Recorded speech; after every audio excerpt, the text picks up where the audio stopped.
the diagnostic measures, and then the second part is the rhabdomyolysis. So I should be starting.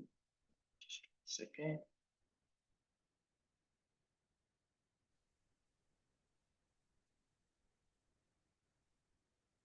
Yeah. So this was one of the most sought after lecture because just 1 second, I'm getting a call from the hospital.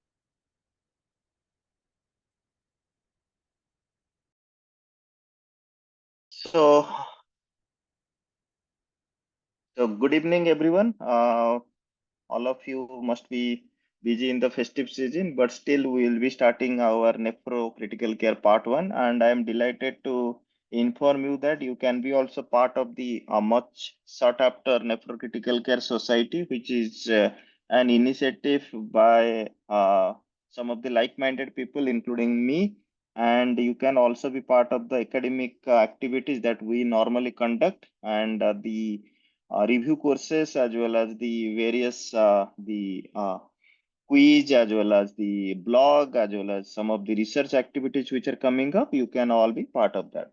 So starting with today's discussion, that is the approach to acute kidney injury. So the classification, biomarkers, and diagnosis, this is the point number one. And you will definitely get a question in the theory or in the practical or in the viva. I would say 200% related to acute kidney injury classification and diagnosis. So I would try to provide you a systematic approach.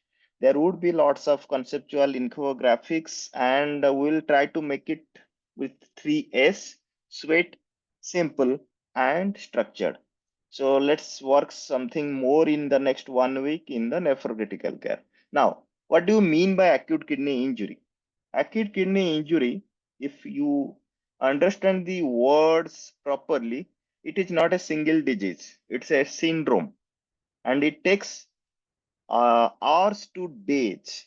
That means it's not of like months or years to develop acute kidney injury. So it's a rapid deterioration of the kidney function, and it also includes the clinical consequences due to the rapid deterioration of the kidney function, that is due to the accumulation of the waste products, electrolytes, and fluids. Acute kidney injury is often diagnosed in the context of other acute illnesses.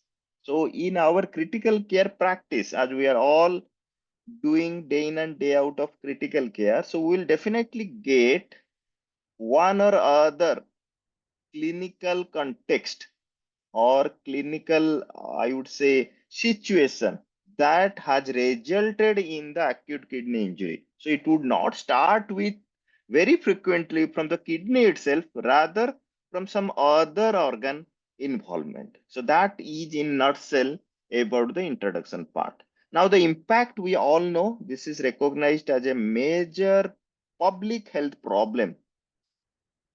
Serious short and long-term complications, maybe starting from your septic shock, maybe azotemia, maybe admission to the ICU, maybe length of stay would be in the ICU would be prolonged, maybe leading the chronic kidney disease would be more, patient needing hemodialysis, renal replacement therapy would be more, some or other intervention will be more. So these are the short term as well as the long term complications are definitely are worrisome.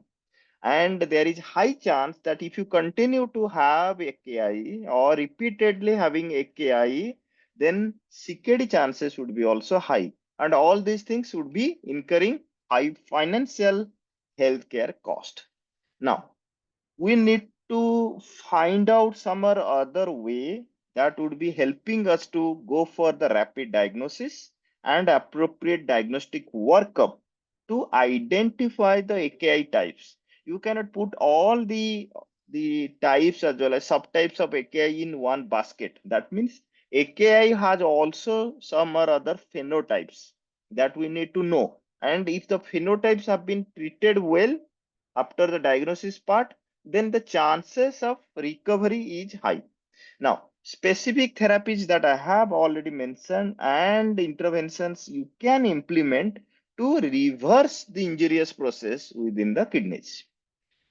Now, the timeline of evolution, if you can see here, the definition starts from 1941. You can see by Water, Bill, they describe the acute renal failure. During that time, acute kidney injury was not very popular. At that time, it was acute renal failure. So acute renal failure in crash syndrome in 1941, that was the first instance somebody had thought about that, yes, there is some problem with the kidney.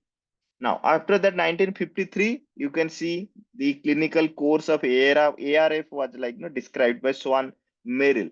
Now, 2002, you can see Kellam et al. They called for the classification system for the acute or renal failure. Now, after that, 2003, 2004, the first you can see the rifle classification for acute renal failure by Bellomo et al. Now, 2007. Mehta, Ravindra Mehta et al. About the Akin definition and classification of AKI. Now, KDCO definition of AKI and AKD guideline for AKI was first published in 2012. Then they came up with ADQI, the acute dialysis quality initiative definition and staging of acute kidney injury post AKI, that was in 2017. Then 2019 and 2021, they have also developed some or other newer version of the acute kidney injury and chronic kidney disease. Now, if you want to see how AKI is related to the acute kidney disease, non-kidney disease and chronic kidney disease, this is the picture. So AKI is actually a very small spectrum in the ocean of kidney problems. Now, you can see here non-kidney disease, functional criteria, structural criteria. So whenever you want to define the kidney injury, so you have to divide into two parts: functional criteria, structural criteria. So when your GFR is more than equal to 60 ml per minute for 1.73 meter square, which is the body surface area for an average a young male or female, with the stable serum creatinine. So this is non-kidney disease. There is no kidney disease, you can say. So no kidney damage. Structural criteria also no kidney damage. Now let's come to the acute kidney injury. Acute injury, your serum creatinine will increase by 50% within 7 days, and there is increase in the serum creatinine by 0.3 milligram per deciliter within 2 days, or there is oliguria. So either your creatinine will jump by 50% within 7 days, or 0.3 milligram per deciliter within 2 days, or there is presence of oliguria. And structural criteria, there is actually no criteria in the acute kidney injury. But then there is the concept of acute kidney disease. Now, acute kidney injury or GFR less than 60, or decrease in the GFR by more than equal to 35%, or increase in the creatinine by more than 50% for less than 3 months, and kidney damage happening for 3 months. So if you take this to from 7 days to 3 months, then acute kidney disease is there. Now, coming to the chronic kidney disease, your GFR would be less than 60 for more than 3 months, and you are still struggling with the kidney damage for more than 3 months. So that is chronic kidney disease. Now, if you want to make it in a timeline fashion, you can see here up to 2 days, then 2 to 7 days more frequently you will get the AKI, acute kidney injury. 7 days to 90 days, it is acute kidney disease. From 90 days onwards, you can see chronic kidney disease. So this is something in nutshell about the timeline and the functional and structural criteria. Now, let's start with the classification proper. In the literature, you will get almost 30 definition of acute renal failure or AKI in the literature. But you don't need to remember the exact and the nomenclature as well as the classification divisions, as well as the way they have divided the AKI in all the different the classification system. Rather, you need to remember these three classification, that is rifle criteria, Akin classification, and KDCO classification. Now, let's start with a rifle first. Don't worry, this is not a rifle aimed at you. Rather, it is the first acute dialysis quality initiative ADQI in 2005. They have tried to make the acute kidney injury classification based on the GFR criteria, urine output criteria. Look, you have to remember at least the big terminologies like GFR criteria, urine criteria, and then the rifle stands for here RIFLE: risk, injury, failure, loss, and end-stage kidney disease. You all have, I think, known about this in your training period. I am not going into the exact details, but in your exam, if you get a theory question, then you have to make it like this. Don't write the theory, the statements like starting from like this to this. Rather, you make the table like GFR criteria, urine output criteria. In the GFR criteria, again 1.5 fold increase in the serum creatinine or GFR decrease more than 25%, and your urine output is less than 0.5 ml per kilogram per hour for 6 hours. This is in the risk category. Now in the injury category, it would be two-fold increase in the serum creatinine or GFR decrease more than 50%. So it would be GFR and creatinine. GFR and creatinine in the GFR criteria, but urine output criteria, it would be more than or at least 12 hours in the injury. Now coming to the failure part, from 2, from this 1.5 to 2 to 3. This is threefold increase in the serum creatinine, and GFR in decrease is more than 75%. And your creatinine is more than 4 milligram per deciliter, or acute rise in the serum creatinine more than equal to 0.5 milligram per deciliter. Now, in the urine output criteria, it would be urine output less than 0.3 ml per kilogram per hour for 24 hours, or your patient is anuric for 12 hours. Completely, there is not a single drop of urine coming. So that would be in the failure stage. Now, loss would be more than 4 weeks or 28 days or 1 month. And end stage, it would be more than 3 months. So remember, up to failure, it would be in the hours. But after that, it would be 4 weeks, 3 months. So that is the loss and end stage kidney disease. So this is risk, injury, failure, loss, kidney disease. Now there is some implications why we have tried to have the rifle criteria or classification. We can anyway treat it as per our clinical acumen or depending upon the clinical condition. So is there any benefit of doing classification in your examination also if you get a theory question? So you can always say that if you do your classification well, you know which stage your patient is in. So definitely a progression down the rifle criteria, you will definitely get to know that yes, that would be having increased length of stay in your hospital, increased length of stay in the ICU.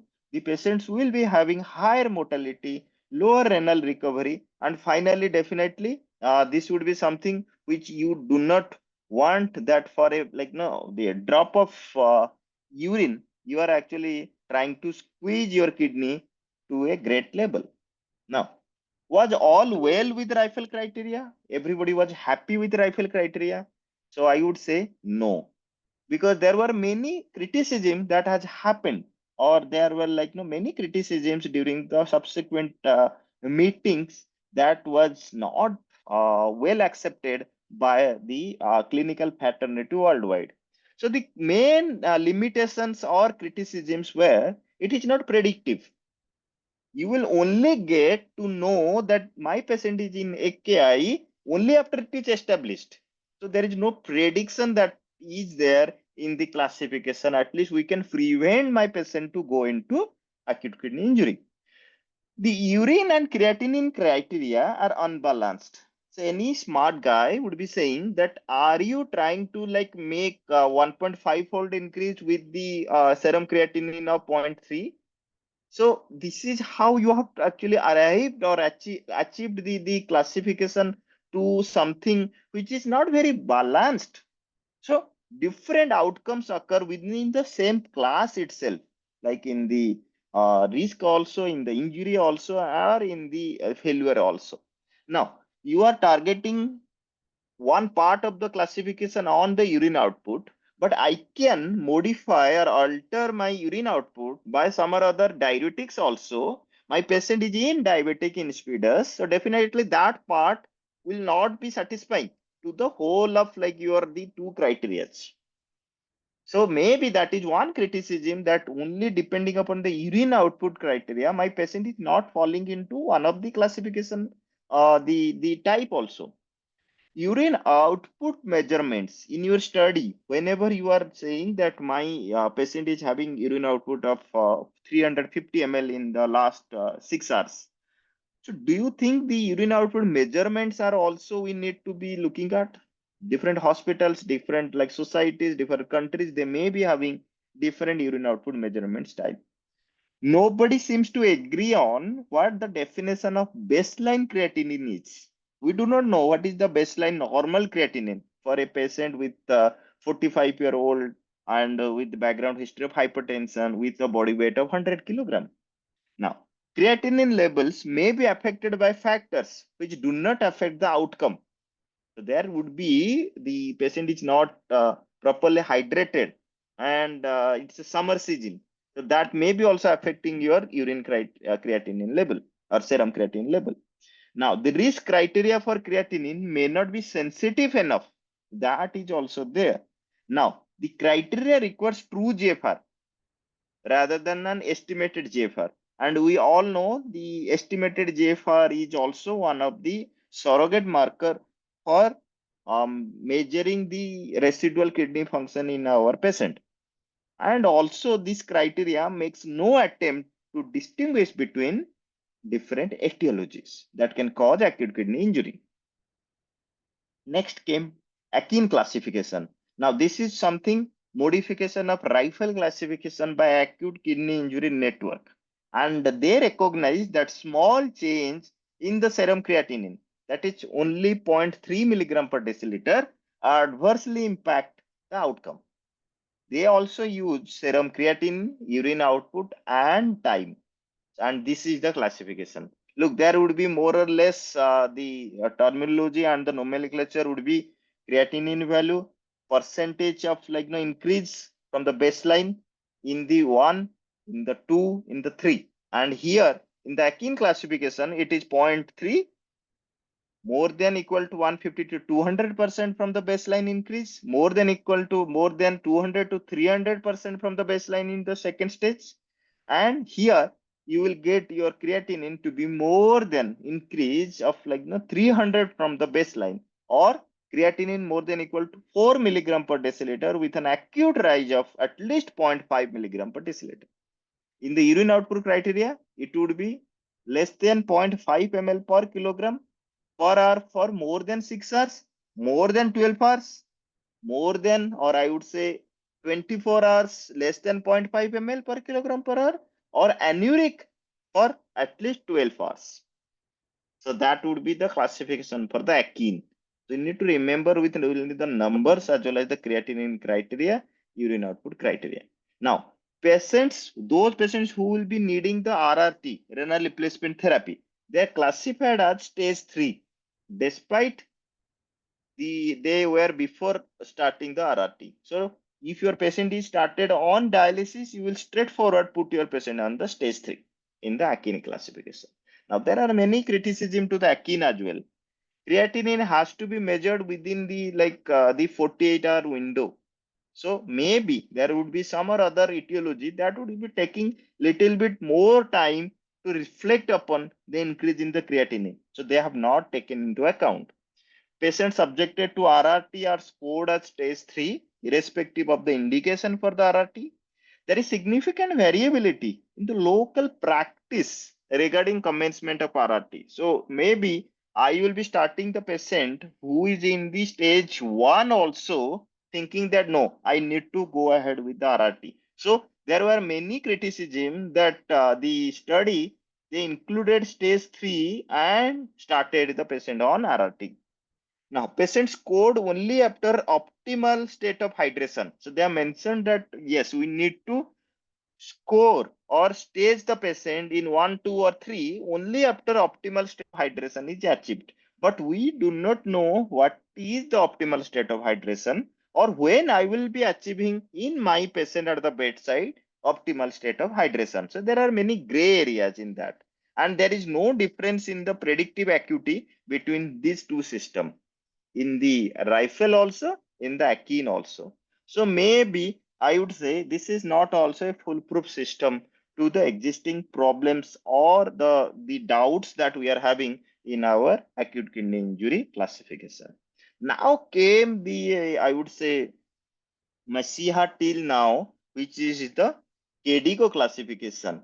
Now the KDIGO classification, they have divided into again stage 1, 2, and 3.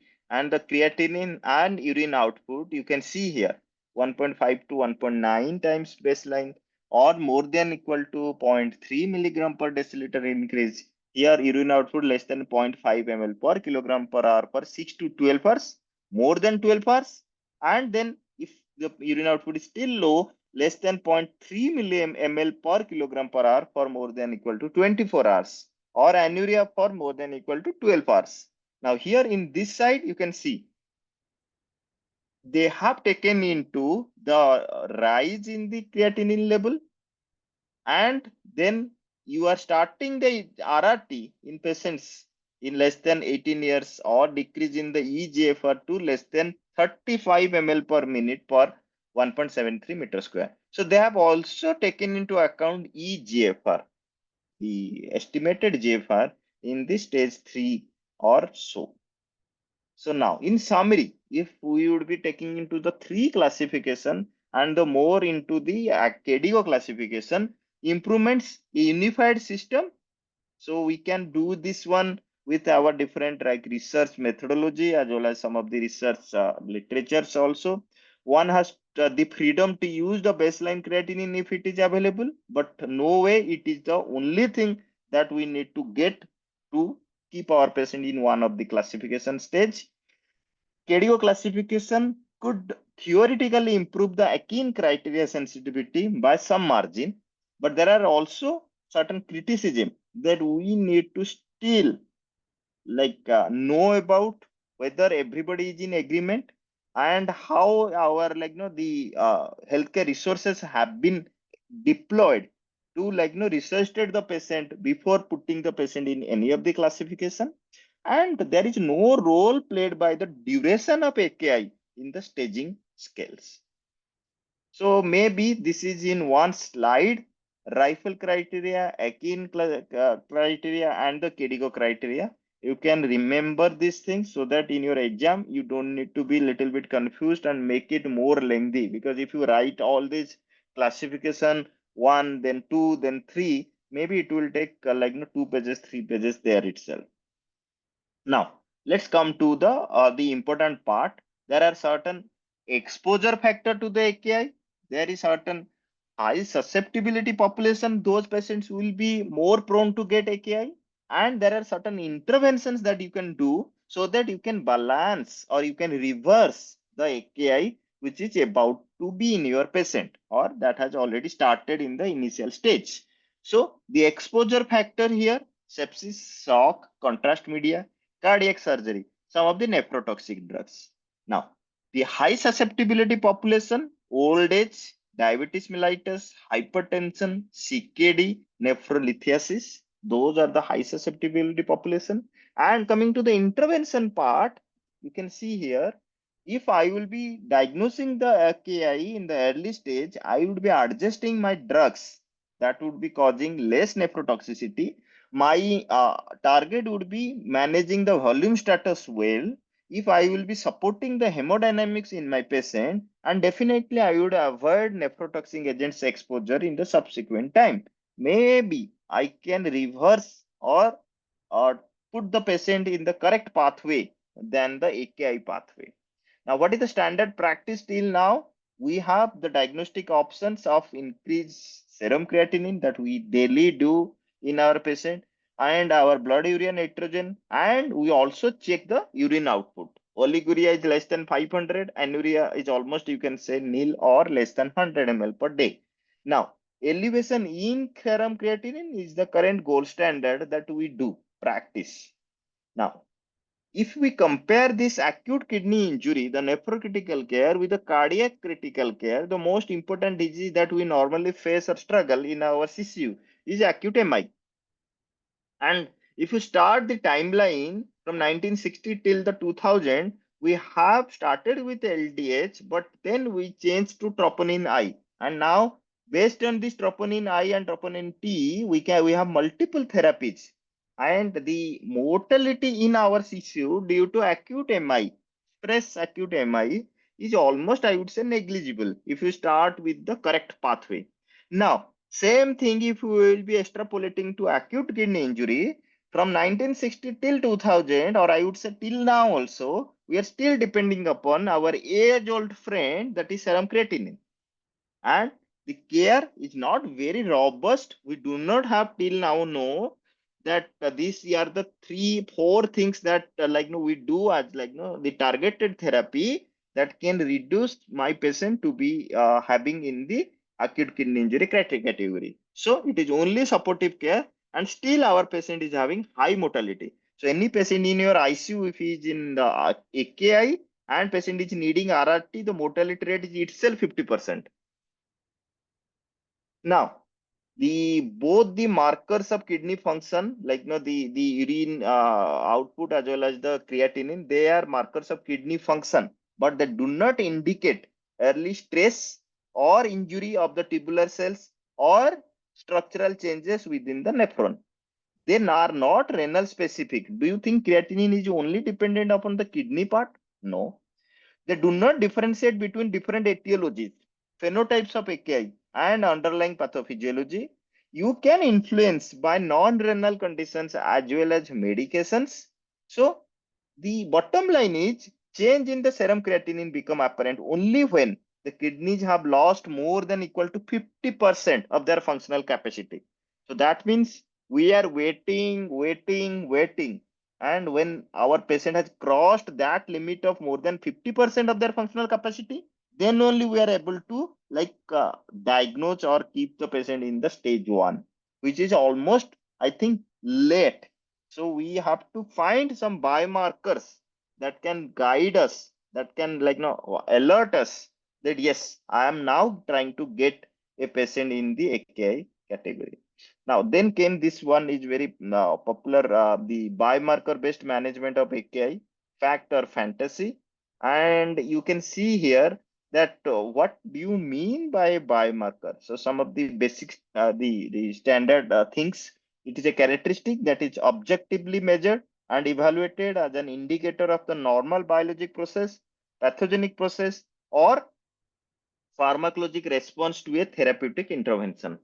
And the ideal biomarkers, they have to be non-invasive, easily obtainable, measurable using standardized assay. You will get the result fast enough, and this would be incurring reasonable cost to perform.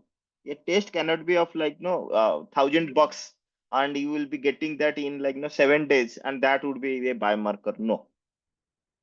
So now, if you will see whatever we are using right now, you can only see the tip of the iceberg, the clinical AKI, you can see. But if we want to go ahead with the subclinical AKI, so that would be, we need to find out all the pseudo AKI, volume status, we need to find out the risk factors, the crosstalks that happen between the kidney and other organs. What are the early acid-based disturbances that are trying to hit our brain, but we are unable to see. So something tip of the iceberg we are now able to see, but there are many things we need to see with the biomarker. So if you will be having our proper biomarker based the kidney disease management, we can almost see the whole of the iceberg. Now, the possible role of the novel kidney biomarker, they can help us in the early diagnosis, differential diagnosis, and prognosis. So early diagnosis by the biomarker based therapy, you can get to know that yes, my patient is right now in AKI. In some of the transplant patients, you can get to know that my patient is now going into acute kidney rejection following the renal transplant. You can also trying to get that my patient will be getting in the transplant kidney also the kidney disease recurrence, like your focal segmental glomerulosclerosis or hemolytic uremic syndrome.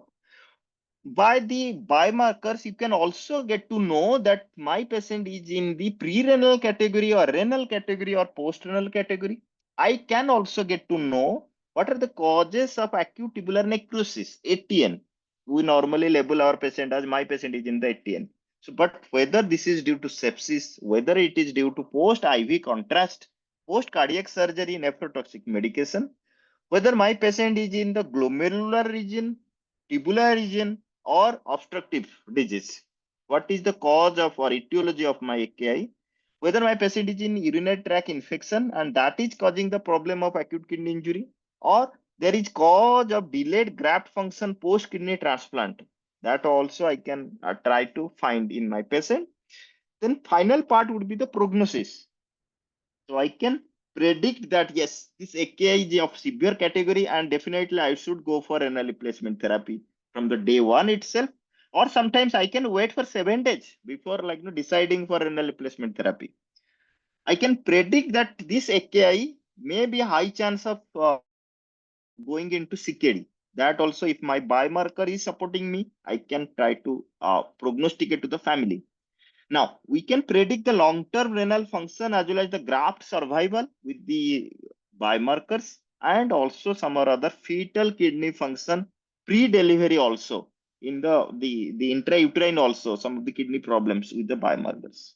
Now, if you see the biomarker as well as the standard creatinine that we are using, both based kidney disease classification, if your biomarker is negative, kidney creatinine is negative. So there is no structural damage, there is no structural functional damage.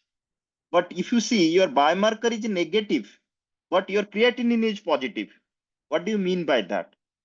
This is four things, four possibilities that can happen. Now, if your biomarker negative but creatinine positive, that means functional change without any structural damage. That means pre-renal azotemia due to some or other causes, some or other etiology. So creatinine is not only due to the kidney because your biomarker is negative and your creatinine is positive. Now, your biomarker is positive, but your creatinine is negative. That means it is subclinical AKI. That means you are still having time. You can start your therapy, volume assessment, volume management, some or other nephrotoxic drug dose modification. That would be helping you not to go into the clinical AKI. So it would be AKI stage 1S or subclinical AKI. Structural damage without any loss of function. That means function is still intact. Now, biomarker present, creatinine present. That means it is already structural damage has happened, functional damage has happened. So it is in the intrinsic AKI category. So you can see here how beautifully you can place your patient in the perfect the stage of the AKI. Now, there are almost 20 biomarkers till now in the kidney classification, and you can see the urinary biomarkers are more the non-invasive, easy to measure, easily obtainable, and they provide earlier detection of the acute kidney injury. And you can divide the biomarkers into stress marker, damage marker, functional marker. Now, what do you mean by stress marker? This is a marker which indicates the cell stress, and cell stress can resolve or progress to damage or alter the renal function. Now, after that, there would be the damage markers, marker of the structural damage. So after the cell stress, there would be damage to the structure, and they may or may not be associated with reduced renal function. Till now, you are okay, somehow okay. Now, after that, it would be affecting your glomerular filtration. So creatinine is a functional biomarker. So we are only depending upon the functional biomarker till date in our day-to-day practice.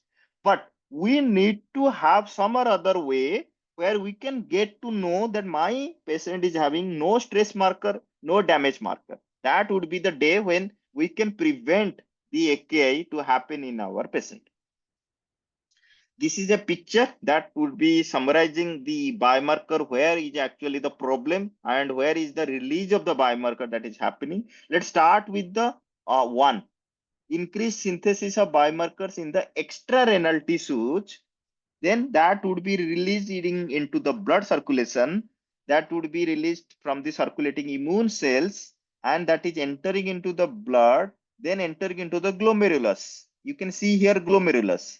Now from there glomerulus, you can see here there is increased the filtration is happening, then that is entering into the proximal tubule, but there is impaired reabsorption in the proximal tubule because you have already entered into the AKI stage 1 or 2.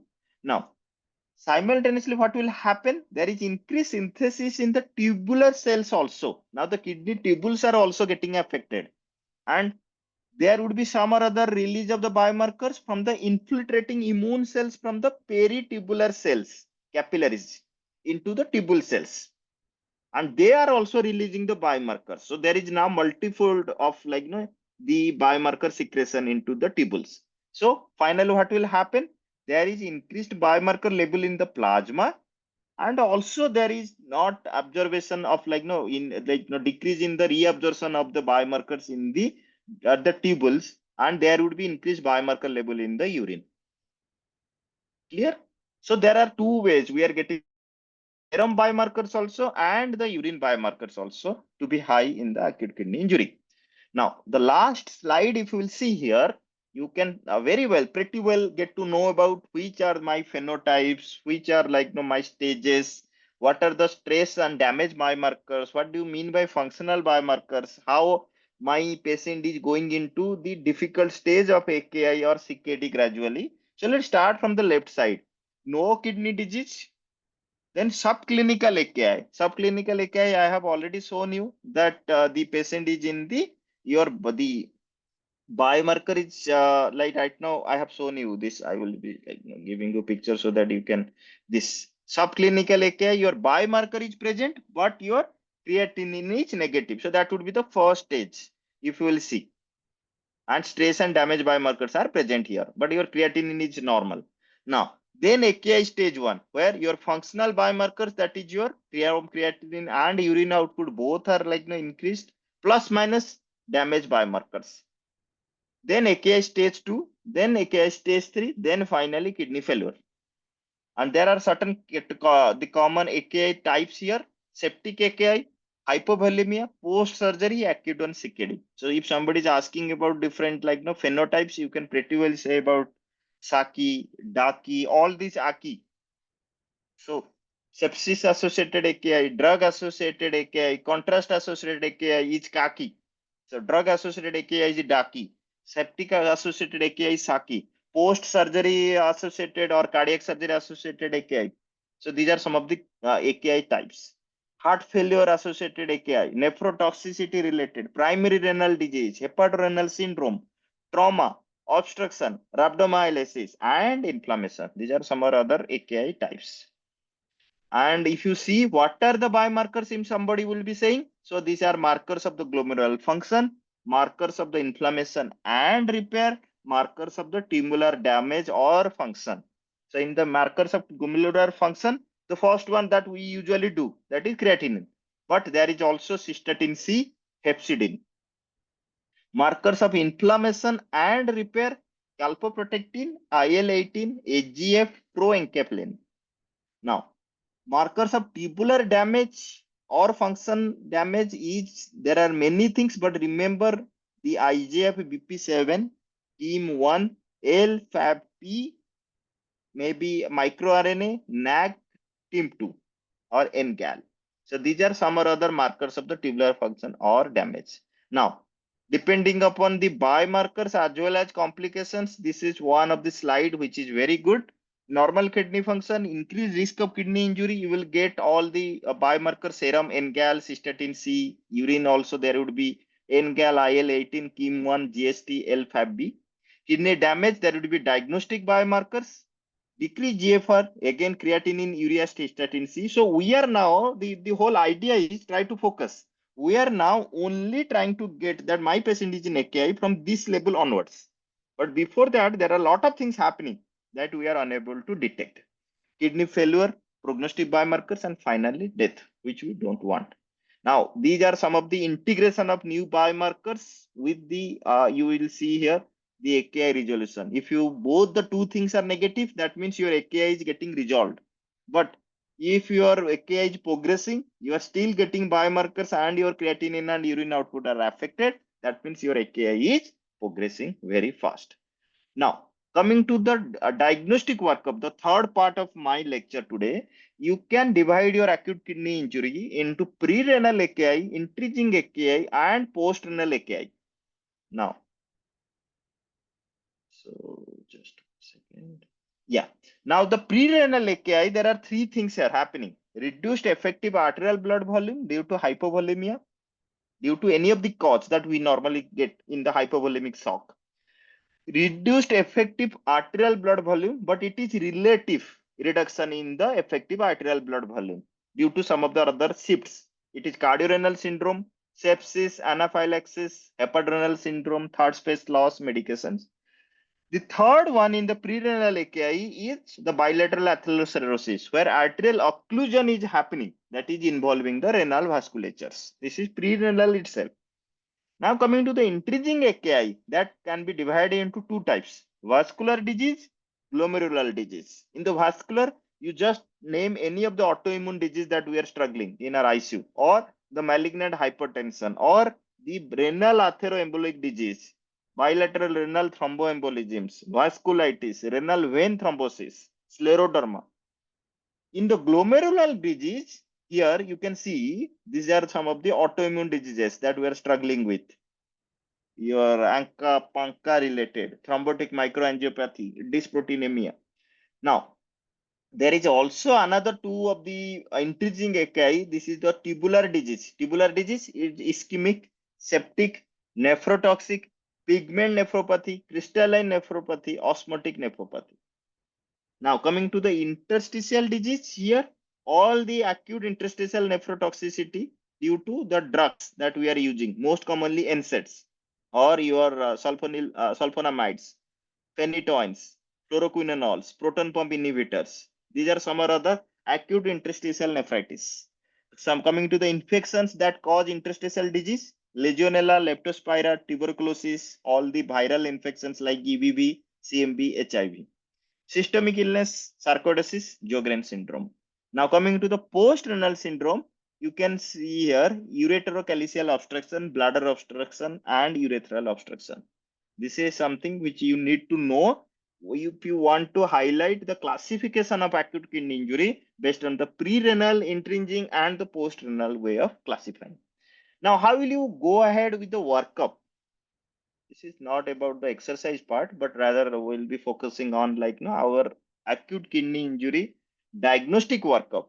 First, let's any patient comes to your ICU or emergency department, you have to find out the records this patient is having in previous hospitals, recent reduction in the JFR, or what are the events that has actually led to the current situation. You have to physically examine the patient, including the evaluation of hemodynamic status. As we are intensivist, we will not be going into the traditional way of pressing on the the tip of toes as well as the pedal edema. Rather, we should be having some or other robust way of evaluating the patient for the hemodynamic part. We have to send the basic investigations like urine analysis, urine microscopy with thorough sediment examination, determine the urinary indices like FENA or the fractional excretion of the urea. You have to catheterize the patient and measure the post-void residual urine volume if you are suspecting outlet obstruction, because that is something which would be guiding you that you are going for the obstructive uropathy. You can go for fluid challenge in case you are suspecting that my patient is in the pre-renal AKI, and the basic investigation like ultrasound KUB to look for any obstruction. If you are still suspecting that yes, my patient is not fitting into the traditional way of the AKI classification, I would definitely go for kidney biopsy. This is the workup that should be in my mind when I'm getting a patient in my emergency department or in my ICU. Now, this is just diagnostic approach stepwise. You are getting your patient to be having increase in the creatinine and urine output is low. You are knowing that yes, my patient is in the AKI classification, whether it is criteria, AKI criteria, or KDIGO criteria. I would be going ahead with the history and physical examination I have already explained to you. Now, then I will be first thinking about some other obstructive uropathy, because that is very easy to treat. Difficulty voiding, poor urine output, or BPH, history of BPH, bladder distension. Just put one Foley catheter, you will relieve your bladder distension. Then maybe the catheterization is the solution. Now, there would be the FENA, the post-void residual hydronephrosis, bland urine segments, sediments in your urine routine microscopy. So this is the post-renal category. Now, coming to the intrinsic category or the pre-renal category. Now, in the intrinsic category, your FENA is more than 2% usually, but do not depend upon the FENA if your patient is on diuretics. Rather, it would be the fractional excretion of the urea more than 35%.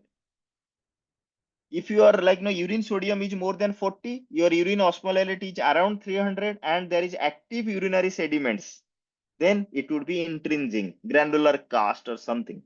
Now, coming to the urine, which are in the pre-renal category, you will be getting the hypovolemia on your history or physical examination.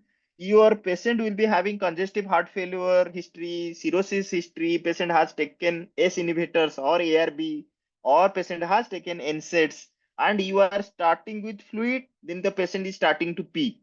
So that is direct evidence that yes, my patient is in the pre-renal stage. And in that, if you depend upon your lab investigations, you will be getting FENA to be less than 1%, urine sodium to be less than 20, urine osmolality will be high because urine is now concentrated. So your osmolality will be high in the prerenal category. And in the sediments, you will get bland compared to this one in the intrinsic category, where you will be getting granular cast or eosinophil will be high in the urine. And then there will be muddy brown cast, something like that. Coming to the specific gravity based pre-renal or renal, you can see your specific gravity would be high, more than 1.020 in the pre-renal category. Here renal, it would be less. BUN creatinine in the age old type of teaching, it would be high, more than 20:1, less than 10:1 in the renal.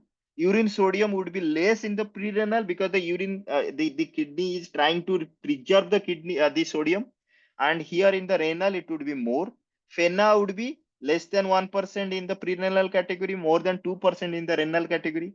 In the fractional excretion of urea, it would be less than 35% in the prerenal, more than 50% in the renal. And these are some of the classification based on the urine analysis, just only on the basis of urine analysis. You can pretty well get a small question also, subset question, classification of AKI based on the urine analysis in the Viva exam itself. So if you are getting the renal tubular epithelial cast, granular cast, so patient is in the acute tubular necrosis. WBC cast, eosinophils, acute interstitial nephritis. RBC cast, more or less the glomerular nephritis or vasculitis. Normal or few RBC, maybe you are getting the vascular cause, HUS, TTP, preeclampsia, scleroderma, all these things. Now, this is I have already told, but more extensively based on the disease itself, you can say any patient coming with AKI, you will send full blood count with different cells, urine dipsticks, urine microscopy or urine sediments, renal ultrasound, Q1 serum calcium level, urine electrolytes, urea, uric acid, osmolarity. If still after excluding the hypovolemia part as well as obstruction part, and you will be getting any of the investigation to be abnormal, then my patient is in the category of glomerulonephritis or vasculitis, interstitial nephritis, abdominal compartment syndrome itself can lead to your AKI. That is also pretty well if you will do only intravascular vesicle or pressure monitoring, bladder pressure monitoring. TTP or HUS, if you are getting fragmentocytes, LDS to be high, platelet to be low, reticulocyte high, haptoglobulin low, bilirubin high. Rhabdomyolysis, which is our next topic, your creatinine kinase and myoglobin would be high. Myeloma, you will be sending urine electrophoresis or serum electrophoresis. You will go for renal biopsy. Sepsis, you will send for sepsis panel, while including the blood culture, urine culture, inflammatory markers. Cardiorenal syndrome, you will get your high troponins, NT-proBNP cardiac imaging.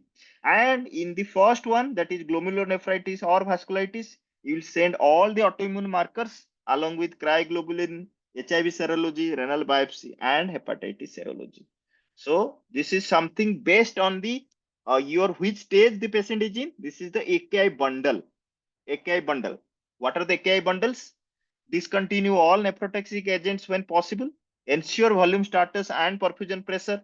Consider functional hemodynamic monitoring. Avoid hyperglycemia. Consider alternative to the radio contrast procedures. Go for non-invasive diagnostic workup. Only try to get the invasive diagnostic workup when you think, yes, well, my patient is not right now fitting into any of the classification.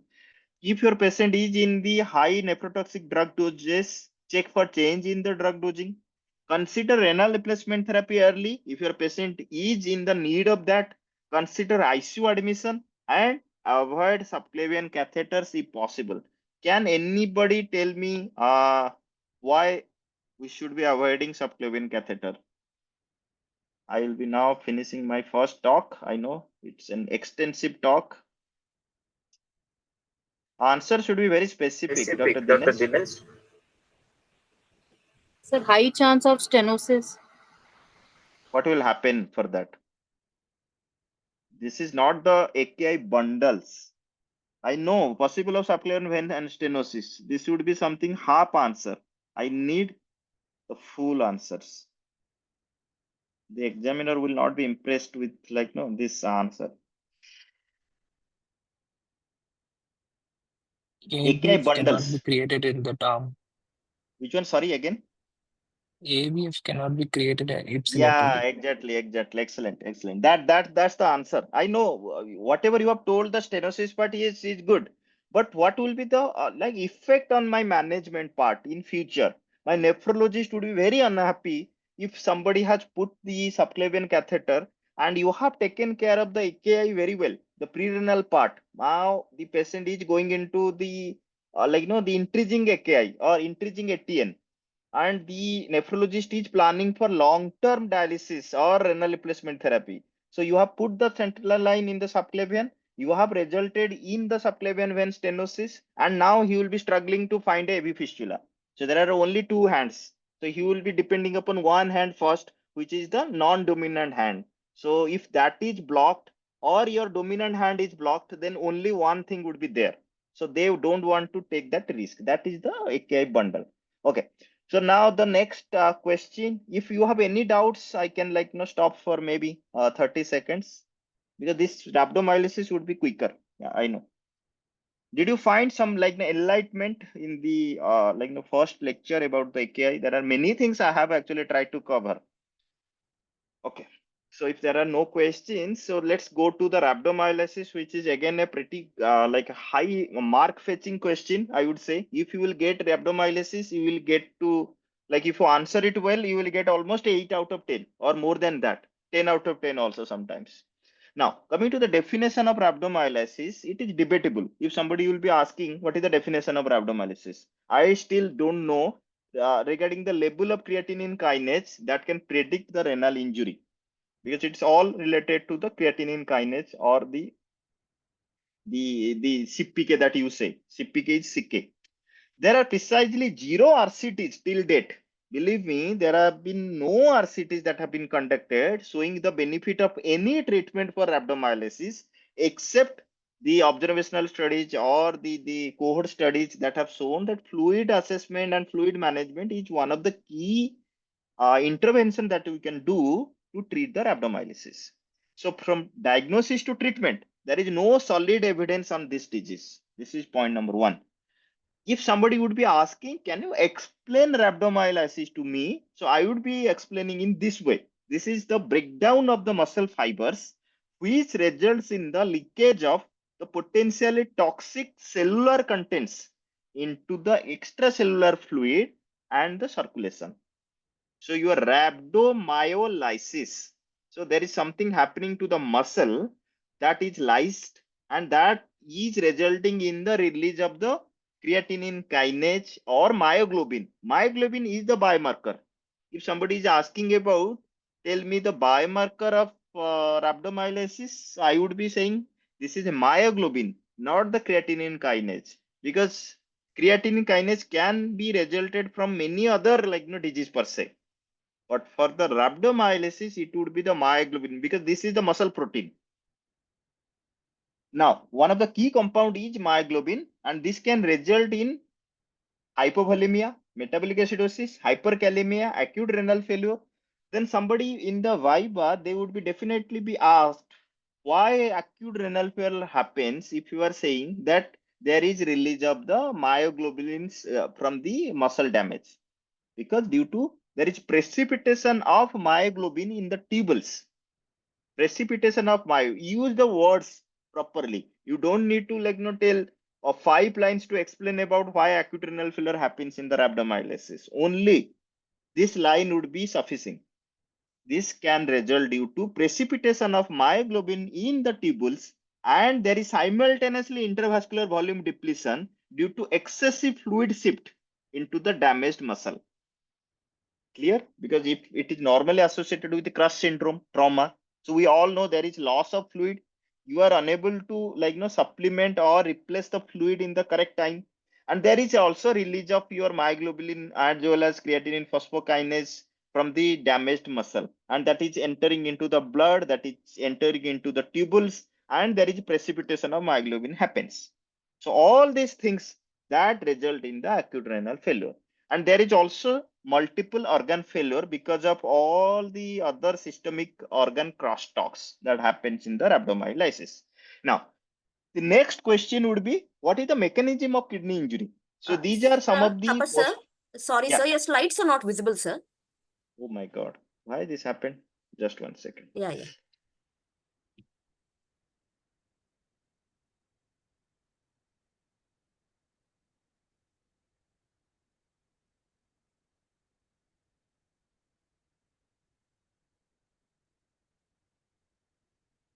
Okay, extremely sorry. So I will be again starting. No. Okay, now it is visible. Yeah, visible, sir. Yeah. Okay. So we started from this. I have already explained. So I will be just showing you the slides so that you can get to know. The definition of rhabdomyolysis is debatable. We have already discussed. There is precisely no RCT till now conducted that shown any treatment benefit for the rhabdomyolysis per se. So from the diagnosis to treatment, there is no solid evidence that we can boast upon. We have already discussed how rhabdomyolysis happens due to breakdown of the muscle fibers. One of the key compound is myoglobin, that also we discussed, and this can result in the clinical consequences on the basis of hypovolemia, metabolic acidosis, hyperkalemia, acute renal failure due to precipitation of the myoglobin in the tubules, and intravascular volume depletion due to excessive fluid dissipate to the damaged muscle, and finally it can result in the multiple organ failure. Now coming to the mechanism of kidney injury, these are the postulated 5 mechanisms that you should remember and answer in your theory paper, also in the practicals. One is the tubular obstruction by the precipitating myoglobin.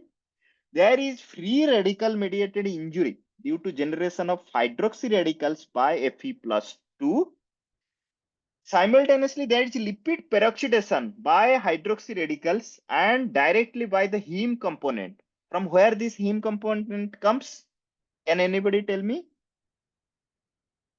You are all panelists. You can say. Where is the heme component that is coming here? Both hemoglobin and myoglobin, they have a common heme component. So that is actually harming to the tubular epithelial cells, and also there is lipid peroxidation happening, leading to the tubular membrane dysfunction, and there is slowing of the tubular epithelial cells. So these big fragments of tubular epithelial cells that will be falling into the lumen. There is also renal vasoconstriction happening due to nitric oxide scavenging by myoglobin. We all know nitric oxide is the venodilator or vasodilator, what you say. But myoglobin is actually attacking the nitric oxide and scavenging that. So then that is leading to the renal vasoconstriction that we do not want. There is decreased renal blood flow anywhere due to shock in trauma. We all know that trauma results in this shock stage in the initial phase if you are not hydrating the patient properly. So there is anyway decreased renal blood flow. To the top of that, you are actually resulting in renal vasoconstriction. There are so many free radical mediated injuries happening here. there is tubular obstruction happening by the precipitating myoglobin. So these are the mechanism of the kidney injury. Now, the causes of kidney injury. I know this is something you will be difficult to you will be assessing your eye power right now with this slide, but I tried to keep all the causes in one slide. That's why your eyesight is being checked here.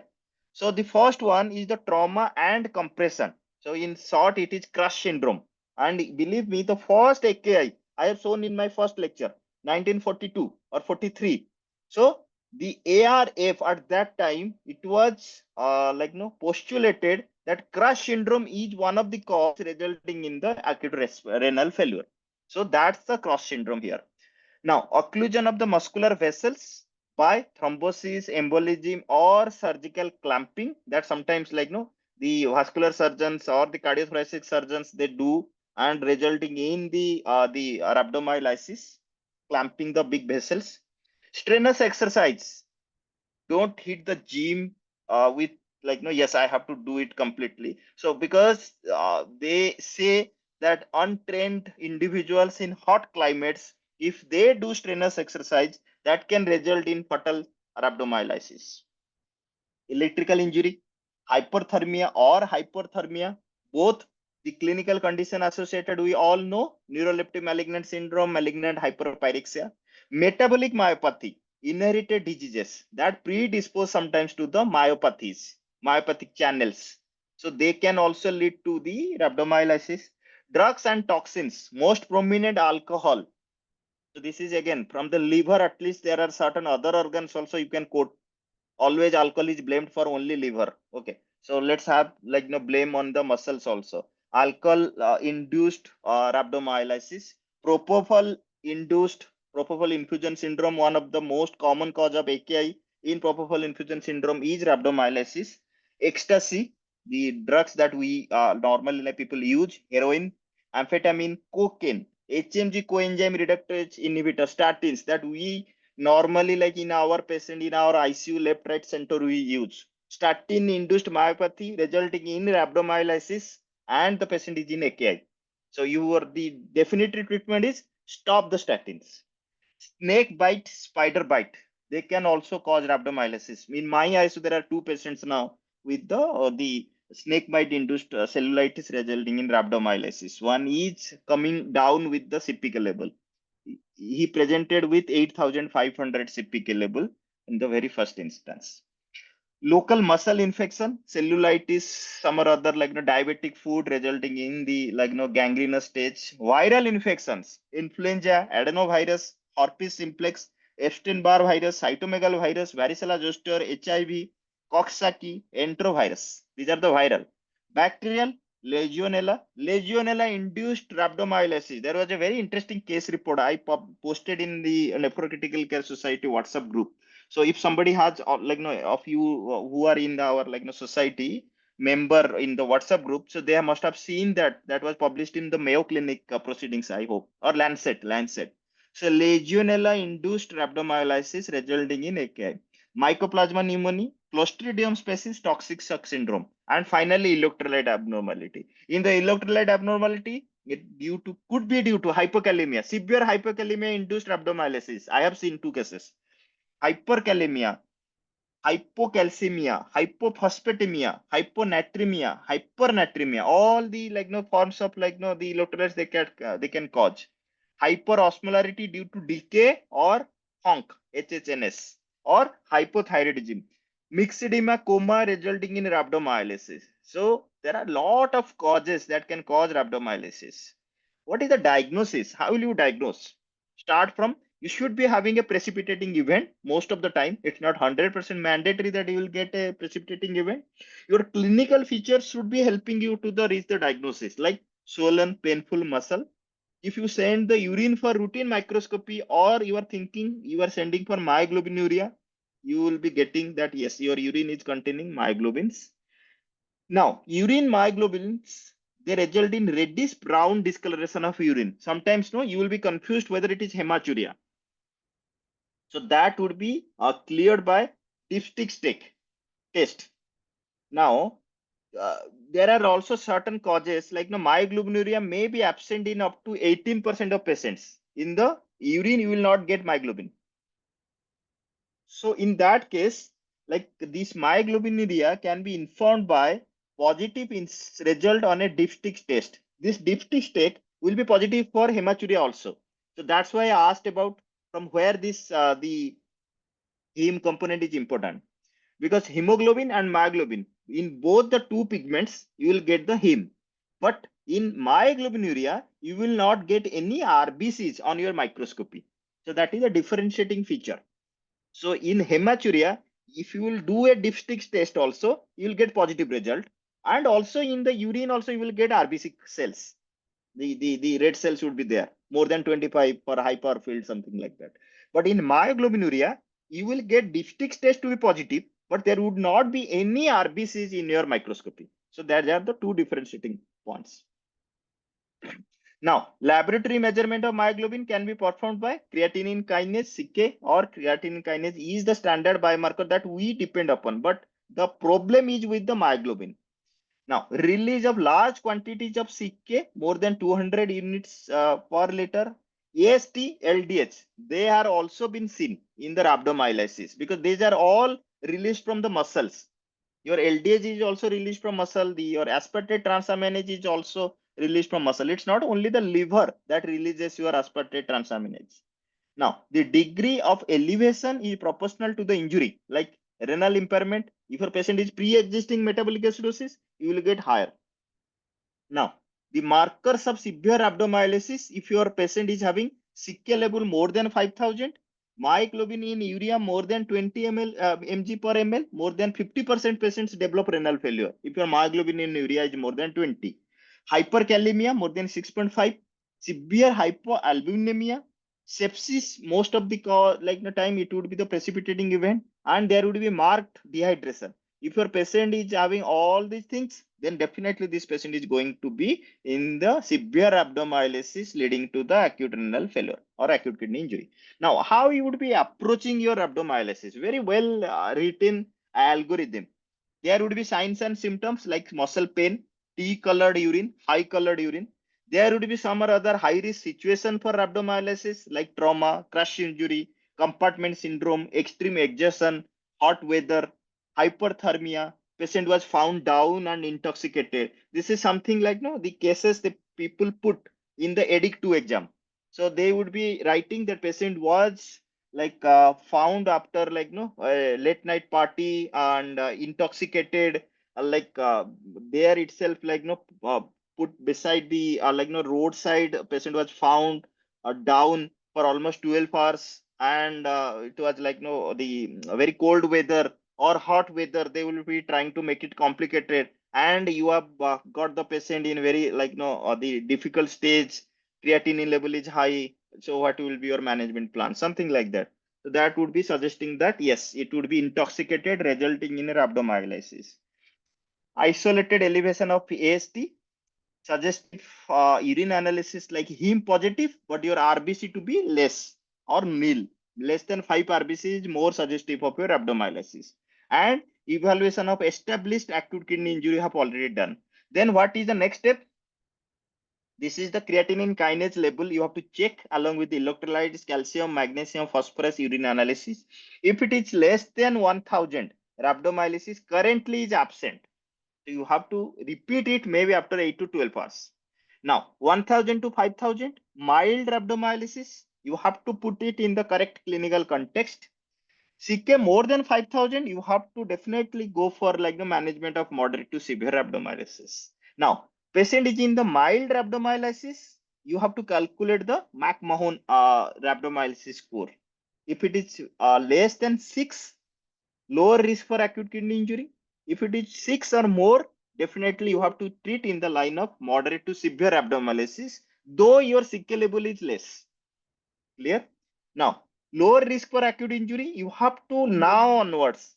Definitely, if your McMahon score is also less, you have to avoid any nephrotoxins. You have to resuscitate with the proper fluid regimen, and then you have to go for serial CK lab and also repeating the McMahon score at regular interval. Now, If the score is 6 or more, or your CK level is more than 5,000 and you are starting to treat in the line of moderate to severe abdomyolysis, then you have to go for the fluid resuscitation as per the proper way. Now, what do you mean by McMahon score? More than equal to 6 indicates risk of renal failure, and they included age, sex, initial creatinine level, initial calcium level, initial CK level, initial phosphate level, and they are also going for like underlying cause other than seizure, syncope, exercise, use of statins or myositis, and your bicarbonate level less than 19. So all these scores they will be putting beside your the exact variable. And what is the advantage of McMahon score compared to the CK level alone? McMahon score can facilitate treatment without waiting for the CK level to rise above 5,000 units per ml. And the score is superior evidence that only if you are basing your CK level to treat the rhabdomyolysis, you are doing injustice. You are actually delaying your treatment. That's why you should be starting the treatment based on at least a score with a composite battery of investigations rather than the single test. Now, how will you manage the patient? First of all, this type of patient should be managed in a critical care environment.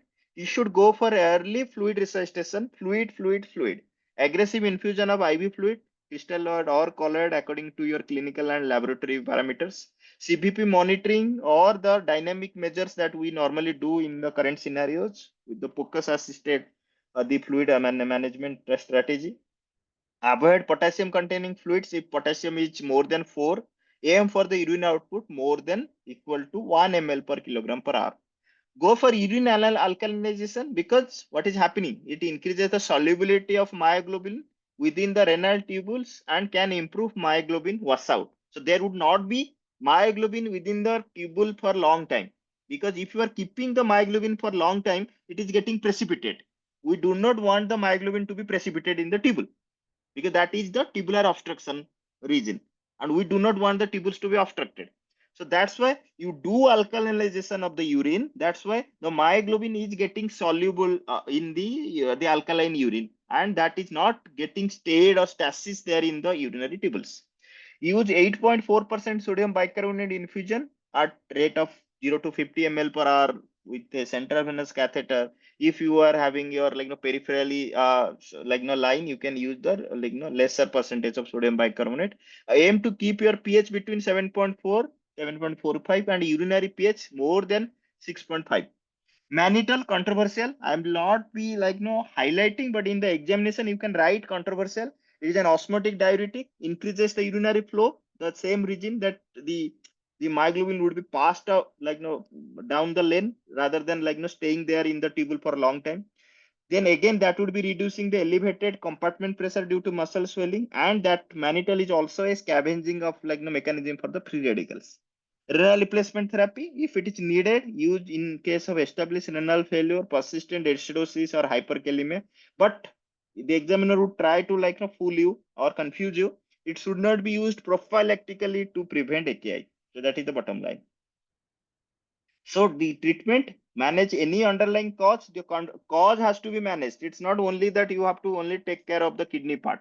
Compartment syndrome is there, then you have to relieve the compartment pressure, discontinue any nephrotoxic medication, discontinue any myotoxic medications, follow electrolytes and manage if needed, and manage your AKI volume resuscitation. Now, in case I have already discussed hypovolemia, euvolemia, volume challenge, then go for non-acidotic fluids. Hypervolemia, if the patient is already in hypervolemia, don't give more fluid. Rather, you have to go for a gentle diuresis. That would be again forced alkaline diuresis, something like that. Now, target or get the trend of urine output over several hours. If your patient is having good urine output, patient is running net even or slightly positive, continue fluid infusion and check what is happening to your patient's input output balance and electrolytes. If the patient is still having poor urine output and patient is accumulating extensive fluid, so you have to think about whether I would be trying to now think or recommend the RRT. What are the complications of rhabdomyolysis? They may ask. It can be divided into metabolic disturbance. Already we have discussed that would be electrolyte imbalances, hypocalcemia, hyperkalemia, hyperphosphatemia, hyperuricemia. There would be sometimes also hypercalcemia. Normally, this is also one of the cause of your hypocalcemia, like tumor lysis syndrome. So hypercalcemia can occur later when the muscle is actually recovering. So you will get the calcium is released from the recovering muscles. That time hypercalcemia can also happen. DIC, rhabdomyolysis induced DIC. There is again like enough case reports you will see. Compartment syndrome, and avoid furosemide acidifies urine, worsening myoglobin precipitation. It is not the usual recommended therapy that you will be giving Lasix to relieve the rhabdomyolysis. And calcium, because muscular calcification will occur as initial hypocalcemia is replaced by hypercalcemia later on. Don't go for the calcium absolute value. Okay. This is in short about rhabdomyolysis, where I have tried to touch upon the definition, the classification, the approach, the risk factors, and finally the complications. So is there any questions, or else I will be handing over to Dr. Niharika. Sir, I have a question. I am Paritosh. Yeah. Sir, in Paritosh, CKD patients, like Mhm. many times the patient come to us. So what is the cutoff for this troponin and for diagnosis of MI? Yeah, definitely. This is something the researcher are also hunting for.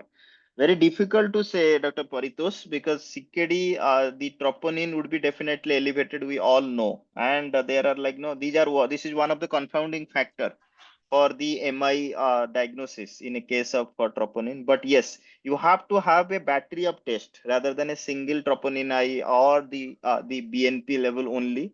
So go for NT-proBNP, go for echo assessment, and also the standard the presentation also, how the patient has presented. If you ask about the exact absolute value, I don't think that there is something called a cutoff value in that CKD patients, but yes, it's a battery of tests So that will help you. this means that there is no KDIGO criteria for that. Because I said the No. reason behind asking this question, the few patients we have lost because one echocardiographer is showing RWMA is there and the markers are also high. The other echocardiographer, the cardiologist is showing saying that this is just the echocardiography finding is also related to CKD and we have lost that patient. So how to approach in those patients and Echo, which suspecting MI? can you tell me why the echocardiography told that these are the echocardiography finding of CKD in a, no if No, no, the sir. What happened? The patient is like 82-year-old female was there, and she was a known case of CKD, not on dialysis. So we were suspecting that she is suffering from this what I tell MI. the myocardial So we have insult, yes. yes, sir. So we have gone for this markers, and markers was quite elevated. And the echocardiographer, the technician, which do usual the first echocardiography, they have done and they have reported the RWMA in the LED. Then the cardiologist came, the senior cardiologist, and he has done echocardiography himself. He say, it is not this hypokinesia, yeah, RWMA, it is not there. And we have lost that patient in the morning. And many times they ask the question also during the ward round and all, how to diagnose this patient is having this cardiac insult or not. So that is why I asked this question. No, I agree. Dr. Paritosh, this is the problem we also face. So all the cardiologists, all the they are not pro for kidney. They will be only thinking about heart, and they will say that heart is normal sometimes, most of the time, whatever is happening. And then sometimes they would say the heart is very bad. So this is the two extremes of cardiologist. So I know, very difficult. Second question is for rhabdomyolysis, sir. In rhabdomyolysis, we use this soda bicarb therapy also. So is there any cutoff value for starting that soda bicarb therapy? No, Dr. Paritosh, I'm sorry to say, I have searched almost I think 20 literature articles. They do not recommend also that you should be starting soda bicarb. This is something no unofficial or no the not approved indications of soda bicarb. But yes, the pathophysiology we understand, and that's the reason why we give the soda bicarb. But the definitive therapy, it doesn't have single thing in rhabdomyolysis except fluid. So that is the tragedy. Okay. So, I but am yes, asking sir when too many you questions. no problem, Some Dr. confusions are Paritosh. also there. Like Most welcome. one patient is of CKD, and not on dialysis. Now, these CKD patients usually have this cardiac involvement also. So, patient is of also CAD and on statins. So, thus this CPKMB value came 790. Shall we consider it as a statin-induced rhabdomyolysis? 790 790. in a CKD patient. Yes, sir. Yeah. So look, the clinical condition as well as I think the statin used and the patient is in the I think CKD. So definitely you should We think received about. just patient. We received this. The complaint was generalized body weakness and known CKD on this nodosis and all, Clinical picture and is also CAD also. suggestive. So we should be Yeah. discontinuing and then see the trend. So that would be, I think, the best way Okay. to go ahead. Okay, sir. Thank you, sir. Okay, Thank you okay, so much. Dr. Paritosh, thank you very much. And Dr. Niharika, you can. Yeah, okay, sir. I'll I take it. know Thank you, sir. I have exceeded my time. I No, know. no, sir, it's okay. No, but These it are was a quick. very good discussion and it was in detail, sir. Thank you. Thanks a lot, sir. Thank you. Thank you. Thank you. Please Okay, take sir. care. Yeah.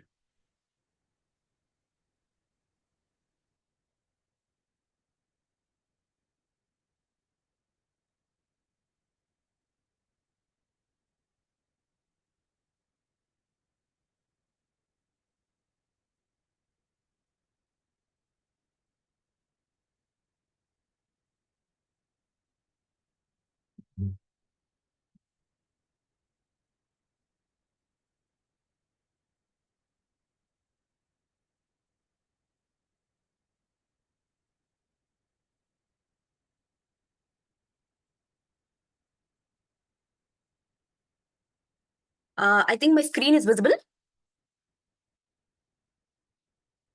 No, ma'am, not yet.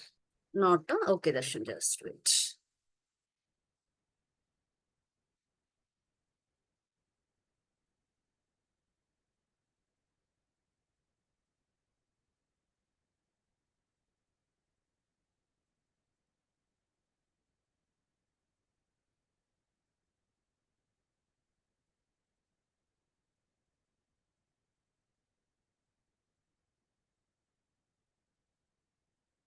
Now, Darshan?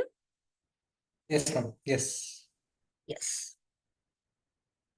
Yeah, good evening all. So my topic is biomarkers in AKI. I think Tapas sir has covered most of my topic. Okay, some additional points I would be discussing in detail. Okay, I think some slides would be repeating. So I'm sorry for that. Okay, so the outline of the topic would be introduction. What is the need for the biomarkers? The classification of the biomarkers. What is nephrocheck? And the use of biomarkers in the clinical practice. So coming to the previous year questions, there was not a direct questions on the biomarkers or in AKI, but there was a question of acute renal dysfunction, the diagnosis and management. So in the diagnosis part, we need to mention about the biomarkers. It was an FNB question for a 10 marks. So just one second. Okay.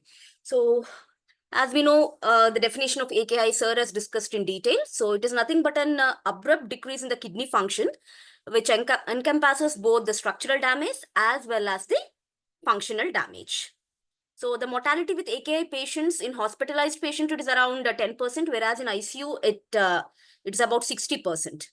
So AKI also lengthens the hospitalization and also it causes a lot of financial burden to the patient. That's why we require an active prevention, early detection, as well as timely intervention. Now, what is the need for biomarkers? Sir actually told about the limitations of this serum creatinine and urine output. So we'll just go through it. Okay, so as we know, the current gold standard for AKI diagnosis is by the KDIGO.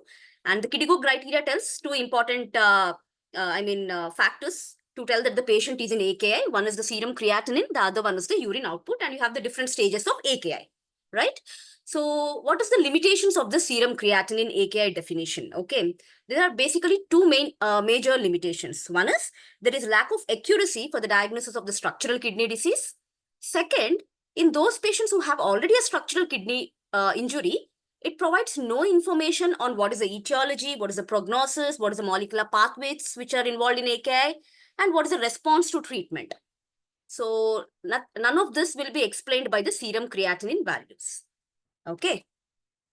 So if you come to this serum creatinine-based AKI and structural kidney disease, so this is one important, flow chart or diagram which you have to put in a case of limitations of your serum creatinine. So if you see, so we have a structural kidney disease and you have a Niharika, ma'am, I'm sorry to interrupt. Can you go a little bit slow, please? Okay, sure. Okay, so coming to the serum creatinine-based AKI and structural kidney disease. So you have a structural kidney disease and you have the serum creatinine here. So if the serum creatinine is negative and there is no structural kidney injury or a structural damage to the kidney, it is no damage. So your renal parameters are fine. Your kidney is absolutely okay. Okay. But if there is a damage to the kidney, but your serum creatinine levels are negative, that is known as subclinical AKI. Okay. So here, actually, the role of biomarker comes because subclinical AKI is the stage where you will not be thinking of that the patient might have a AKI or patient might go for an AKI. Okay. The third one is there is no structural damage, but the serum creatinine is positive. Means it is a false positive values of the serum creatinine. So that stage is known as hemodynamic AKI. Okay.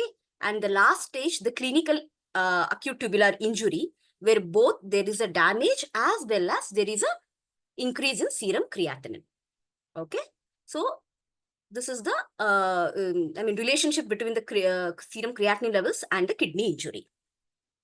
Now coming to the subclinical AKI. So why the subclinical AKI happens? Because of the renal reserve.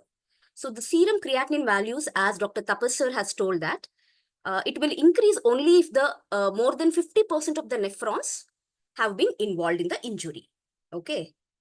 So if it is less than 50%, then that is known as renal reserve, which helps to keep the kidney functioning. So that is known as subclinical AKI. Second, there could be some kinetic variations of the serum creatinine, which might push the patient into a subclinical AKI. Or because of decreased production of serum creatinine, there is no rise in serum creatinine even though there is a damage to the kidney. Okay, these are the conditions which fall under subclinical AKI. Now coming to the hemodynamic AKI. What is hemodynamic AKI? It is nothing but there is a decreased blood flow to the kidney. Okay, but there is no structural damage to the kidney. Okay, that can be seen in pre-renal azotemia, hepatorenal syndrome, cardiorenal syndrome, and if there is a RAS, if you use drugs like RAS inhibitors. Okay, I think you understood this diagram. Okay, now as I told, subclinical AKI. So it occurs when the effects of the tubular injury and reduced GFR in some nephrons are compensated for by the other non-injured and functioning nephrons via a phenomenon called renal reserve. Okay, subclinical AKI is thought to be an early step in the spectrum of the kidney disease and it is associated poor outcome. And we also know that the serum creatinine usually peaks 48 to 72 hours after kidney injury. And during this time, we might actually give a patient, the patient might be exposed to a number of nephrotoxic agents also. So it might actually push the patient into the actual clinical AKI. And the structural kidney disease may also be missed as the serum creatinine fails to rise due to some dilutional effects of the fluid administration which we give in septic shock patients, or because of decreased serum creatinine production as in low muscle mass and sepsis. Now the second thing which I told is the rise in serum creatinine without kidney injury. So elevations in serum creatinine may not always represent a kidney injury, right? Especially in the pre-renal causes. So for example, hemodynamic reduction in the renal blood flow and the GFR, which happens usually in the cardiorenal as well as the hepatorenal syndromes, they cause a rise in serum creatinine in the absence of discernible structural kidney disease. Okay, as I told, even RAS inhibitors also do the same because they reduce the GFR. And some other medications like this trimethoprim may inhibit the secretion of serum creatinine, tubular secretion of serum creatinine without a reduction in GFR, and this might cause a rise in serum creatinine. And one of the biggest limitation of the current serum creatinine-based AKI definition is that it doesn't provide a detailed phenotypes of AKI. So what is this phenotypes of AKI? It is nothing but basically the phenotypes, they combine the severity as well as the duration of AKI. Basically, it has been divided into mild transient phenotype, mild persistent phenotype, severe transient, and severe persistent phenotypes. Okay, so this serum, the KDIGO criteria will not tell about the phenotypes of the AKI. Now, this is about the limitations of the serum creatinine. Now, coming to the limitations of the urine output, sir has already discussed that many of the patients will be on diuretics. And so this is one of the limitation for the use of serum creatinine to diagnose AKI. Okay, so urine output is one of the time-sensitive marker of the GFR, as it tends to decrease before the serum creatinine concentration increases. So just before the increase of serum creatinine, urine output is better compared to the serum creatinine because it will increase little earlier, but not as early as the, it will not even detect the subclinical AKI. However, in the absence of a catheter, the measurement of this urine output is challenging, and it can significantly affect the hypovolemic conditions and also in case of diuretics. Severe AKI can occur despite standard urine output. So we have seen many patients whose creatinine is around more than 4, and still the patient has a urine output. So detection of AKI is greatly deferred in up to around 43% of the admitted patients, which results in the missed treatment windows. So anyone asks about the limitations? So this was just an explanation. So you can just write about this diagram, okay? And then you can mention this table, okay? So as we have discussed, serum creatinine, it is insensitive to the kidney damage, especially for the healthy kidneys, because nearly 50% of function has to be lost before the serum creatinine increases. So it is slow to increase. It is affected by the exogenous creatinine intake. Okay, it might depend on the muscle mass and metabolism and also the liver functions. Okay, it could be affected by physiological conditions like pregnancy. Okay, there could be some false positive increase in serum creatinine because of drugs or hemo concentration. And I told it can be changed during pregnancy. Same with the urine output. The transient oliguria might be sometimes physiological. Diuretics can manipulate the urine output measurement, and it is prone to measurement error with a urinary catheter. So you can just mention this table. Now coming to the biomarkers in AKI. So I think actually sir showed you a nice table with different biomarkers. So they have been classified into a number of ways. One is the area from which it's been produced. Okay. So it's been, so as we know, this is the nephron. So we have the glomerulus, PCT, loop of Henle, DCT, and the collecting duct. So the biomarkers which get released from the glomerulus are the cystatin C, the clusterin, and the penkit. Coming to the proximal tubule, there are again two types. One is the markers of injury. Second, the markers of cell cycle arrest. And this is the very important markers of cell cycle arrest. There are a lot of studies which has been going on with this cell cycle arrest markers. We will discuss it in the later slides. So this PCT, so you have two types I told. The markers of injury are the interleukin 18, the KIM1, and the LFAP. And the markers of cell cycle arrest are the TIMP2 and the insulin growth factor binding protein 7. And coming to the distal tubule, you have the NGAL, which is nothing but the marker of injury. So you have to just put a nephron and just tell the classification, or put a diagram and tell them about this classification. So as sir told, this biomarkers can actually be measured both in the serum as well as in the urine. But more studies were performed on urinary biomarkers. So basically it has been broadly categorized into 3 categories. One is the biomarkers which have a low molecular weight and which are freely filtered at the glomerulus. As I told, cystatin C is one of the important one. The others could be the beta-2 microglobulin, alpha-1 microglobulin, the light chains, and the lysozyme.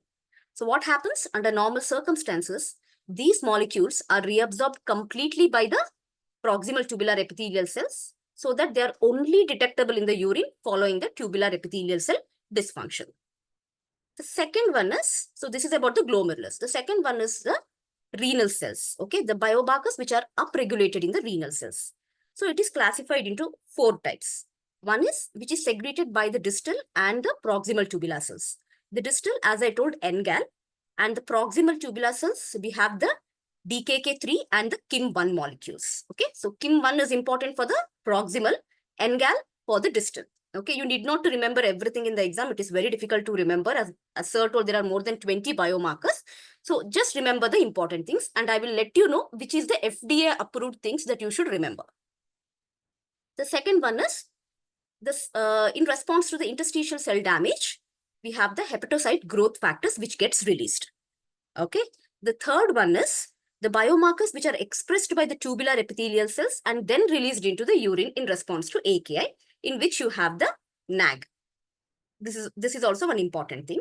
And the most important thing is the cell cycle arrest markers, which are nothing but the insulin-like growth factor binding protein 7 and the tissue inhibitor of metalloproteinases 2. Okay. And the third one, the classification is the biomarkers which may be emitted by the inflammatory cells because of the inflammation.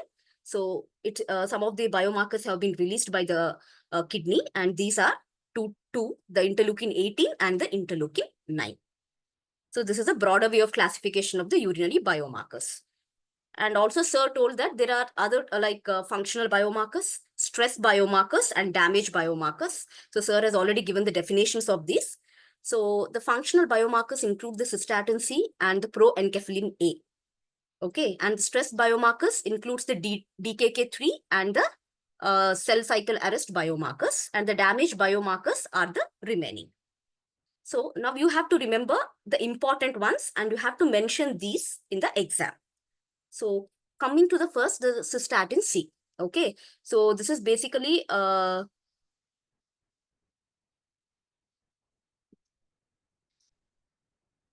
it is FDA approved as well as the European Society approved biomarker for clinical practice. So it is nothing but a 13 kilodalton cysteine protease inhibitor, which is produced by the nucleated human cells, and it is freely filtered. So this can be measured both in urine as well as plasma. And it's basically used for the diagnosis as AKI and the measurement of its severity. But the thing is, what are the confounders? A lot of confounders are there for cystatin C because usually it is elevated in the CKD patients. It is confounded by age, sex, inflammatory state, diabetes, low albumin, and glucose steroid treatment. The second one is, as I told, the cell cycle arrest markers. That is nothing but the TIMP2 and the IGFB7. Okay. So what is this? This is also US FDA approved and European Society approved for predicting stage 2 or stage 3 AKI in adults. That is moderate to severe stages. Okay. These are basically produced by the tubular epithelial cells and they can induce the cell cycle arrest. Okay. There is something known as the nephrocheck, which I'm going to discuss later. So the nephrocheck basically uses these two biomarkers. Okay. Then the next one would be the damage biomarkers, in which the FDA approved are around two important one. One is the KIM1 and is the LFAP. So KIM1 is nothing but a transmembrane glycoprotein, which is produced by the proximal tubular cells, and it is released when the tubular cells are injured. Okay, and it may take up to 24 hours to actually peak the after injury. So this is a bit of delayed biomarker among the remaining biomarkers. And the LFAP, it is nothing but an intracellular lipid cation, which is freely filtered and reabsorbed in the proximal tubular cells. It is advantages, it is measured both in urine as well as plasma. Okay, and it is associated with anemia and in non-diabetic patients also. The last one is the NGAL, which is also US approved. Okay, so it has some 3 types you need not to mention. So NGAL, basically urine and plasma, it can be measured. And what are its limitations? It is elevated in sepsis, UTI, CKD, and in any general inflammation. So just write the classification and write only about the FDA approved biomarkers in detail if they ask for 5-mark question. So next is about the nephrocheck. Okay, so this is one of the important things. I think some of the hospitals are even using this nephrocheck. So in September 2014, the test, this NephroCheck, has been introduced in USA, and it was FDA approved. So basically this immunoassay test, it measures the urinary concentration of the cell cycle arrest markers, that is the TIMP2 and the IGFBP7. And it combines them into a single numerical result, which is nothing but the product of their concentration. Okay, so these proteins cause cell cycle arrest during the very early phase of the cellular damage, leading to the cell cycle arrest in G1 phase. Okay, in response to various insults, like it could be any oxidative stress, toxins, ischemia, sepsis, or inflammation. So how does this work? If they ask about NephroCheck for 5 marks, you need to write about this cell cycle arrest diagram. So coming to the cell cycle, as we all know, the cell cycle, it has 4 stages, 4 levels or 4 stages. Okay, you have the G1, that is the gap 1 phase, where the cell is ready to divide. Okay, then comes the S phase, where there will be a DNA replication. And the G2 or the gap 2 phase, where the cell organizes and condenses its genetic material for the next stage of M, that is nothing but the mitosis. Okay, so this is the cell cycle stages. So when there is any injury anywhere in the kidney or anywhere in the body, so this G1 cycle, which actually helps in division of the cells, so it will see which is a normal cell and which is an abnormal cell, or even the cell is aging, apoptosis. Okay, so this from G1, if the cells are normal, it goes to S phase for DNA replication. If there is a damaged cell, okay, so damaged cell DNA should not replicate. Okay, so it goes into something known as G1 phase, that is nothing but G1 resting phase, or also known as G0 phase. From here, apoptosis or fibrosis of the damaged cell occurs. Okay, so this is the normal cell cycle and the G1 resting phase. Basically, it is a protective mechanism for the body. Okay, so what happens in the kidney injury? So this is a nephron. So nephron, you have a, if you take the section of the nephron, you have the nephron tubule. And when you see the cross section of each nephron tubule cell, you have 2 receptors on that. One is the TIMP2 receptors and one is the IGFB-P7 receptor. Okay, so when there is any injury to these cells, kidney cells, what happens? These receptors will stimulate, okay, some P proteins which are present in the nephron tubule. Okay, so this TIMP2 receptor will stimulate the P27P receptor, whether this IGF will stimulate the P21 and P53.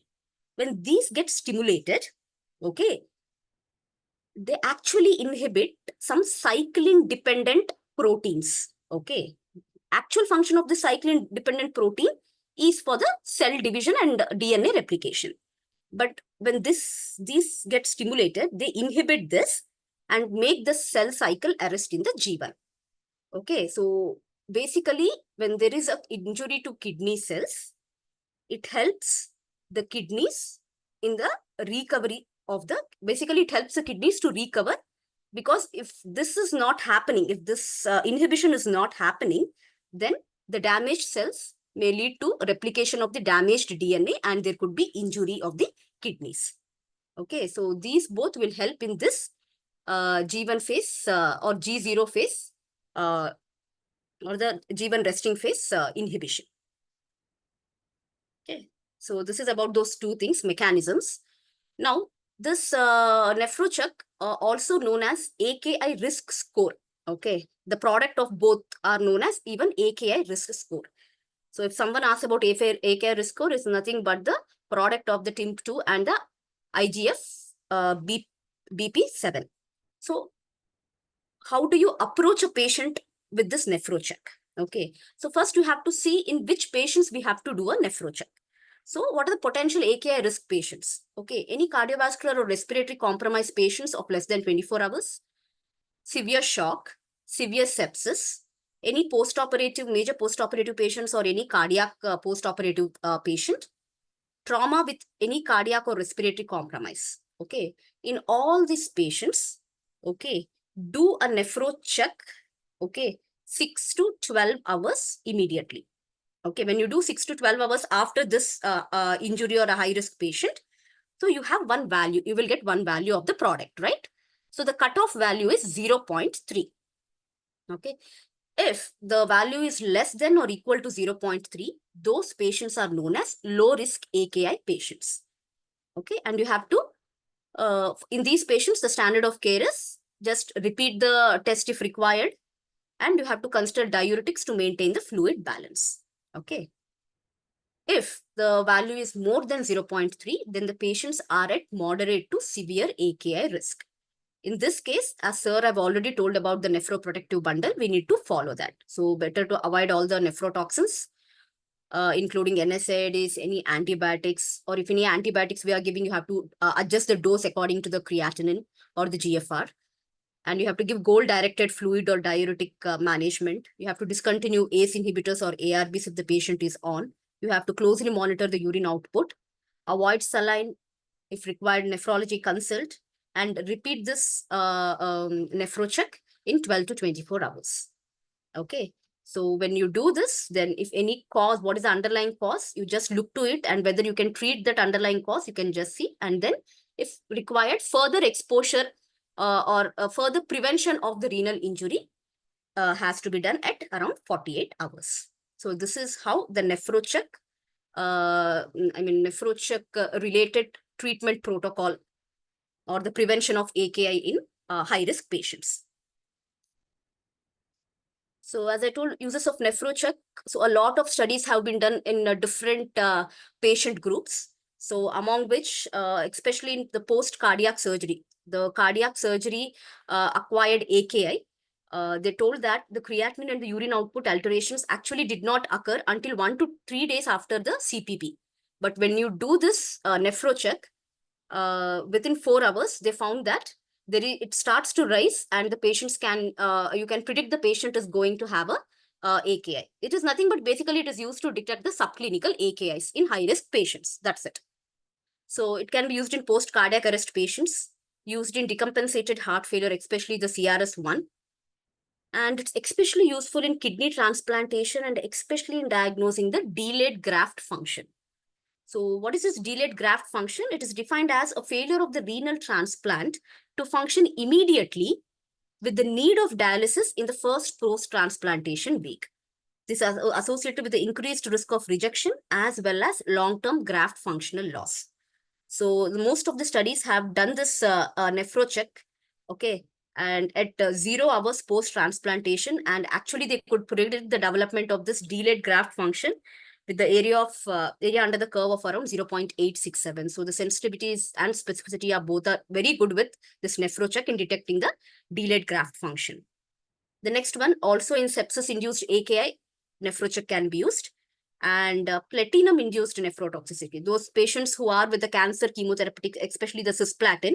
So when you measure the level 6 hours prior to the administration of cisplatin and 12 hours later of administration of cisplatin, the risk of AKI is, area under the curve is around 0.92. Okay, so this is also very good. Nephro check helps in detecting this platinum-induced nephrotoxicity. So in general, sir also told what is the uses. He has given 3 divisions. One is the early diagnosis, one is the differential diagnosis, and how to predict the outcome. So what is the role of biomarkers? So it helps in early diagnosis of AKI. It helps to determine the AKI etiology, and it helps to predict whether this AKI would be persistent. And also it helps to predict the requirement of RRT and also the long-term outcomes after AKI. Okay. So thank you. This is my last, I think sir has already explained about creatinine and biomarkers, how to classify it. Okay. Thank you.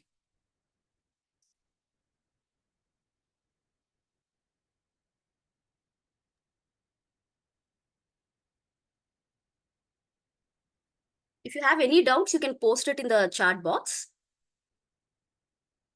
Darshan? Hi, ma'am. Would you like to continue your topic? Yes. I'll start off. Guys, any questions? Okay. Ma'am, have you stopped sharing, ma'am? I'll start. I think I stopped sharing. Oh, okay, sure. Thanks. Is my screen visible?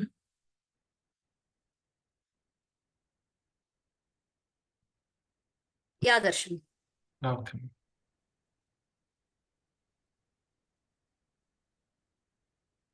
So, good evening, everyone. So, we'll continue from the topics on AKI itself. So, today, nephrology part one, basically, we're doing AKI and a few basics about urosepsis. I think so that'll be following my talk. So, for now, I think so we have addressed the major issue of diagnosing AKI, understanding the concepts of subclinical AKI with clinical AKI, and that is the way forward probably. And in the nuances which they are present, it's really in the nascent stages right now, from nascency to few clear-cut indications. So probably from henceforth, if we use better biomarkers, if we catch the AKI at an earlier stage, that is the subclinical stage, better outcomes can come. Just to lighten the mood a little more, can anyone tell any other methods for diagnosis of AKI apart from whatever we have spoken about till now? Is there any other method that we can use apart from biomarkers? Radiology, sir. Very good, thank you. Can you elaborate one method? Sir, when you go for this ultrasonography, so there is a alteration in the renal parenchyma. There is Yes. subtle changes. It starts early. Okay, so subtle changes, Dr. Paritosh, will take a little time. Okay, so there's something called as renal resistive index. Have you heard about that? Yes, sir. Renal Yeah. resistive index. So what you're talking about, the subtle changes, if at all the AKI is because of an infective etiology or probably a drug-induced etiology from quite some time, that might be changing. But what we need to know is AKI, as per definition, it can happen AKI, AKD, right? So any kidney dysfunction up to the possibility of 3 months will be termed as AKD, right? So those subtle changes, we might see if there is chronic involvement. That will be usually more than a week if you're talking about subtle changes. But if you're talking per se AKI, probably renal resistive index is one of the earlier markers where you can usually see, the changes better than a anatomical change per se. Do you have any idea? Does anyone want to elaborate on renal resistive index? So I think so most of you know about VEXs, right? So in VEXs, again, I had discussed in the previous classes, it's just about some volume overload causing venous distension, and that itself causing renal problems. So venous distension causing Here volume also, overload. no, in vexus, like we are seeing the renal vessels. Here also, we see this renal arteries only by Correct, putting correct. ultrasound program, Yes, yes. and then we measure the flow by using the Doppler, sir.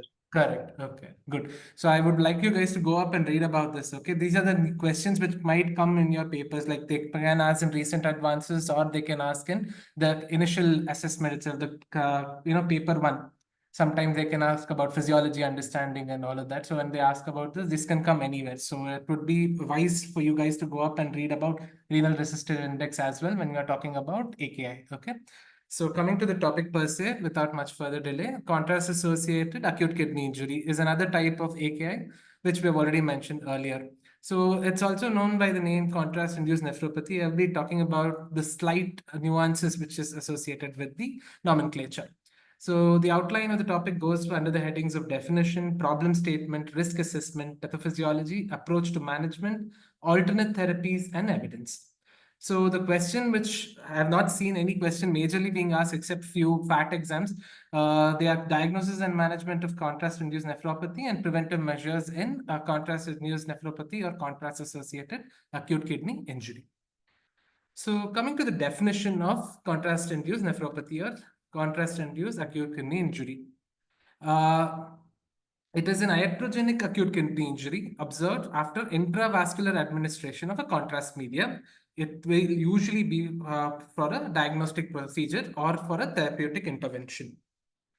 According to KDIGO, a serum creatinine increase of at least 3 milligrams per deciliter over the baseline value within 48 hours after exposure to contrast media, or an increase greater than 1.5 times the baseline value within 7 days of exposure to contrast media, or a urine drop of less than 0.5 ml per kg per hour for at least 6 hours after exposure are the definitions for contrast-induced acute kidney injury.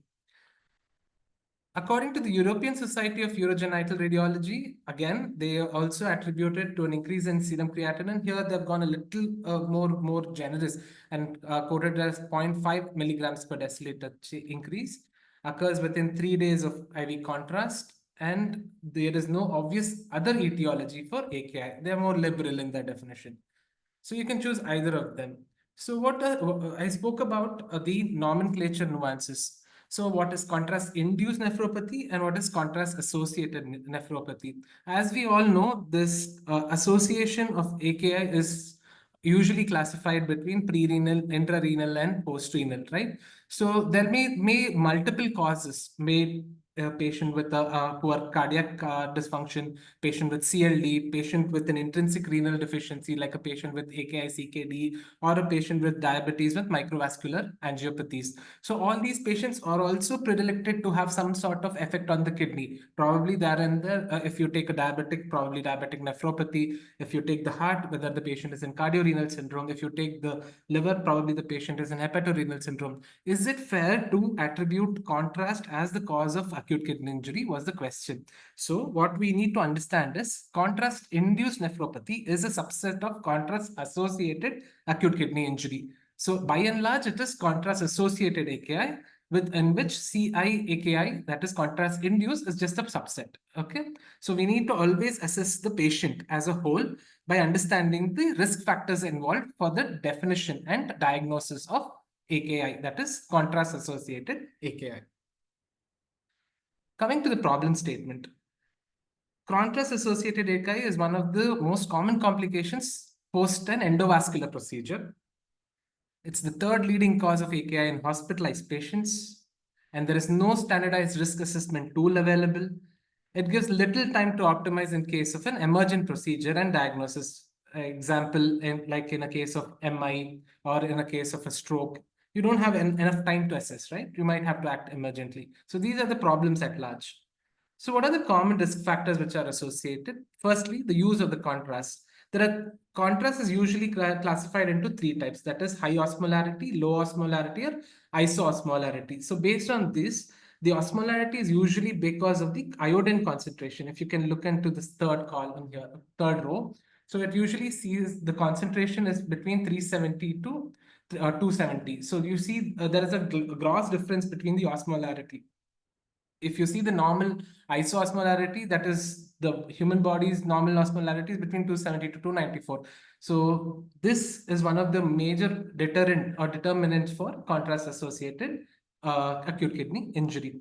Because of this hyperosmolarity, it usually causes viscosity, which contributes to the development of acute kidney injury. Along with these, you need to also, understand 2 other things, which are the risk factors. You can either classify them based on the patient-related factors or procedure-related factors. So whenever you get a question in the exam, start with speaking about patient-related, procedure-related. That will be useful and it will be better classified. So coming to patient-related risk factors, it can start with the patient having a history of, microvascular diseases like diabetic nephropathy, previous acute kidney injury, or chronic kidney disease, patient being the state of dehydration, a patient with poor hemodynamic status, probably in shock, an elderly age group patient with a poor renal reserve, or the use of concurrent nephrotoxic drugs. These patients are at usual higher risk. Coming to procedural related causes, it can usually be depending on the type of contrast used, amount of contrast being used, and the osmolarity of the contrast which is used, and also number of times that they might require to use the contrast, be it in a single setting or multiple settings. Coming to the pathophysiology of contrast-associated acute kidney injury, first thing you need to understand is they're broadly understood in 2 things. That is, what is the direct and the indirect effect. The direct effect is usually to the nephrotoxicity related, so directly to the nephrotubules. The indirect effect is usually the alteration of hemodynamics, which causes decreased renal blood flow and causing acute kidney injury. So it's almost like a pre-renal or an intrinsic renal type of a pathophysiology that needs to be understood on the whole. So basically the mechanism is oxidative stress and the occurrence of damage due to free radical mechanism, which ultimately triggers a pro-apoptotic mechanism. This is a beautiful article from NEJM by Roxana Mehran. Actually, this, if you can see here, I've already spoken to you. So when you talk about the direct effects, that is the nephrotoxic effect, as soon as the intravascular injection of a contrast dye is given, what it causes is it increases the viscosity in the tubular fluid, and that causes tubular obstruction, as you can see here. Okay, the basal cells are lost. Because of the contrast being present in the tubular lumen, the polarity is lost. Because of the polarity being lost, the the channelopathies sets in. That is, the sodium chloride channel is getting affected. Usually where this happens is the proximal tubule, that is the one which takes the maximum brunt. This leads to a loss of the tubuloglomerular feedback and increased delivery of sodium to the distal nephrons. And because of this, it again causes tubular injury and causes renal function impairment. This is roughly about the intrinsic renal or the nephrotoxic effect. That is the direct effect of the dye. Coming to the indirect effect, what happens here, because there's the contrast medium present in the blood vessel, that causes an arteriolar constriction. That in the way triggers the renin-angiotensin mechanism, which further causes the delivery of endothelin, which causes vasoconstriction. Along with this vasoconstricted state, there is also drop in the presence of nitric oxide and prostaglandin I2, which are usually vasodilators. So you have an unopposed vasoconstriction in this state. Because of the unopposed vasoconstriction, there will be decreased blood supply to the kidney, which usually leads to microvascular thrombosis and ischemia. That leads to renal impairment. So just as an outline, you need to remember direct nephrotoxic effects, disturbances in renal blood flow. When you're talking about renal blood flow, talk about viscosity and osmolarity and the arteriolar vasoconstriction, which leads to ischemia and microvascular thrombosis, leading to renal impairment. Coming to direct nephrotoxic effect, it is loss of polarity of the membrane, malfunction of the sodium chloride pump in the proximal tubule, leading to excessive delivery of the contrast medium to the distal tubules and loss of tubuloglomerular feedback, leading to ischemia in the outer medulla, again causing the renal impairment, along with the pro-apoptotic pathway being activated, leading to tubular damage and injury, which further aggravates the renal function and worsening of renal parameters, that is the eGFR is drop, and then it leads to acute kidney injury. Am I clear till here? So what is the basic mechanism by which happens? You need to understand in the three phases. That is the glomerular phase, which causes endothelial damage, oxidative stress, and nitric oxide deficiency, causing drop in GFR. This is the pathway which usually happens. Along with that, what happens in the vasa recta? That is the blood vessels which usually are attributed to the tubuloglomerular feedback. So because of this endothelial damage and vasoconstriction and increased resistance because of the viscosity, this loop is lost, which again causes decreased blood flow, hypoxia, and occurrence of contrast-associated AKI. Coming to the tubules, again, you know that there is the cellular damage, the urinary viscosity is increased, and that again is because of contrast medium being retained in the tubules, which causes decreased GFR and then also attributes to contrast-induced acute kidney injury. So you have to you basically break it down, and structurally also you can define it if they ask about pathophysiology of contrast-associated acute kidney injury. So having spoken about all of this, and you also know about McMahon score for rhabdomyolysis causing acute kidney injury. So there is a similar tool for contrast-associated acute kidney injury as well, that is called as the Mehran score. She's one of the earliest authors who have done a lot of research on contrast-associated AKI. And there were two scores. Initially, she came up with a score in 2010, 2012, and then there was an upgraded score. This is the latest score, okay? So the risk factors which are usually present are hypotension, IABP use, congestive heart failure, age more than 75 years, anemia, diabetes, and the volume of contrast medium used. Also, the serum creatinine or eGFR. When the first score was taken into picture, this was usually in patients who underwent emergent PCI procedure for acute MI.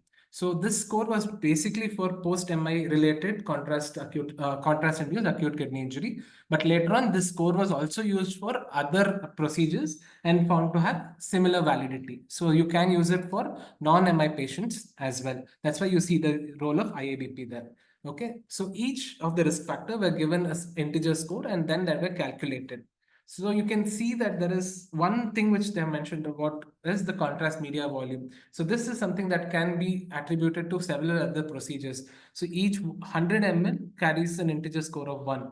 And the creatinine value and the EGFR also, there is a clear-cut cutoff. So making this score more reliable and more robust. Okay. So when the scores are calculated, a score less than or equal to 5, the risk of CIN was found to be around 7.5%, and the patient progressing for the need of dialysis was as less as 0.04%. Whereas if you see the score of more than 10, usually has a higher risk of development of CIN up to 26%, with the risk of dialysis requiring being around 1%. So if it is more than 15, the thing actually increases up to 12%. That is, the risk of CIN doubles from 26% to 57%, and the risk or need for dialysis goes up to 12.6%. So how did this turn around when they looked at the occurrence of major adverse cardiovascular events as well? And they also looked at the major cerebrovascular event. So using this score, they were able to predict that when the CIN score is on the lower side, the risk of developing severe complications, be it cardiovascular or CNS related complications, it was lesser. So this actually gives us a fair understanding about what the patient might develop in the next 12 months to 3 years. So this is one of the things which they have done as a follow-up analysis, and this actually holds good. So this is a good valid tool if you can still use it. There are a lot of other tools which are available apart from the Roxana score, where you can use the Merenzi score or the Bartholomew score, but the validity of such scores are still under debate.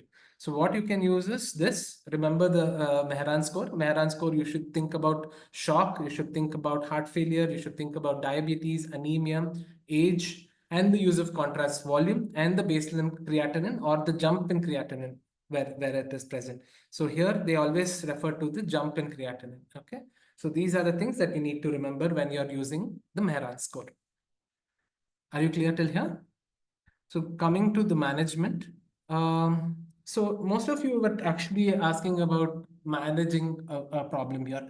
So why do we have to talk so much about acute kidney injury? Why is it so difficult? Because if you have a problem with the brain, it's quite clinically evident and it can be picked up earlier. If you're talking about the heart, it has a marker and it can be picked up earlier. But unfortunately, with the kidney, that is not possible. For a heart, we have a troponin which goes up and says there is a possibility of an MI, which can be corroborated with the ECG as well as the echo. But unfortunately, kidney, that is the problem. Most of the definitions with contrast-associated acute kidney injury or acute kidney injury by and large is dependent on creatinine, which is actually a marker of function rather than a marker of injury. So this is one of the drawbacks, and that is the reason the biomarkers come into picture. Okay. So the delay in diagnosis or damage would have happened by the time of diagnosis when we make an attempt to find out the cause. Usually creatinine takes more than 48 hours to rise in acute kidney injury, and novel biomarkers, as they've already been covered, needs to be still validated. But as Madam was already talking about NephroCheck, that insulin-like growth factor B17, that is IGF B17 with TIM2, actually seems to be a good score, and it has been validated in most of the studies. So if that can be checked on a routine basis, probably it might help us understand the damage earlier and stop from further damage occurring, leading to need for renal replacement therapy. So how do we approach these patients? So what are the concerns? Is my patient, in the high risk category is what the first thing we have to understand whenever you need to think about giving a contrast. Okay. Is my patient euvolemic, or the assessment of hydration status, has it been done? These are the second most important thing that you need to ask yourself when you're treating a case. And then you should also understand what type of procedure is being planned. Is it an emergent procedure like in the case of a PCI or thrombectomy or something like that, or it is a planned procedure? So those things also become something that is practically important. And then you need to also analyze, is this contrast study going to change the overall outcome? So possibly these 4 questions are the things that we as clinicians should ask ourselves before thinking of giving contrast to this. And if you feel that that is necessary at that time, probably you should not worry about contrast associated AKI and you should go ahead. I'll be speaking about this in the further slides. So coming to the outline, first, whenever you have a patient who's undergone a contrast procedure, think about the risk, okay? So before giving the contrast, classify this risk where the patient falls into, whether the patient falls into an intermediate risk or a high risk or a low risk category. And think about minimizing the use of contrast as much as possible. Okay, better of a parenteral route, better if enteral routes are possible, use those. If not, then think about intravascular use of contrast. And then obviously you have to go in a few treatment strategies that have been validated as of now. Okay, that may be optimization of hydration, use of isoosmolar contrast, or there has been a few pharmacological data which has currently come out, which can help prevent or mitigate the occurrence of acute kidney injury post contrast exposure. There's also a very beautiful physiological concept which is being coming up even for the kidneys. It was previously spoken about in cardiac cases, that is remote ischemic preconditioning. So remote ischemic preconditioning, I just want to throw in a little bit of an input on this. There's not much data on this, but what they're trying to tell us, if the patient is prone to some amount of hypotension or hypovolemia, induced hypotension, the kidney is usually understanding the amount of stress it's going to be forced into. So probably this patient will be able to tolerate the contrast better as compared to patients who have not been exposed to ischemic preconditioning in the past. So this is one of the concepts which is still in the theoretical strata, but there have not been extensive studies to look into induction of ischemic preconditioning and its effect on the occurrence of contrast associated acute kidney injury. Am I clear about that, or you want me to repeat, any one of you? Okay. So coming to the treatment, so we all know this, cartoon where it, the causes of contrast and how it leads to, acute kidney injury. So the major thing would be the optimization of the clinical state, be it hydration, withholding of drugs. These things have to be checked first. After we do these things, then we need to look into other modalities which are available with us. That is the type of contrast media, the use of N-acetylcysteine, bicarbonate, and optimal hydration based on urine output, etc. Then we need to think about alternate agents or methods to whatever contrast we are using. Whether we can totally omit, it will be a good thing. But if not, what other agents can be used is something that we need to check in. The role of blocking RAS agents in this is still not sufficient, and there's not been an overall, study which has been done to prove benefit for RAS, because this is what I spoke about, the tubuloglomerular feedback mechanism related acute kidney injury. Okay. So the best approach usually would be before procedure, during procedure, and after procedure. So before procedure, discontinue all the nephrotoxic drug, optimize your volume status, probably start them on N-acetylcysteine, and there is no role for prophylactic RRT. The reason I put in for prophylactic RRT is because most of you might be aware of the thing that if the patient is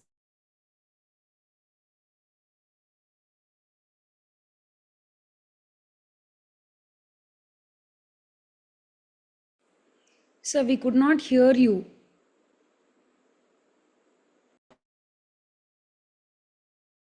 think about your contrast, think about the dose of contrast, and always use a diluent when you're giving the contrast. Coming to after procedure, continue your hydration for the next 24 hours at least. That has been recommended. So post 24 hours, whether you want to continue hydration or not depends on the volume status of the patient. So I was talking Sir, about. can you repeat prophylactic RRT and during procedure? We got disconnected. I'm sorry. I'll just repeat that. Yeah. So what I was trying to tell is there have been a lot of studies might be thinking in clinical practice as well as whether we should initiate the patient on RRT when we are giving contrast media. Okay, let's take an example for that matter. We have patient A and patient B. Patient A did not have any kidney injury in the past, but acute kidney injury might have set in because of a lot of factors. Okay, probably even probably cardiac or extra cardiac, and his creatinine is roughly around 1.7 right now. Okay, this is patient A. And patient B is a patient with a known CKD, non-oliguric, not on dialysis. So that patient's creatinine is roughly around 4. So both of these patients probably ended up having an MI. So in this case, the first thing what we might think is, does this CKD patient needs RRT prior to taking him up for, this thing, what is this, PCI? Or does the patient A need an RRT prior to this? For what are your options? What will you do in A and B?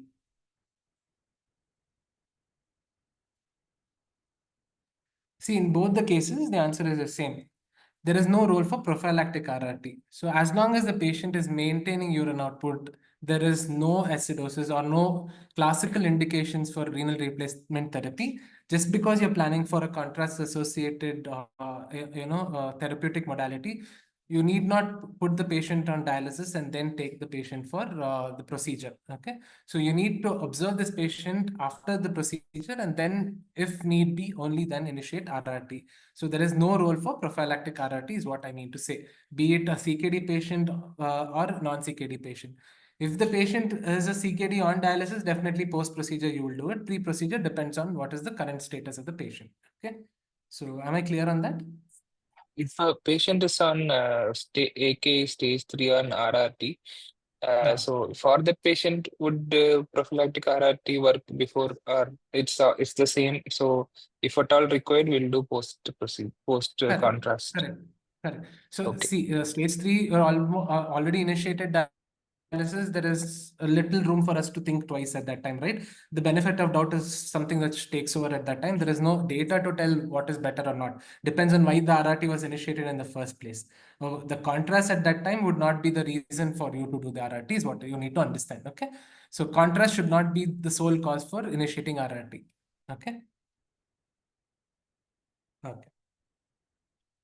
So going to risk stratification, how do we stratify these patients? This is based on the eGFR criteria. Okay, so anyone with the GFR of more than 60 ml per minute, they're usually low risk. Anyone between 45 to 60, they are in the intermediate risk.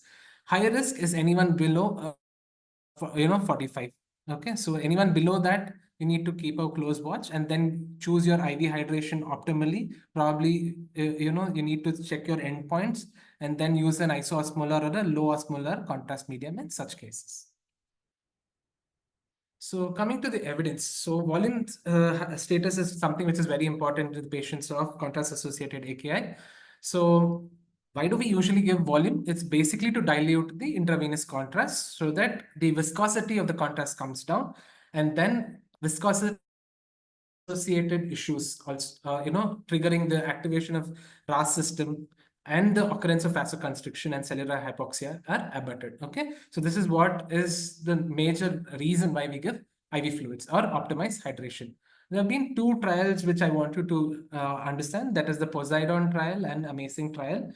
I'll be discussing about these 2 trials in the further slides. There's no role for diuretics along with hydration for the prevention of acute kidney injury due to contrast. Okay, that is something that has been proven. Urine output is the main thing that you need to look into after the patient has been exposed to a contrast. And based on the urine output, if you have optimized the patient, then you can go ahead and give diuretics as a diuretic challenge for AKI rather than empirically giving these patients diuretics. Most of you would have also known a concept called as the renal guard, which is actually a system which targets the base urine output of the patient and then gives the next hour's IV hydration therapy to maintain a steady state urine output. So this is one such system. Okay, that is the renal guard system. So there have been no such evidence telling that this reduces the effect, but Poseidon usually does similar things. Okay, So both of them, the Poseidon and the Amazing trials, were a non-inferiority trial. Okay. So coming to Poseidon trial, what it usually did was it checked the left ventricular end diastolic pressure, and based on that, they continued hydration. Okay.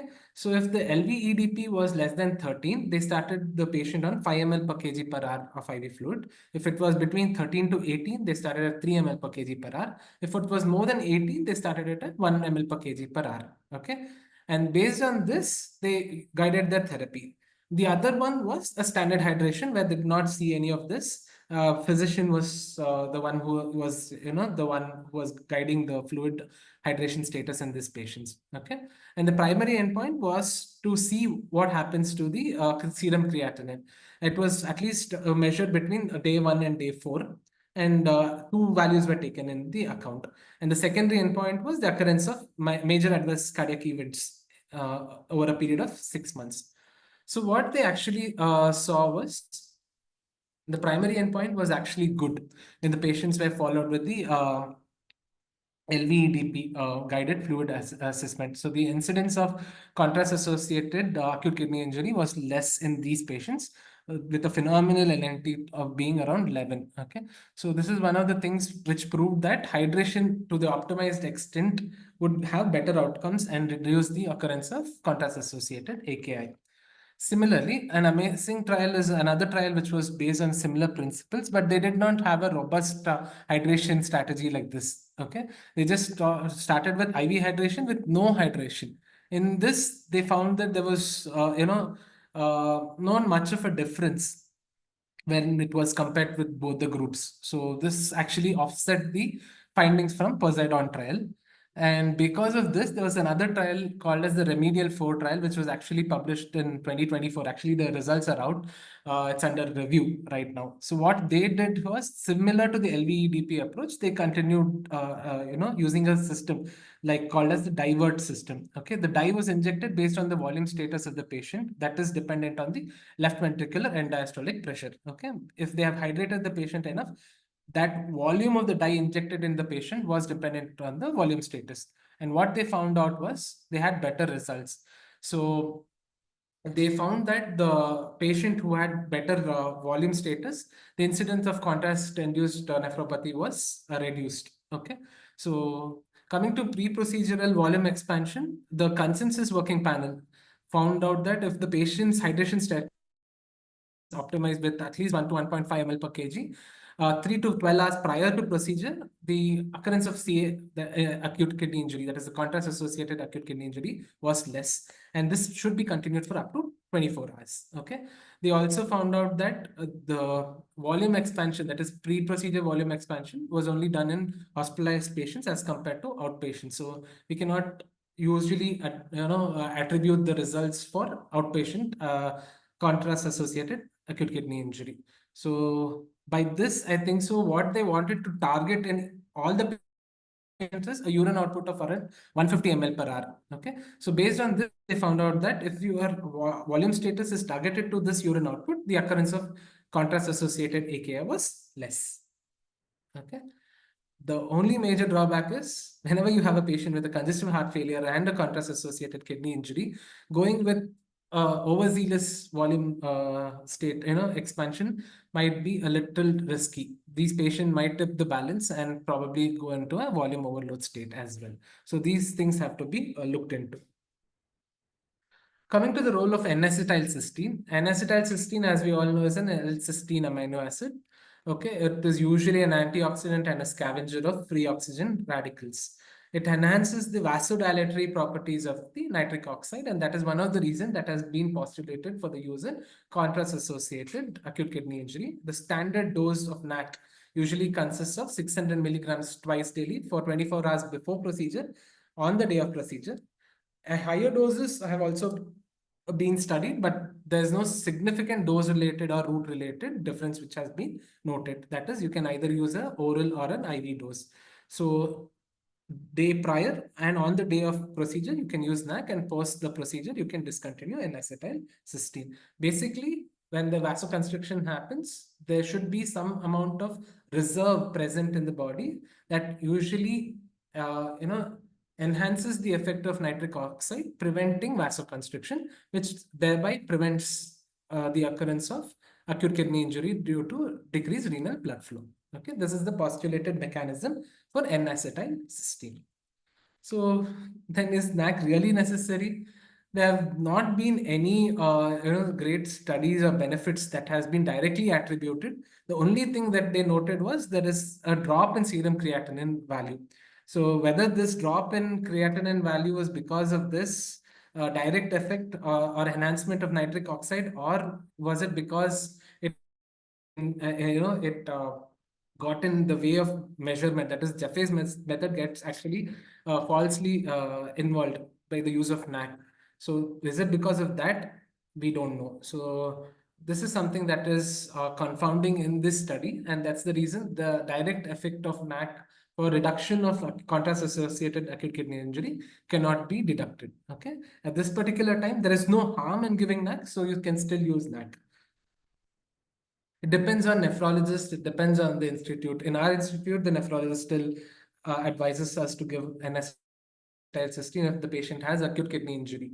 If the creat is usually more than 1.7, we tend to use this to prevent worsening of renal parameters. In a systematic review and meta-analysis, what was found is NAC supplementation did not reduce the incidence of contrast-induced nephropathy, even with diabetics. Usually diabetics are the ones which have a lot of problems with microangiopathies, right? So even then they did not find anything. I'll come to the PRESERVE trial in the later slides, okay? PRESERVE trial actually studied a lot of things.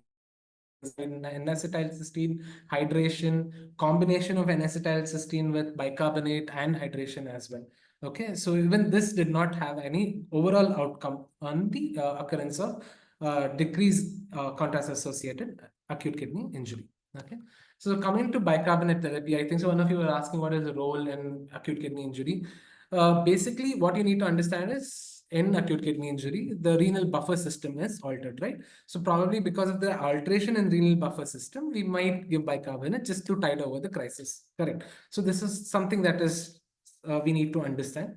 And the way that bicarbonate helps is by the Haber-Weiss reaction. So what is Haber-Weiss reaction? It usually gives a hydrogen peroxide molecule, okay? And because of this, the superoxide which is formed, that can be offset by the occurrence of bicarbonate therapy in these patient. So the acidic environment which sets in AKI is offset by the use of bicarbonate therapy. So the alkalinization or the end target for that being a bicarb level of around 20 to 22 is what usually is the end point for bicarbonate therapy, but this is not routinely advised for all patients. There is BICAR ICU trial which you can still read up. BICAR ICU trial gives us an idea about the use of bicarbonate therapy. There it's very clearly told about in which patients you need to use bicarbonate therapy. Probably if you have a higher lactate, you should again rule out a lot of confounders at that time. The patient should not have a CLD, the lactate should not be because of any inotropes. And if you have optimized the hydration, then thinking of giving bicarbonate in such patients would be wise. But empirically starting them on bicarbonate therapy for a patient on metabolic acidosis or with acute kidney injury is not routinely advised.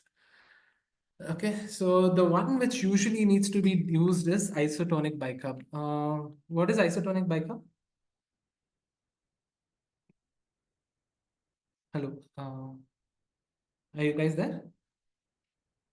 Making bicarbonate sauce smaller to the How do you do that? by adding half NS Okay. or D. You can either use half NS, 5D or anything. So basically what we usually get is a hypertonic solution of bicarbonate. Okay, you might get 7.4 or 8.3 millimole solution in your ICU. So what is usually advised is you need to dilute it in a liter of saline and then saline or dextrose and then use this. And the basic concentration of bicarb which has to be obtained is usually around 4.5 millimoles. Okay, so this is isotonic bicarb therapy which has been suggested. And if you're correcting bicarb, that is a different formula. Okay, in this case, for a patient with contrast-associated acute kidney injury, The thing which they have told about is use at 3 ml per kg per hour for 1 hour prior to procedure and continue at 1 ml per hour for another day or so. Okay, but there is no robust evidence for the use of bicarbonate to prevent acute kidney injury. There have been a lot of meta-analysis and systematic reviews for the use of NAC along with bicarbonate to prevent contrast-associated nephropathy, but there is no evidence for this. Okay, so this is the result of PRESERVE trial, which actually I told you they saw the combination of soda bicarb with N-acetylcysteine, sodium chloride solution with N-acetylcysteine, bicarb with a placebo, and just hydration therapy. So when they saw all of this, there was no significant difference across the groups. So what could be concluded is just continue hydrating these patients optimally. Probably that itself would reduce the occurrence of contrast-associated acute kidney injury. So whenever some question is asked about contrast-associated acute kidney injury in the exam, remember the Poseidon trial, remember about left ventricular end-diastolic pressure guided volume replacement, remember PRESERVE trial for NAC as well as bicarb. I think so these three should be sufficient for evidence treatment. So this forest plot is more than enough for me to prove a point that there is no difference that was noted for the use of NAC as well as bicarbonate here. Both this is the NAC data, this is the soda bicarb data. It was a fairly good meta-analysis with the I-square being around 47 for this and 0 for soda bicarb. So they did not see major difference. Okay. So what are the other therapies along with bicarb and NAC? They were studying about the use of statins, ascorbic acid, vitamin C came in for everything. So theophylline, aminophylline and theophylline have been attributed to improvement of urine outcome because of diuretic effect of these agents, but overall there is no robust evidence present. The use of vasodilators to offset vasoconstriction. There is no role for forced diuresis, no role for empirical RRT, no role for prostaglandin E1, inorganic nitrate, timetazidine, allopurinol with IV fluids. Nothing has been overall proven. But there's one very recent study that I came across recently, even I didn't know about it until I prepared for this class, is the use of inorganic nitrates. Okay, so the basic thing we all know is there is vasoconstriction because the bioavailability of nitric oxide in acute kidney injury secondary to contrast is decreased. So what we need to do is if we give nitrates to these patients, the vasoconstriction would be offset, restoring the blood circulation to the kidney, and by that improves the tissue oxygenation and reverses kidney damage. This is the basic understanding. Okay, so nitrate CIN trial was actually one of the recent trial published by the European Heart Journal. So this is something with patients who underwent contrast related studies for acute coronary syndromes. They actually had a fairly good population size also, if you can see around 321 and 319. So what they used was they used potassium nitrate as one of the inorganic nitrates in these patients and saw what happens to the outcome of such patients. So the outcomes were actually phenomenally good with a p-value suggesting of 0.001 in both of them. So the use of inorganic nitrates for now has been proven to be good.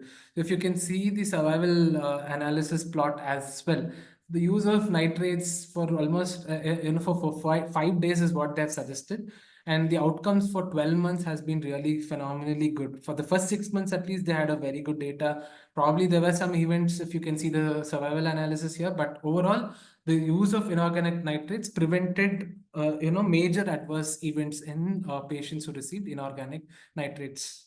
So they concluded this by telling that patients who received inorganic nitrates for the first 5 days of the post-contrast intervention had lesser incidence of major adverse cardiac events as well as the occurrence of contrast-associated kidney injury. So this is something that we might have to start in practice and also look for larger studies. So prophylactic RRT, I've already spoken, no evidence. So what are the preventive methods? I've spoken a lot about use of hydration, use of low contrast media, probably other therapies like nitrates, statins, etc. Statins also, there have been a lot of trials. There is no evidence for that. What are the other things that you can see use apart from contrast? The first question we need to ask ourselves whenever the patient is at a higher risk strata, that is an EAGFR being less than 45, probably is there any other alternate way that I can diagnose this patient apart from using a contrast? So if it is cardiac, there have been a lot of newer advances in cardiac imaging, that is the intravascular ultrasound and optical coherence tomography for cardiac patients, or else you can even think about a cardiac MRI.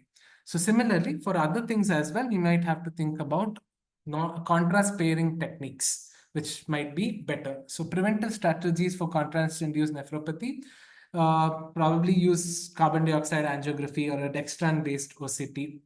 Okay, and then for reduction of volume, probably you can use a coronary sinus aspiration technique wherein the contrast is given. You make a study and the same time you can also aspirate back the contrast. Similar system which is there is called as the AVERT system. Okay, and to offset the renal damage which can happen because of that, you can use all the drugs which I've already mentioned earlier, like apart from hydration, probably nitrates is one thing. Theophylline, there has been a theoretical benefit because it enhances diuresis, probably that might help it. So these are the few things which can prevent the occurrence of contrast-induced nephropathy. So preventive strategies are something that needs to be addressed. So this is something that you need to write in your answers if they ask about preventive strategies for contrast-induced nephropathy. So LVDP guided hydration and CVP guided hydration can also be mentioned. How do you call, like the next question is more practical. So whenever someone comes and you need to discuss, if you have a very good cardiologist or an interventional radiologist, they might speak to you and tell what is the maximum contrast media allowed. Does anyone have an idea about how it is calculated? Okay. So usually the maximum contrast for any patient with a normal kidney function usually would be 5 times the weight divided by serum creatinine. So that usually should give us the maximum contrast media that can be given to that particular patient. The other formula where you can use is the EGFR technique, that is 4 times the EGFR. And with the patient is having significant CKD, usually less than 30 ml of GFR, probably use sparingly. That is usually less than 100 ml is what is usually suggested. Probably in such patients, the AVERT technique, wherein the contrast is given and the contrast is aspirated after the procedure, is something that we need to look into. So these things can help reduce the incidence of contrast-associated acute kidney injury. So coming to the million-dollar question. So if someone comes to your ER or someone is in your ICU per se, right? So you have this patient, you have diagnosed some problem. Okay, let's take into question about patient having acute kidney injury, and you have developed, patient has developed pulmonary embolism, or the patient has developed mesenteric ischemia, and the patient is also in shock. And this time your question would be, should I do a contrast study? Should I not do a contrast study? Shock is resolving, but you want to prove that it is PE, or you want to prove that it is mesenteric ischemia. Do I have to do a contrast study or not? So these are the things which practically come into our foray every time, right? So there is a consensus statement which you can use as a backup for any legal issues if it comes at all. So this is from the Royal College of Emergency Medicine as well as the Royal College of Radiologists, which has recent as 2023. In an emergency, if at all you want to save the patient's life, in life or limb situations, you can still write down all the risks and benefits, explain to the relatives, and go ahead with the contrast scan. But you also have to analyze that it is after due diligence that you need to give the patients go ahead for the contrast associated scans. So age or pre-existing diseases should not be the criteria at that particular time, because you're looking at the overall outcome of the patient and not just the contrast associated acute kidney injury. So summarizing, usually you have to understand that contrast-associated AKI is multifactorial. Hydration has been the main pillar of prevention of contrast-associated AKI. Always remember it is the amount, the dose, and the osmolarity of the contrast which drives the incidence of contrast-associated AKI. Always stratify your patients between high-risk, intermediate, and low-risk patients prior to your study as much as possible. There is no evidence for extracorporeal therapy for a prophylactic therapy in contrast-associated AKI. Biomarkers are extensively being studied right now, but the role for them for the established diagnosis definition is still yet to be given out in the guidelines. Okay, so it is definitely there. Any patient develops AKI, the biomarkers will go up. So probably we can still use, and next studies can probably be focused on these for better outcomes. Thank you. Any questions? Sir, hi, Paritosh here. Sir, Hi, I have few questions. Yes. But say scenarios are different. The questions are almost same. Like the patient on dialysis, and we need to do a CCT abdomen or contrast enhanced MRI. So the practice here is that most of the center I have seen, the practice here is that to go for a dialysis after that. Yeah. So does it help to get these drugs eliminated, these dyes eliminated through RRT? This gadolinium or this isosmol or contrast media what we are using in the CCT abdomen?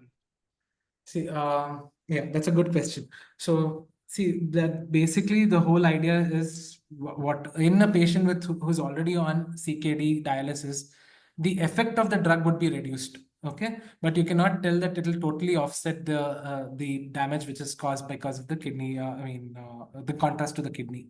Okay, the direct effect is always going to be there. Your kidney's reserve is already poor in the patient who's on RRT, right? So the dialysis per se, removing this depends on what type of filter you're using, what type of contrast you're using. Okay. So if you're asking, if your question is focused on whether contrast is removed by dialysis, depends on these two variables. Okay. Filter and the like if gadolinium is removed from this dialysis or not, sir? Gadolinium, I'm not sure about it, Paritosh. I have to look up. What the question is that if when the patient is having AKI, even not on dialysis or CKD patient, when we use this contrast enhanced MRI for gadolinium with gadolinium, so there's increased chance of getting this nephrogenic sclerosis of the kidney. So is any there method to reduce that? For one question is that. Another question is that for the CT abdomen, because my nephrologist is saying that it will not help. The nephrologist himself, because his patients is going on the CT abdomen, and he is saying that we are just doing it for the medical legal purpose. It is not going to help. So that is my confusion here, sir. No, I didn't get your question. Your question is it beneficial or is it not beneficial? Yes, sir, because previously is I that was what I thinking need to that some understand? amount of contrast will be removed. But now my nephrologist is a very senior nephrologist and renal transplant specialist. What he told for his patients also that you are doing it just for the sake of the relatives and the medical legal purpose. It is not going to remove the dye. Correct. So I get confused. That's absolutely right. Even I am of the same opinion. And even in, it's the understanding is correct. So by doing dialysis, it's not like you're going to remove the dye. Okay, because whatever damage the dye has to cause, it would have already caused it by then. It's only going to reduce some amount of damage by removing some toxin secondary to it. It's not the direct dye which is going to be removed by dialysis.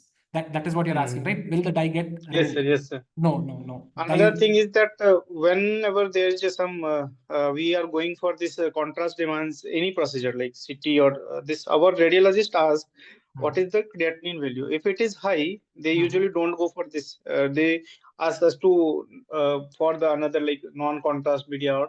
But if we do require, so the procedure protocol here is that to get a consent, the patient will lead dialysis. So is this a correct approach? Because I don't think it will. Absolutely correct.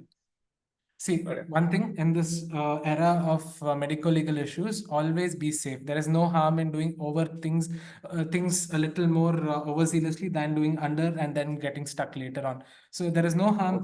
Most of the centers follow this protocol. Okay, wherever you have a patient with acute kidney injury with the creat being on the higher side, and you are referring this patient for a contrast-based study, you have to take in a nephro opinion and follow that orders, and you have to prime this patient. See, always think about the worst case scenario and do the best possible things.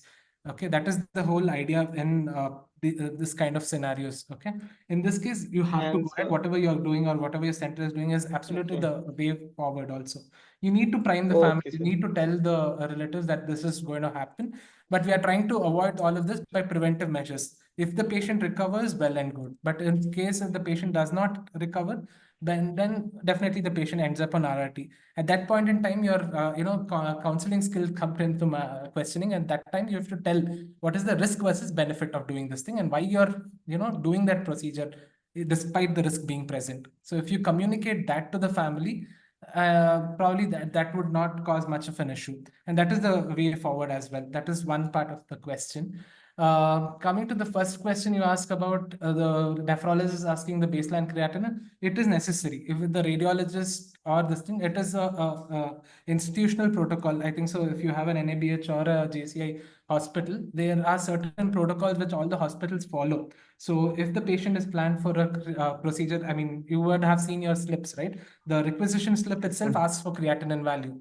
So Yes, sir. at that particular time, we need to fill it aptly. That is a patient safety protocol. So they are following that. So definitely yes. And the creatinine value probably depends on what is the status. If it's CKD, obviously the nephrologist would suggest that it is the risk benefit. You need to take a call and then go ahead. What they will usually tell is there is high risk and avoid nephrotoxic drugs, optimize hydration. This is what they usually write, and then plan for dialysis. And if it's a patient with AKI with non-oliguric status, so at that time they would tell avoid minimal use of contrast media, isosmolar contrast. This is what they usually write, right? This is something that usually goes on in these patients. So this is something that we need to tell. The cutoffs differs. In our institute, it's like 2 to 2.5 milligrams per deciliters. Depends on the nephrologist. So we cannot tell exactly. A few of them actually go into the detail and give us a clear idea. A few of them, if they are busy, probably if they tell see a 2.2, 2.5, they would just tell, yeah, probably the patient might end up with RRT. Better to think about alternate approaches. So yes. Okay, so one more question is there. Like the patient who is planned for PTCA, so many cases we get a low ejection fraction where going for hydration is not an option. And the cardiologist go for this also, like PTCA with dye. So in this belt, sir, I am right now in this Chhattisgarh Odisha belt and this Jharkhand Chhattisgarh Odisha belt. We have lots of patients of AKI, and they come to our hospital with some other disease, and they got the diagnosis of AKI for the first time here. So the creatinine value is high, like 1.6 and 2. So what they do is like they just go for PTCA with this contrast. And just monitor the creatinine for the next only one value, and just watch for the urine output. My concern is that what are the chances of these patients ending up with the CKD because of this contrast induced injury? What are the probability or the prevalence? Is there any data? Okay, there is. See, that's a very good question, very practical question. I'm really happy that you're thinking in that aspect. Okay, that's a very practical question. So it depends on the cause for AKI, as you aptly told, right? You don't know why that AKI happened. It can be a multifactorial cause of AKI, right? So we really don't know whether AKI will resolve. If it was a cardiac cause causing AKI, like in a case of a cardiorenal syndrome, by taking care of the heart, probably with a PCI, if the patient's creatinine starts improving, his urine output starts improving, that is well and good. But if it is not because of cardiac cause, probably if the patient had a vasculitic etiology, patient has some other problem because of which the patient ended up having an MI or an IHD, then probably the patient can develop a CKD in a longer run. So there is no trial for the long-term benefits. If you have seen all the trials in AKI or the development of CKD is usually for 12 months, maximum 36 months. After that, we don't have any data to tell when it starts and when it goes about, because it's really difficult to follow up after that. Okay, so data, I'm not sure. I will be very frank with you. I've not seen anything more than 36 months for the follow-up of AKI patients. But answering your question about who will develop AKI, it is again depending on the cause. So if you have evaluated the cause correctly, then it is okay. Like in your case, if your patient is purely IHD and that caused AKI, if you have treated the IHD, it should be better. But again, in the same patient, if the patient has diabetes, if the patient has hypertension, if the hypertension is not corrected or the cause is not ascertained for such patients, probably this patient might develop, sequelae of these two things and end up in a state of nephropathy leading to CKD, right? So these things are something that have to be on a follow-up basis, which we cannot tell that at that particular time when the patient developed AKI, when he came to you, and predict that this patient will get CKD. No, they have to come for follow-ups. I hope. Yes, sir. Thank you so much, sir. Yeah. Any other questions? Okay, thank you. I think so. Bhuvan, I'm extremely sorry I've been prolonging. Over to you. Okay, sir. Thank you, sir. Thank you.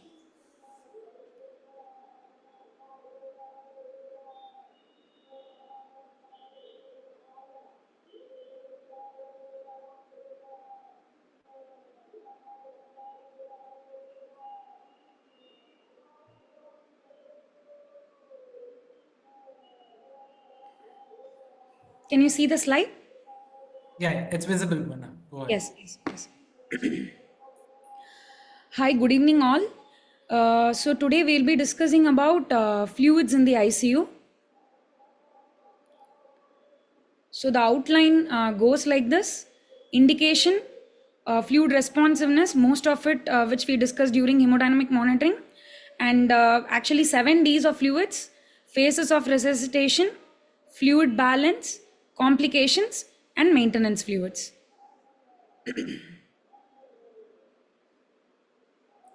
So indication. So what are the common indication we use IV fluids in ICU? Can someone answer? Resuscitation, Okay. maintenance, replacement. So I showed the slide. Huh? Yes. Okay, sure. Okay, replacement and? I didn't see the fourth one. Yeah. Ah, right. Thank you for being genuine. Okay. So, as we know, the common indications of fluids in our ICU would be firstly resuscitation, right? So, the main goal of resuscitation is to reduce intravascular volume in an hypovolemic patient so that you can improve the tissue perfusion and oxygen delivery, right? Second is maintenance. Suppose if the patient is having any ongoing fluid loss, so then we have to compensate for the insensible losses so that we ensure adequate hydration for the patient. That is in case of maintenance. What is replacement? Any specific loss is there, like an electrolyte deficit, then we have to address those losses by replacing them, like sugars, electrolytes, anything at all. Nutrition. If suppose the patient is unable to take anything orally, or decrease fluid intake, decrease solid intake, decrease sugar intake, then we have to supplement that as a nutrition. But nutrition is the most common cause of fluid accumulation as per the studies. I had seen some of the review articles, like they have mentioned this maintenance and the nutritional supplements are the one which is usually causing the complications of fluid therapy. Okay, so you can see in this picture also, so it could be either a distributive shock, or it is an hypovolemic shock, or it could be a cardiogenic shock where the patient is still fluid responsive, or it is an obstructive shock where the patient is fluid responsive. Then that is when you use resuscitator fluid use. Going on to why do we give fluid administration? So what happens whenever there is hypovolemia? What happens in the body, as well as what happens when we give fluids? Whenever there is hypovolemia, there is integrated and sympathetically mediated catecholamine and hormonal responses that aim to defend the tonicity and thereby produce an effective circulating blood volume. Not only the catecholamine and hormonal responses, but the baroreceptor mediated catecholamine induced vasoconstriction that happens in the venous capacitance system to increase the venous return, and they try to maintain the cardiac output.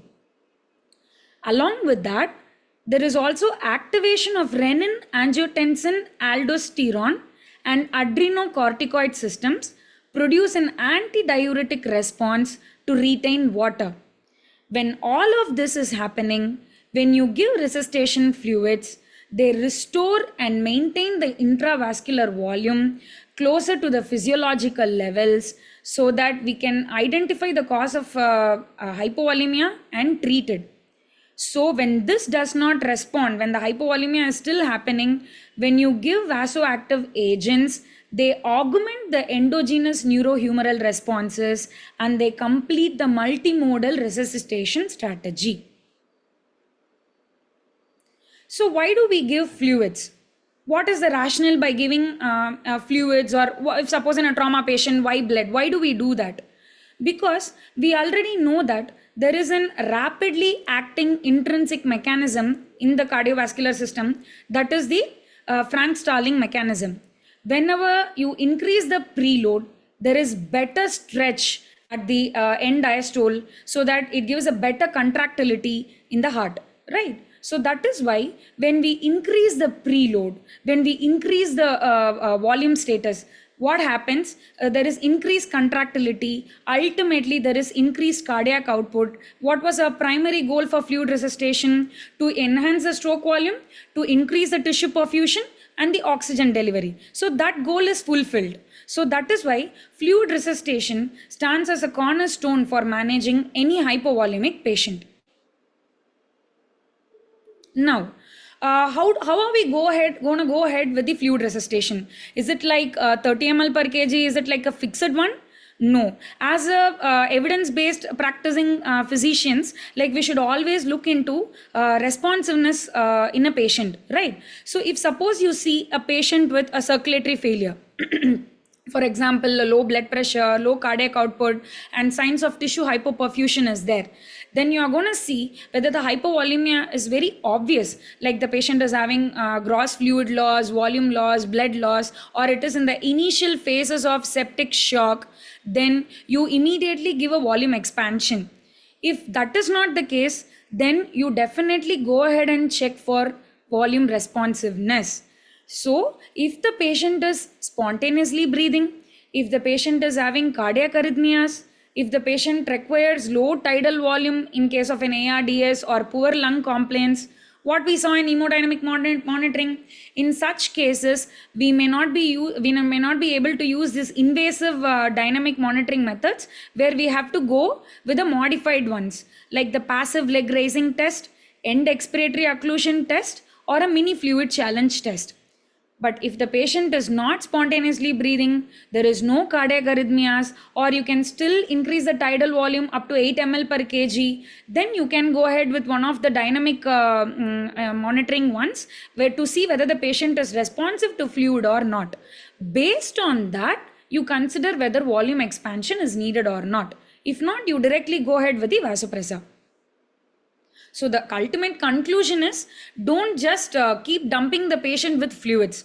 If you have any methodology to use, then please use it to look for the fluid responsiveness. Even in sepsis, as we know, it is a vasodilatory shock. So repeated fluid boluses in a septic shock may improve the cardiac output, but because of the vasodilatory state, it may not improve the blood pressure. So overall, the studies have said that along the initial fluid phase is all right, but keep on giving fluid boluses is going to end up the patient with more risks of fluid administration than the benefits. Coming on to, okay, now we know why the fluid is the cornerstone of management, because the intrinsic mechanism itself says, give me preload, I will give you better contractility and I'll fulfill the goal as much as possible I could try, right? But what are all the factors that could impact the fluid to stay inside the lumen, to stay inside the intravascular compartment? So this goes by a model called Starling's model. So there was a conventional Starling's model, and now there is a revised Starling's model. So this picture depicts the old Starling's model. So what does this model say? So the fluid inside an intravascular compartment depends upon the pressure differences between the intravascular compartment hydrostatic oncotic pressure and the pressure in the interstitium hydrostatic and oncotic pressure. So what does the Starling's model say? In the arteriolar end of the capillary, the post-arteriolar capillary end, the hydrostatic pressure is more than the oncotic pressure. So the fluid inside the vessel goes out into the interstitium and stays there at the post-arteriolar end. Okay. In the post-capillary venular end, the oncotic pressure is more than the hydrostatic pressure. So what should automatically happen? The fluid should enter inside the vessels. And some of the fluid can escape through the lymphatics and come again into the intravascular compartment. So this just says the exit of the fluid and the entry of the fluid purely depends upon the hydrostatic and the oncotic pressure differences between the intravascular compartment and the interstitium. But later, many studies had told that this reabsorption does not really happen. And the major way where the fluid enters into the intravascular compartment is mainly because of the lymphatics. And it is really not the pressure difference between the vascular lumen and the interstitium plane decides the fluid exit and entry. Okay, so that is when the revised model came into picture. Here in the revised model, the endothelial surface is given more importance. They had gone in detail and studied what is there in the endothelial surface, where the endothelial lining consists of a glycocalycial layer, which is nothing but a thin gel-like layer of proteoglycans and glycoproteins that lines the luminal surface of the endothelial cells. Below this glycocalycial layer, there is a subendothelial glycocalycial layer, where this layer plays a very important role. It acts as a selective barrier where it regulates the vascular permeability and acts as the primary structure that modulates fluid and protein filtration across the capillaries. So what does the revised model say? It is not the difference between the vascular compartment and the interstitial compartment pressure difference. Okay, but it is the pressure difference between the subendothelial glycocalycial layer and the interstitium, which defines the fluid permeability across the vessel. So the revised model gave importance to this subendothelial glycocalycial layer, which acts as a selective barrier, okay, which restricted access to the plasma proteins. So it states that it does not allow bigger molecules like albumin to exit the intravascular compartment to lose its oncotic pressure. So this layer plays a very important role to prevent the exit of albumin from the intravascular compartment so that the oncotic pressure is maintained in the intravascular compartment. And this layer also acts whenever the hydrostatic pressure is more inside the vessels. This layer causes selective filtration of the fluids into the interstitium. And they also found that in the revised model, the major role of fluid re-entry into the vessel is through the lymphatic system, but not by just direct entry into the post-venular side. But in a critically ill patient, for example in sepsis, in trauma, this glycocalycial layer might get damaged. So what is going to happen? The subendothelial glycocalycial layer, which is acting like a selective barrier to prevent the protein loss, but only to selectively cause filtration, is lost, right? So whatever fluid you are going to give, it is going to exit because the glycocalycial layer is lost. So what is going to happen to the fluid which we are giving? It may not stay in the intravascular volume for a long time. So we may think that there may not be the response what we expect may not happen. So we may have to keep giving more fluids so that the fluid retain in the vascular compartment. But what is going to ultimately happen? We are going to overload the patient and there is going to be complications of fluid therapy. That is where this endothelial glycocalycial layer play a major role. So you can see that in this picture, in normal health, this is the subendothelial glycocalycial layer, this is the vascular space, this is the interstitial space, where the albumin exit does not happen just like that. It happens through large pores. So because this layer acts as a barrier to prevent albumin loss into the interstitium by maintaining the oncotic pressure intravascularly. And in the interstitial space, you can see that there is no reabsorption. And lymphatic flow is the main way where the fluid filtration happens. And the albumin is in constant flux across the vascular barrier. Whereas in diseased state, you can see that this glycocalycial layer is shedding, right? So what happens? The albumin is also getting lost, the fluid is also getting lost, the lymphatics gets overwhelmed because it is in a edematous state where the lymphatics is also overwhelmed and exhausted, where the patient ultimately ends up with like receiving more fluid and more side effects with the fluid therapy. So even the fluids what we use for resuscitation has an impact on this endothelial glycocalycial layer, where you can see that different fluids have different impact on this layer. For example, in normal saline, when we exceed that 1 to 2 liters of volume, when we exceed, because of the hyperchloremic acidosis, there is further damage to the endothelial glycocalycial layer. Whereas balanced crystalloids, as per studies, because they have a less chloride content, they have proven to be less harmful compared to NS. Colloids, the smaller doses, like for example, in a CLD patient, you are giving 100 to 200 ml, that could be all right. In a patient in whom you have exhausted with the crystalloid therapy, now you are going to go ahead with some amount of 5% albumin, then that is all right. But when you cross more than 200 ml, that is going to cause hypervolemia in a patient. That again in turn damages the endothelial layer. Hydroxyethyl starch had always proven harmful actions in endothelial glycocalycial layer. Hypertonic saline, again it is going to damage the glycocalycial layer. Blood products, platelets, whole blood, because they may cause some amount of inflammatory response, oxidative stress damage, it can again damage the endothelial glycocalycial layer. Again, FFP, because it contains coagulation factors and fibrinogen, may support the glycocalycial layer. Because we saw that it is made up of proteoglycans and glycoproteins, it may support the endothelial layer. So overall, from this table, we can see that balanced crystalloids are the ones which may have a better resuscitation benefit.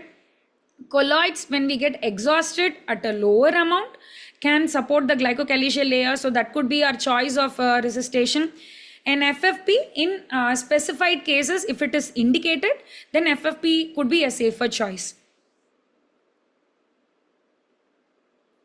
Coming on to 4 Ds, actually the 7 Ds of fluid therapy, where the Ds are definitions, diagnosis, drug, dose, duration, de-escalation, and discharge. Coming on to definitions. What is fluid balance? A daily fluid balance is the daily sum of all intakes and outputs, and the cumulative fluid balance is the sum total of fluid accumulation over a set period of time. What is fluid overload? When you divide the cumulative fluid balance in liters by patient's baseline body weight and multiply it with 100, then it defines the percentage of fluid accumulation. When it crosses a cutoff of 10% of fluid accumulation, then it is called fluid overload and it is associated with worse outcomes. So, what is yearly adequate fluid management? That is the resuscitative phase, where you address the patient's ongoing loss as an immediate measure. For example, in a sepsis, you give 30 ml per kg in the 3 hours. This is called yearly adequate fluid management. That is in the resuscitative phase. Then comes late conservative fluid management, wherein there is 2 consecutive days of negative fluid balance within the first week of ICU stay. Your goal is just to maintain the organ perfusion and not to overload the patient. Then comes late goal-directed fluid removal, which is nothing but de-resuscitation, wherein if you see any patient with a positive fluid balance consecutively, approximately in 3 to 7 days of ICU stay, where they are edematous because of fluid therapy, there is hypervolemic state, then you try to de-resuscitate the patient by means of either Lasix or ultrafiltration or any RRT methods, then that is called late goal-directed fluid removal. Coming on to what are the fluids. So in this section, we are going to see the types of fluids and their composition, and trials which had compared different types of fluids, and then colloids with crystalloids, and early liberal as well as conservative fluid therapy. Coming on to composition. So this is a table showing the common fluids which we use in ICU or anywhere in emergency ICU in practice. So the first we are seeing the normal plasma values and the names of the fluids we use. Coming on to normal saline, we can see that the sodium content is around 154, the chloride content is around 154, and the pH is around 4.5 to 7, and the osmolality of the fluid is around 308. So it is kind of an isotonic fluid. Coming on to Hartmann's, that is compound sodium lactate, ringer lactate. The sodium is around 129, the chloride is around 109, and the bicarb is around 29, where the pH is around 5 to 7, and the osmolality is 255. Coming on to plasmolite, where the sodium is around 140, which is closer to the normal plasma range. The chloride is around 98, and the potassium is around 5. The the other buffers are acetate buffer 27, gluconate buffer 23, and the pH is around 7.4, which is closer to the plasma range, and the osmolality is around 295. So it is considered to be more isotonic as that of the plasma. Coming on to 5% dextrose, you can only see 50 grams of glucose, and the pH is around 3.2 to 6.5, and the osmolality is around 278. Coming on to 10% dextrose, it has 100 grams of glucose, the pH is around 3.2 to 6.5, and the osmolality is 505. And these are some of the combinations of the fluid which we use. And 3% saline, which has a sodium value of 513, chloride value of 513, and pH of around 5, and the osmolality is around 1027. Coming on to colloids, the colloids could be natural colloid, which is nothing but albumin, or it could be synthetic colloid like dextran, starches, and gelatin, and starches can be pentaheta-starch or tetrastarch. So looking at the colloid compositions, albumin 5%, which we commonly use, osmolarity is around 309, osmolality is around 309, the pH is around 6.4 to 7.4, and along with albumin there could be other electrolytes also, like the buffer systems, the sodium around 130 to 160 millimoles, potassium less than 2 millimole, and chloride around 130, and sodium caprylate around 4 millimole, and sodium N-acetyl tryptophanate around 4 millimole. So this 5% albumin has a volume sparing effect, that is 1 liter estimated to be equivalent to 1.4 liters of saline, but it is contraindicated in acute TBI. It is recommended in patients where you have exhausted with crystalloid therapy, then you can give 5% albumin. Coming on to albumin 20%, the osmolality is around 130 milliosmoles per kg. The pH is around 6.7 to 7.3. Along with that albumin, there is also sodium of 48 to 100 millimole, and octanoate is around 32 millimole. Where lower sodium and chloride loads per gram of albumin than with 4% and 5% albumin. When added to the crystalloid, it did not improve outcomes in adult patients with sepsis. Coming on to albumin 25%, it is more or less the same composition, and the resuscitation benefits are the same with 20% also. Coming on to the synthetic colloids, that is 6% hydroxyethyl starch, where the osmolality is around 283 to 304, but always and always they are found to be harmful, causing higher risks of AKI and requirement of RRT in critically ill patients. There is also gelatin 4%, where the osmolarity is around 274 and the sodium content is around 154. There are not many trials which had used gelatin in resuscitation, but there is increased risk of AKI. Then comes polygelatin 3.5%, which is similar to gelatin, where the pH is around 7.3 and other composition is like sodium 145 and potassium 5.1. Here also the risks of AKI is more. Coming on to trials. So the first, we will see the trials related to balanced solutions versus normal saline in a resuscitation. The first trial is split trial in the year of 2015, where they included 2 to 62 patients, critically ill patients, where they compared plasma light versus NS, where they did not find any significant difference in the AKI or mortality within 90 days. The second trial is called SALT trial in 2017, which included 974 critically ill patients, where they compared balanced solution with NS. Again, there is no significant difference in the AKI or mortality within 30 days, but major kidney events were with NS group.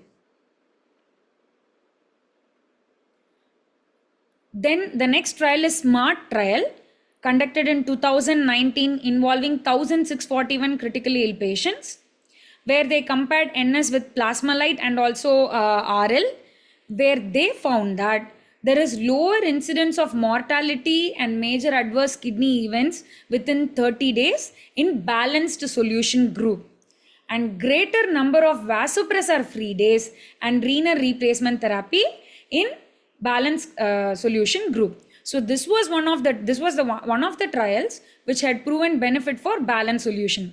But before and after this, there was no major significant difference.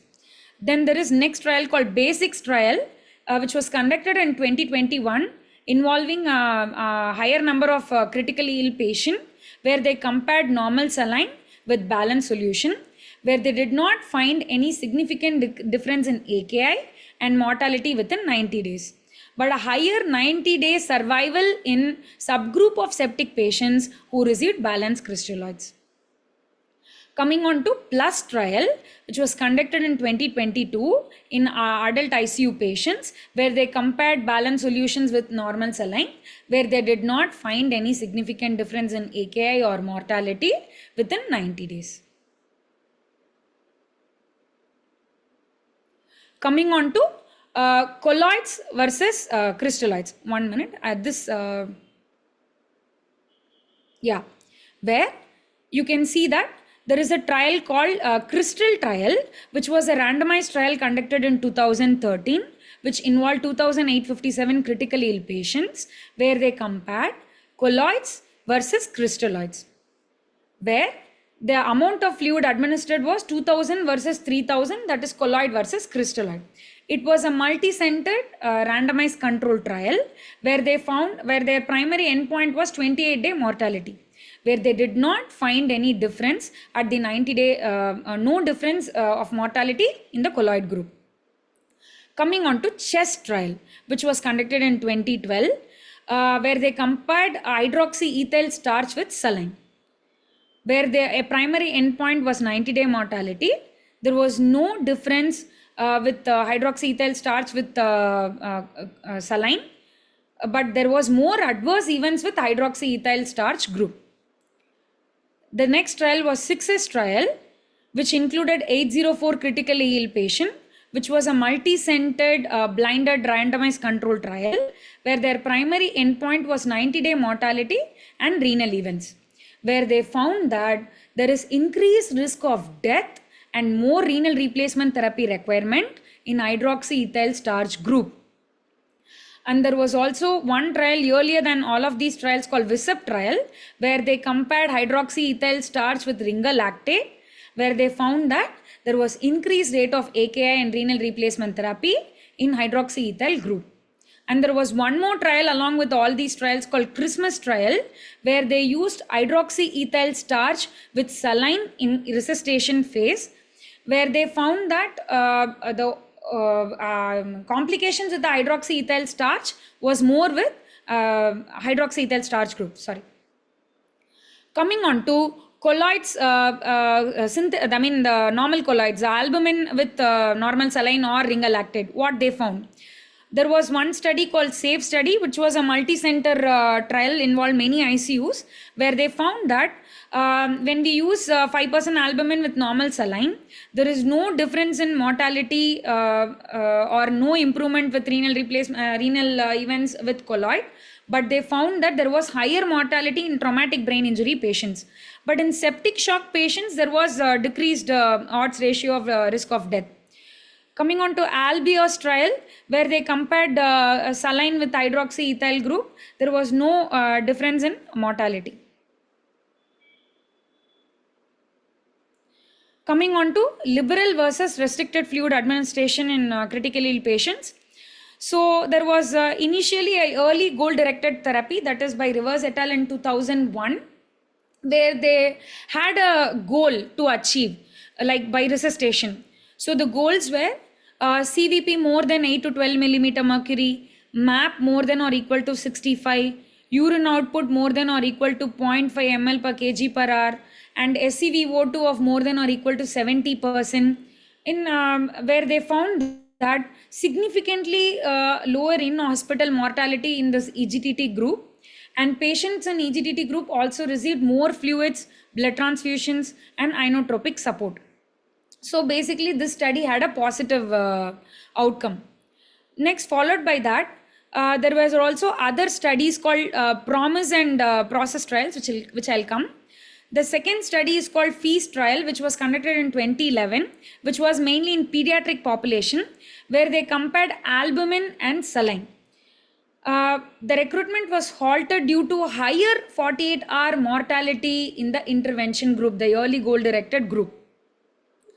The next trial was ARISE trial, which was conducted in 2014, where they involved adult patients with septic shock in the ED, where they compared early goal-directed therapy with standard of care, where they did not find any 90-day difference in mortality, but they found that in early goal-directed group, the patient received more fluids than the normal group. Then comes process trial, which was conducted in 2014, where they include patients with hypotension and sepsis, where they found that no difference in 60-day, 90-day and 1-year mortality compared to early goal-directed therapy and standard of care. Then the next trial was PROMISE trial, which was conducted in 2015, where adult patients more than 6 hours in the ED with infection, refractory hypotension and hyperlactatemia were included in the study, where they compared this early goal-directed and standard of care, where they did not find any difference in 90-day mortality between both the groups. But they found that significantly higher cardiovascular support and length of the ICU stay in early goal-directed therapy group. Then there was a trial called FRESH trial in 2020, where they included adult patients with sepsis and hypotension in ED, where assessment of fluid responsiveness before fluid administration was tried, compared with the usual care, where they found that similar volume of resuscitation fluids and ICU length of the stay in both the arms, but significantly less positive fluid balance, requirement of RRT and mechanical ventilation in the intervention group, where there was some evidence with the fluid response, assessing the fluid responsiveness for fluid resuscitation. Then came CLASSIC trial, which was conducted in 2022, where they included adult patients with septic shock in the ICU, where there was a restrictive fluid group, which was guided by again lactates, MAP, urine output, mottling, losses, dehydration and electrolyte disturbances, and the other group was liberal group. There was no difference in 90-day mortality or serious adverse events between the two groups. Then came the CLOVERS trial in 2023, where they included adult patients with refractory hypotension. There was this restrictive group which received vasopressor and they received only rescue fluids. Then there was the other group, liberal fluids. There was no difference in mortality before discharge home by day 90 between both the arms, and the adverse events frequency also were same in both the groups. So coming on to, we have seen the first D, that is the drug, and the second D, dose. The dose grossly depends upon how fluid responsive is the patient and in which phase of resuscitation the patient in, right? Duration, again, duration also depends upon the patient's responsiveness status and which phase of resuscitation the patient is in, which we will discuss in the upcoming slides. So there was one study conducted by Murphy and colleagues where they found that early aggressive therapy and late conservative therapy in a patient had better outcome compared to keeping on pumping the patient with fluids. When fluid is not indicated, then we should stop the fluid.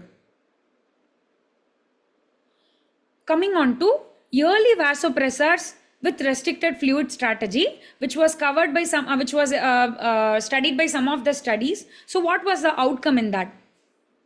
So there was one study in 2004, which was a retrospective observational study where they compared restricted fluid strategy with the early vasopressor with normal treatment, where they found that hospital mortality was lower than the predicted with the early norepinephrine group. There was one more study conducted by Bay et al. In 2014, which was again a retrospective observational study where they found that where they had a group that they started norepinephrine less than 2 hours after septic shock presentation, and norepinephrine more than 2 hours after septic shock, where they found that 28-day mortality was significant with norepinephrine more than 2 hours of the septic shock. There was one more study in 2019 conducted by Pemprickle et al. It was a randomized control trial where they studied that norepinephrine within 1 hour of septic shock along with placebo infusion and vasopressors only if the MAP is less than 65 millimeter mercury, where the shock control group achieved earlier with norepinephrine, but there was no difference in in-hospital or 28-day mortality, but lesser cardiogenic pulmonary edema and arrhythmias with the norepinephrine group. And as we already saw in Clover's trial, where they had a fluid restrictive group with the early vasopressor and only fluid if there is needed resuscitation, then there was a fluid liberal group where they did not find any difference between the mortality as well as the adverse events. So we saw the resuscitation uses. So what are the other uses we saw? Maintenance and nutrition, right? So maintenance of fluid should be given. I had looked for so many review articles. There were few review articles wherein it depends upon what is low in the patient. For example, in critically ill patients, there could be hyponatremia because of many causes. There could be AVP excess or because of the underlying patient's condition. So what is actually needed for the patient, that is how the maintenance supplements as well as the nutritional supplements should go hand in hand.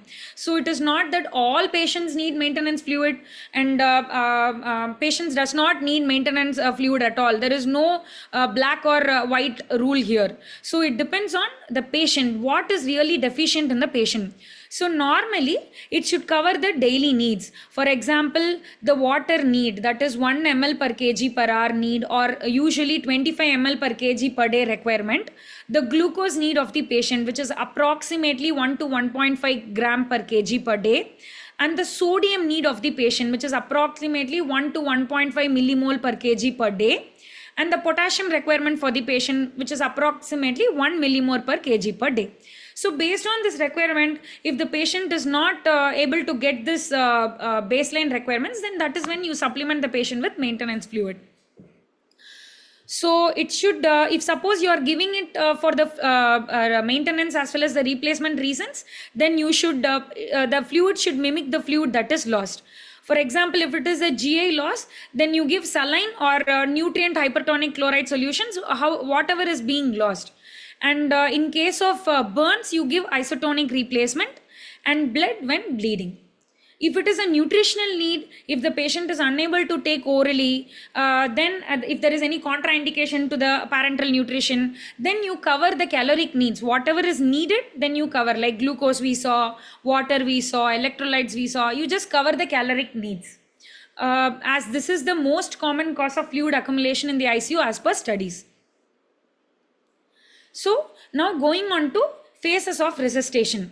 Before going on to the phases of resuscitation, we should know what usually happen in shock. So as we know, in the initial phase of shock, which is the ebb phase, there will be compensatory vasodilation, intravascular hypovolemia, because the patient is losing fluids, and because of sepsis, inflammation, trauma, burns, there is damage to the vascular endothelium. So there is capillary leak and there is extravasation of the fluid. So there is chances of interstitial edema. And this is the phase we usually give aggressive resuscitation, right? Then comes the flow phase. Now, because of the resuscitation, the body is trying to buckle up. It tries to eliminate excess fluid and the metabolic turnover is increased. So the innate immune system is activated and the hepatic acute phase response is induced. And now this is a phase called hypercatabolic metabolic state is happening, and it is also characterized by increase in oxygen consumption and energy expenditure. So going on to the phases of resuscitation, as we saw the phases of shock, the phases of resuscitation should also evolve such stages. So there are 4 phases of resuscitation. One is the resuscitation phase, and second is the optimization phase. The third is the stabilization phase, and fourth is the evacuation phase. So in a descriptive manner, what is resuscitation phase? That is the ebb phase, where we are trying to replace the loss. We are trying to keep up the microcirculatory circulation as well as the oxygen delivery, and we are trying to keep up the organ function. Like that is the initial life-saving resuscitation phase, where we are just trying to focus on the patient rescue. So here you follow a fluid strategy called yearly adequate fluid management, that is EAFM. For example, in a sepsis patient, as per guidelines, it is 30 ml per kg per hour, and as per the fluid loss of the patient, presentation and fluid responsiveness, you initially do the patient rescue. So what are all the triggers that could indicate us the patient needs fluid? The MAP is very less. And if you have any invasive responsiveness monitoring, that global end diastolic volume is less than 640 and the PaOP is less than 10. Here even the CVP, very low CVP could be a responsiveness indicator, like less than 8 millimeter mercury. And you have a monitor where the cardiac index is less than 2.5 liters per minute per meter square. And there is a pulse pressure variation and stroke volume variation of more than 12 to 15%. And you are seeing the PLRS test is positive, and you still lactate is more than 3 millimole. You believe that fluid could induce lactate clearance. So if any of the trigger is present, then we try to resuscitate this patient adequately with yearly adequate fluid management strategy. Then comes optimization phase.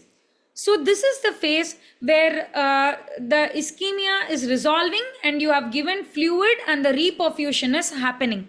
Okay, here our goal is organ rescue, where you avoid fluid overload and aim only for neutral fluid balance. So what could be the triggers here to stop the fluid therapy? The MAP is adequate, the end diastolic volume is adequate, the PLR test is negative, and the lactate has cleared, and the intra-abdominal pressure is less than 50 millimeter mercury, then you just see that this phase is mainly concentrating on the organ rescue. You don't overload the patient.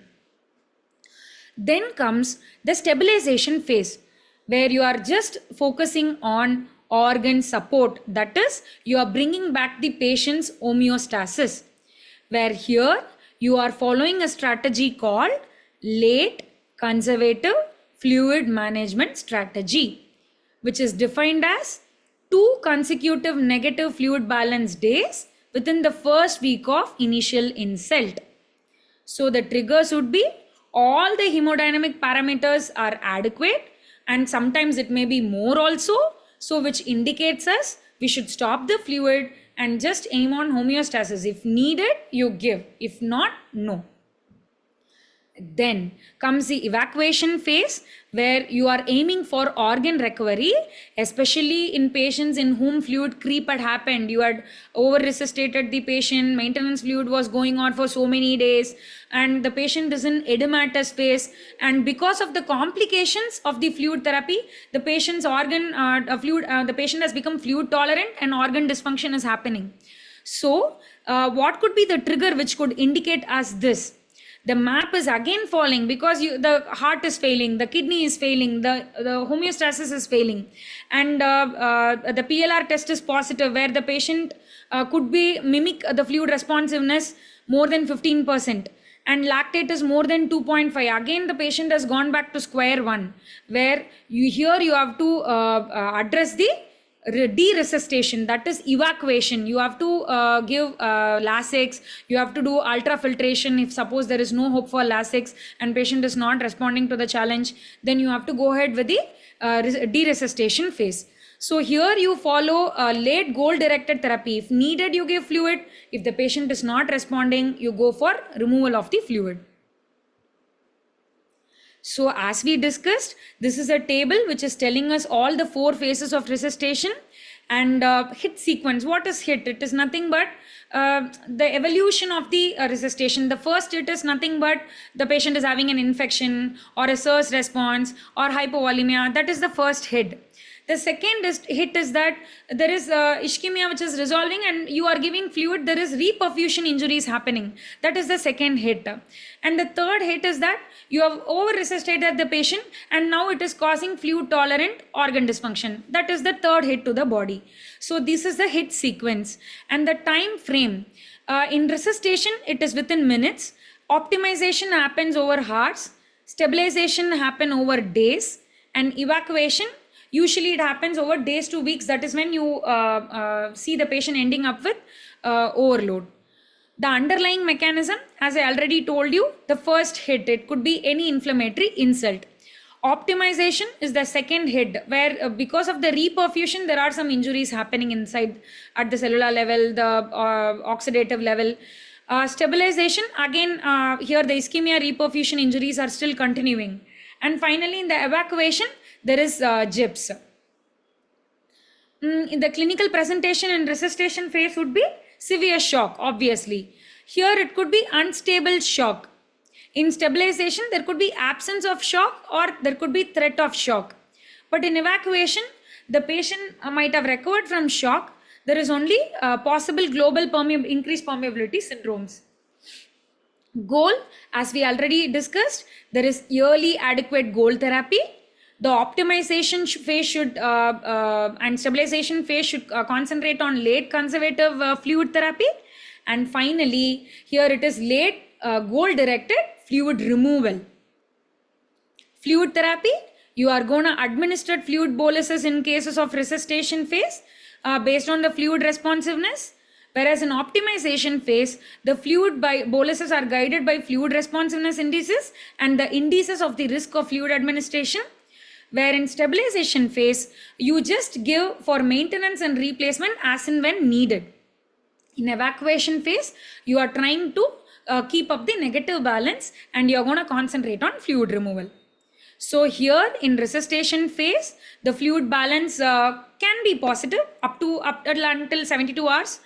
And neutral in optimization phase, neutral to negative in stabilization phase, and our aim is negative in evacuation phase. So the goal of therapy across the phases are salvaging, the patient rescue in case of resuscitation phase, organ rescue in case of optimization phase, organ support in case of stabilization phase, and organ recovery if it is in the overloaded phase. So what are all the main risks with the fluid therapy in all 4 phases? So there could be insufficient resuscitation which may cause hypoperfusion, decreased oxygen delivery and organ damage, right? as in resuscitation, and what are all the risks that could happen in optimization phase. Insufficient resuscitation or over resuscitation can happen. In stabilization phase, because of the maintenance fluid, because of the replacement fluid, there could be complications of fluid overload. And evacuation, you may remove excess fluid, possibly causing hypotension, hypoperfusion, causing the fourth hit to the patient. Coming on to management, so the administration of fluid bolus is appropriate in the salvage and optimization phases only, as we discussed, right?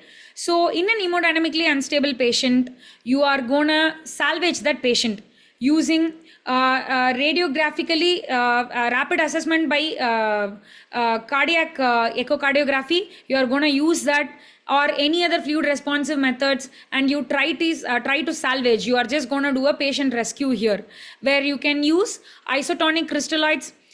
You can consider albumin if suppose you are exhausted with the crystalloid therapy. If suppose the patient is bleeding, there is trauma, there is blood loss, you consider blood. If suppose everything is exhausted, you trying to go to the vasopressor therapy, at least to maintain a MAP of more than or equal to 65 millimeter mercury. In trauma, you also consider damage control surgery.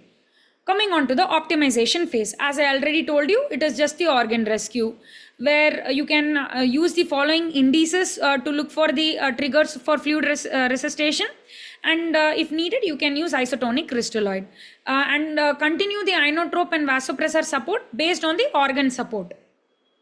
I mean, to aim the urine output, to aim the hypoperfusion as in ABG, lactates, sensorium, all the windows. Coming on to stabilization phase, you just give fluid if needed, okay, like in case of maintenance or just replacement. So organ support as needed, just start enteral feeding unless contraindicated, and adopt restrictive approach to the oxygen in this phase. Then comes de-escalation phase, wherein you don't give fluid at all. I mean, you just go on, your goal is on yearly goal directed removal. Okay. Coming on to fluid overload. What are the complications of fluid therapy? So as I already told you, any fluid accumulation of more than 10% has been shown poor clinical outcome as per the studies. So here you have to concentrate on deresuscitation.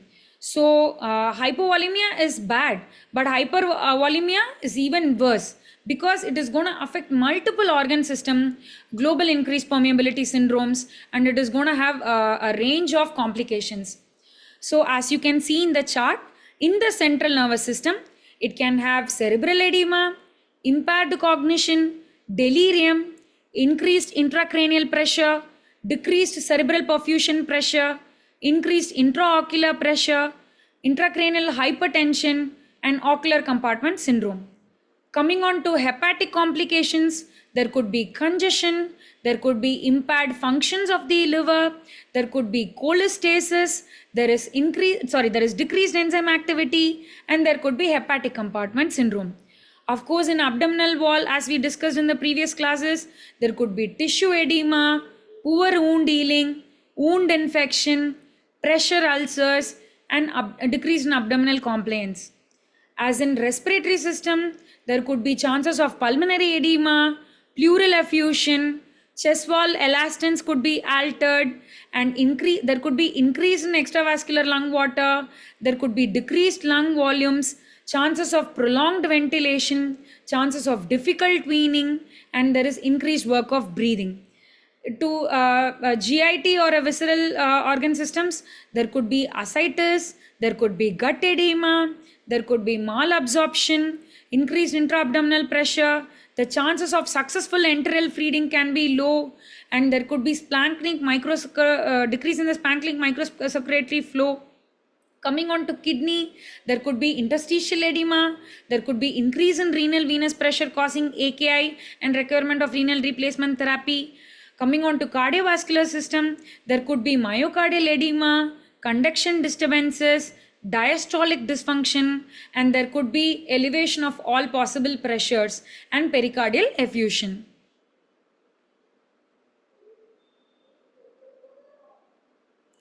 So that is when we should aim for deresuscitation, that is early goal directed removal.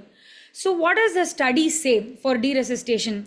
There was one study conducted by Silversides et al. In 2018, which was a retrospective observational study in a mechanically ventilated patient for more than 24 hours, where they applied deresuscitation strategy and negative fluid balance on day 3 of the ICU, compared with no deresuscitation, where they found that positive cumulative fluid balance in 87.3 patients and most excess fluid from medication and maintenance fluid. The fluid balance on day 3 was an independent risk factor for 30-day mortality, and deresuscitation and yearly negative fluid balance was associated with lower mortality. There was one study in 2018 conducted by Bertzlen et al.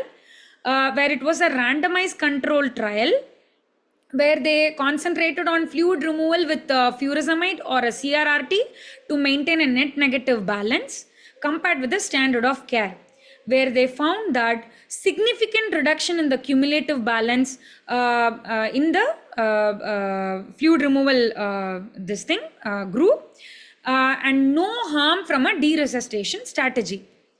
There was one more trial in 2012 earlier than these studies, which was a retrospective study where there was a group with high PEEP and small volume resuscitation with 20% albumin and furosemide called PAL strategy.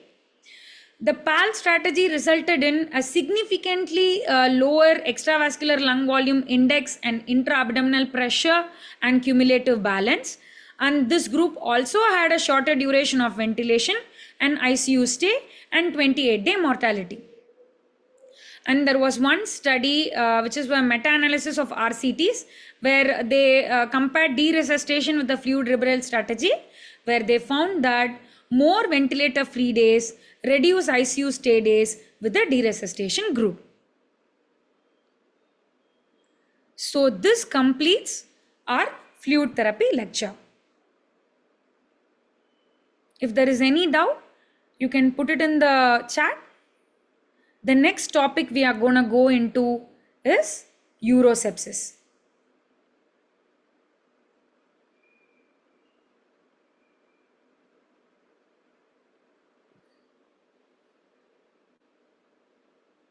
Can you see the slide? Can one of you please respond? Yes, slide is Yeah. visible. Okay. The next topic we are going to go into is urinary tract infection.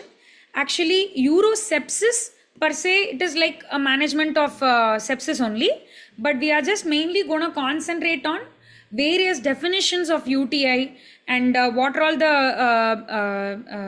what is the management of pyelonephritis, which are all important for our critical care practice, not exactly the urosepsis as it is more or less same to the sepsis management. Okay. Now, what is an urinary tract infection? It is a plethora of infectious syndromes of the urinary tract, starting from kidneys to the urethra, where the patient can have a wide spectrum of presentation with dysuria, frequency, urgency, as in lower urinary tract. There could be systemic signs and symptoms like fever, as in urosepsis. There could also be other non-specific constitutional symptoms like nausea and malaise. Coming on to definitions. So the main references are from the recent European guidelines for urinary tract infection, and in 2013 there was an American guideline for UTI. Based on that I had taken the definitions. So what are the definitions of the urinary tract infection? The first definition we are going to see is asymptomatic bacteriuria. It is nothing but a midstream sample of urine showing a bacterial growth of more than 10 power 5 colony unit per ml in 2 consecutive samples in women and in a single sample in men. Because it is asymptomatic, the patient may not have any clinical symptom. It is only based on the positive culture, we are going to call it as asymptomatic bacteriuria. So the main indications to treat such group is only pregnancy and suppose the patient had underwent any urological procedures which was associated with mucosal bleeding or trauma. So in this cases, cystoscopy or imaging is not mandatory, but if it is a man, then you have to just do a rectal examination just to rule out any prostatic diseases. So you do not screen such patients, you only or treat asymptomatic bacteriuria in the following conditions.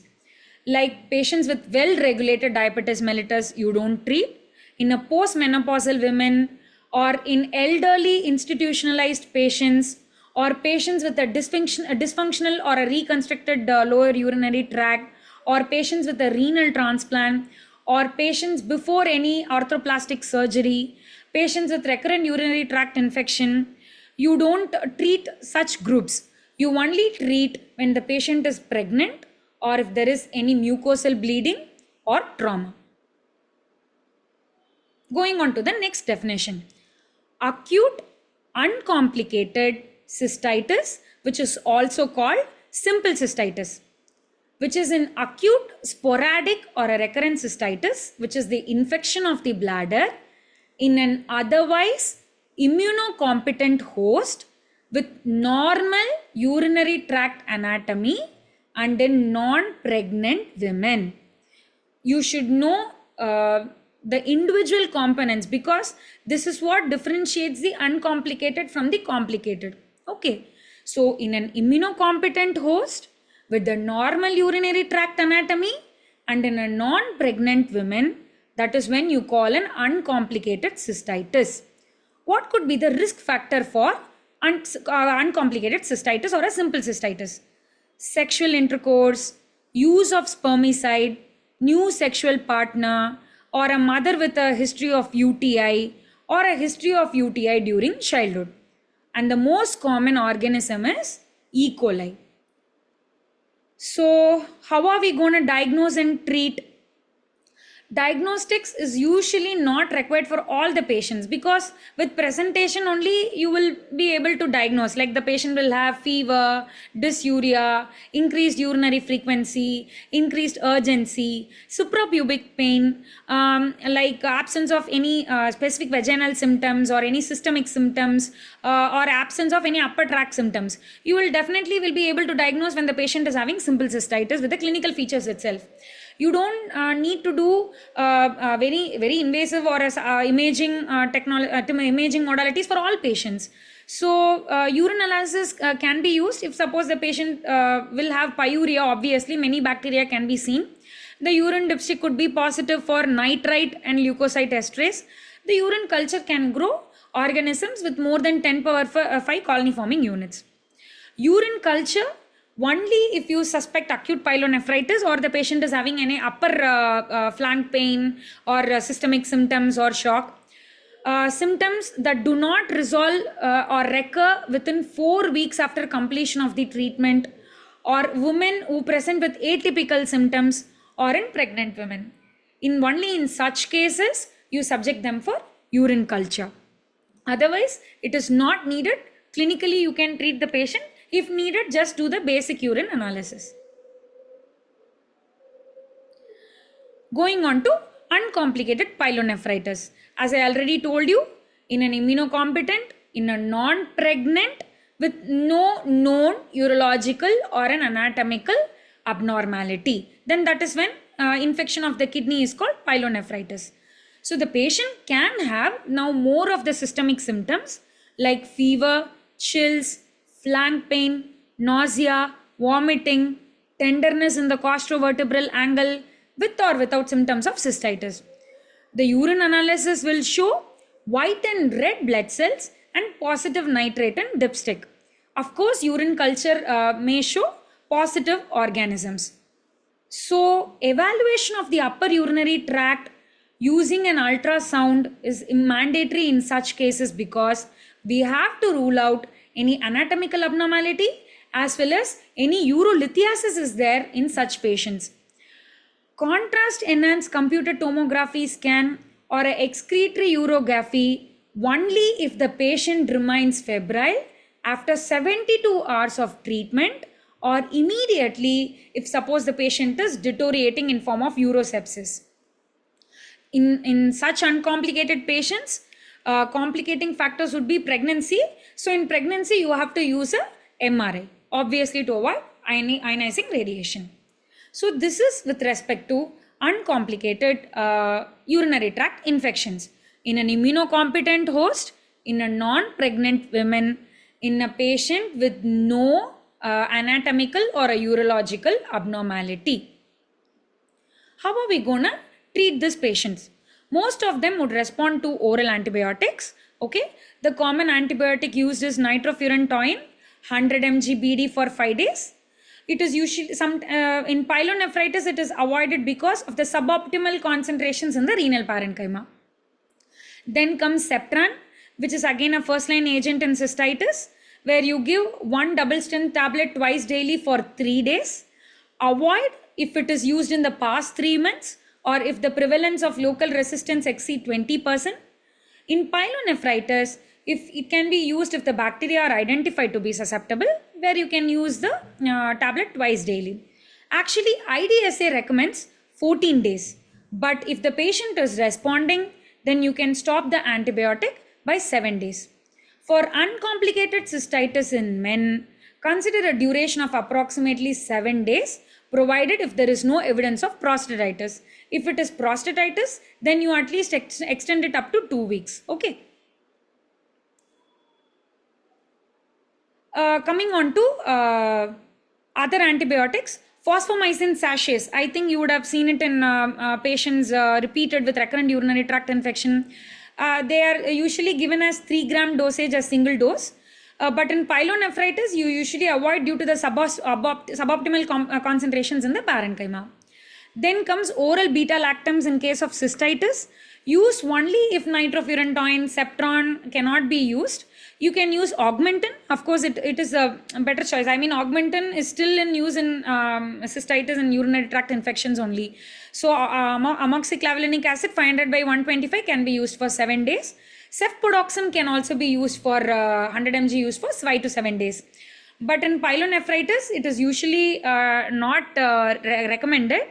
But suppose if the organism is positive, then you give IV parenteral beta-lactams. Fluoroquinolones in cystitis, effective, but used only if other agents cannot be used. Okay, but in pyelonephritis, ciprofloxacin can be used 500 mg daily for 7 days. So parenteral for uncomplicated pyelonephritis, if suppose there is no response to the oral therapy, or if the patient is requiring inpatient observation because of deterioration of the conditions, then you can use first line therapy. You can use ciprofloxacin, levofloxacin, beta-lactams like cefotoxim or ceftriaxone. The second line therapy can be cefepime, piptas, gentamicin, amikacin.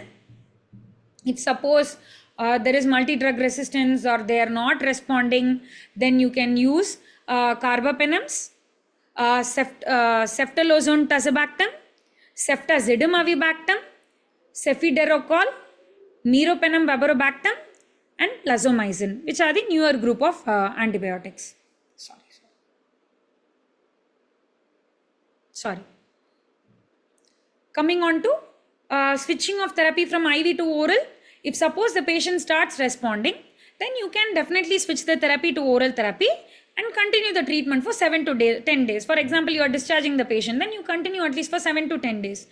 For men with febrile UTI, pyelonephritis, or recurrent infection, or whenever a complicating factor is suspected, as I already told you, continue the therapy for a duration of 2 more weeks, preferably a fluoroquinolone in case of prostatic involvement. How are we going to follow up these patients if they are coming into the post-ICU clinic? Then usually routine post-treatment urine analysis or urine cultures are not indicated if the patient are asymptomatic. Okay. For women whose symptoms do not resolve by the end of the treatment, or for those whose symptoms resolve but recur within 2 weeks, then you have to subject them to urine culture and antimicrobial susceptibility testing. So the treatment in such cases would be based on culture sensitivity, and retreatment with a 7-day regimen using another agent should be considered because the patient actually didn't respond to the primary therapy, right? So we saw the spectrum of urinary tract infection could be uncomplicated and complicated. We are going to see in the next slides. So uncomplicated could be cystitis, pyelonephritis, and recurrent UTI in an immunocompetent host, in a non-pregnant host with no anatomical abnormality. Now we are going to the complicated UTIs. Again, complicated UTIs can be cystitis, pyelonephritis, recurrent infections, and catheter-related infections, and UTI in men, and overall leading to urosepsis. So what is the definition of complicated UTI now? Can one of you tell me with what we discussed?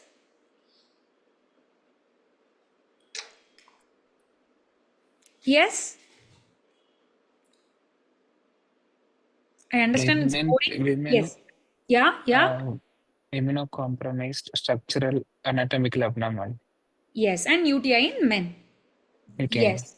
So complicated UTIs are when there is host-related factor or specific anatomic or functional abnormalities in the urinary tract. That is when those are called complicated UTIs. Why they are called complicated UTIs?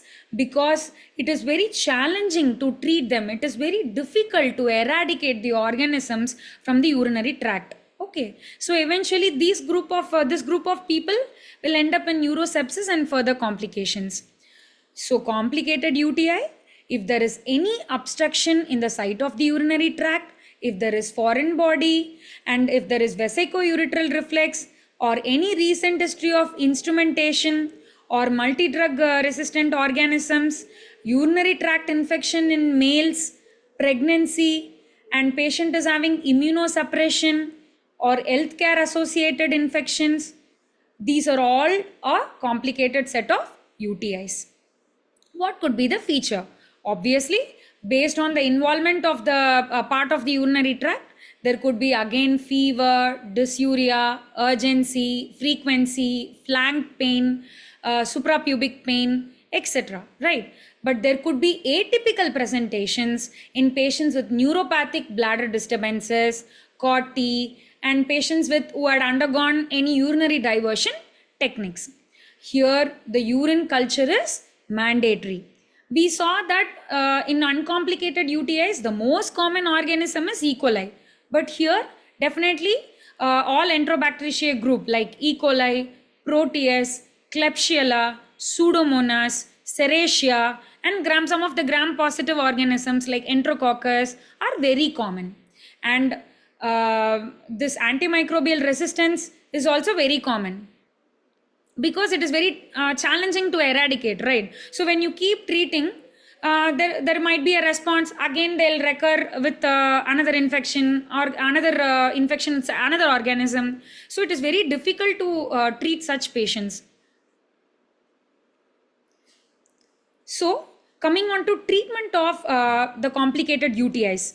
So usually amoxicillin plus aminoglycoside is suggested as per the guideline. But we commonly use a cephalosporin, right, a third generation cephalosporin. But if you are using a second generation cephalosporin, then we have to use an aminoglycoside.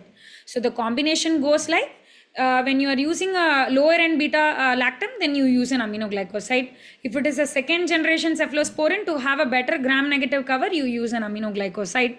If it is a third generation, then you just use a third generation cephalosporin. You use ciprofloxacin only if the local resistance is less than 10%. You can give oral therapy. Usually they may not require hospitalization. But if the condition deteriorates, then you may have to triage them inpatient. Generally don't use ciprofloxacin or other fluoroquinolones in an empirical treatment of the complicated UTIs because the resistance chances are very high, especially in patients with, who are from urology departments or patients who would have used fluoroquinolones in 6 months. There could be resistance, there could be less response also. If suppose you diagnose any urological abnormality or obstruction, then you try to treat those situations, because those are all the ones which is gonna retain the organism into the tract. How long we are going to continue the therapy in complicated UTIs? We are going to continue at least for 7 to 14 days based on the response. And universally remember, in men, prostatitis chances are more, so you have to continue for 14 days. Once the patient is hemodynamically stable or patient has been afebrile for at least 48 hours, then you can consider for shorter therapy or stopping the therapy. Coming on to catheter associated urinary tract infection. So according to CDC, 3 criteria should be present when the patient is having CACKI. So indwelling catheter is in place for more than 2 consecutive days in an inpatient location. And the urine culture with no more than 2 organisms present and at least 1 organism present with a bacterial count of more than 10 power 5 colony forming unit per ml. And the presence of at least one of the following, like fever, suprapubic tenderness, costovertebral pain, tenderness, urgency, frequency, or dysuria. So a clinical symptom and instrumentation and a urine culture in together gives us a suspicion of CACKI. So here also the commonest organisms are Enterobacteriaceae, E. coli, Klebsiella, Pseudomonas, and sometimes gram-positive organisms like Enterococcus species. So how are we gonna treat? Discontinue the indwelling catheter or replace the catheter if it has been in place for more than 2 weeks. It is not universal in all patients. For example, in immunocompromised patients, in a neutropenic patients, you don't usually manipulate any of the catheters, right? In such patients, you can wait for the therapy for 7 days or 2 to 3 days and see how the response is. But overall, the CDC says you just try to replace, discontinue the indwelling catheter and replace the catheter. If you suppose find asymptomatic bacteriuria, as we discussed in previous slides, there is only positive positive number of bacteria, but there are no clinical symptoms at all, then you don't treat it. Okay. Long-term indwelling catheters may reflect microbiology of the catheter's biofilm instead of the infection in the bladder. So obtaining a urine culture from a newly placed catheter is recommended to guide antimicrobial therapy. If suppose you are changing the catheter, then try to take the culture from the new catheter. So antimicrobial therapy should be indicated in patients with suspected CACKI and tailored according to the urine culture results.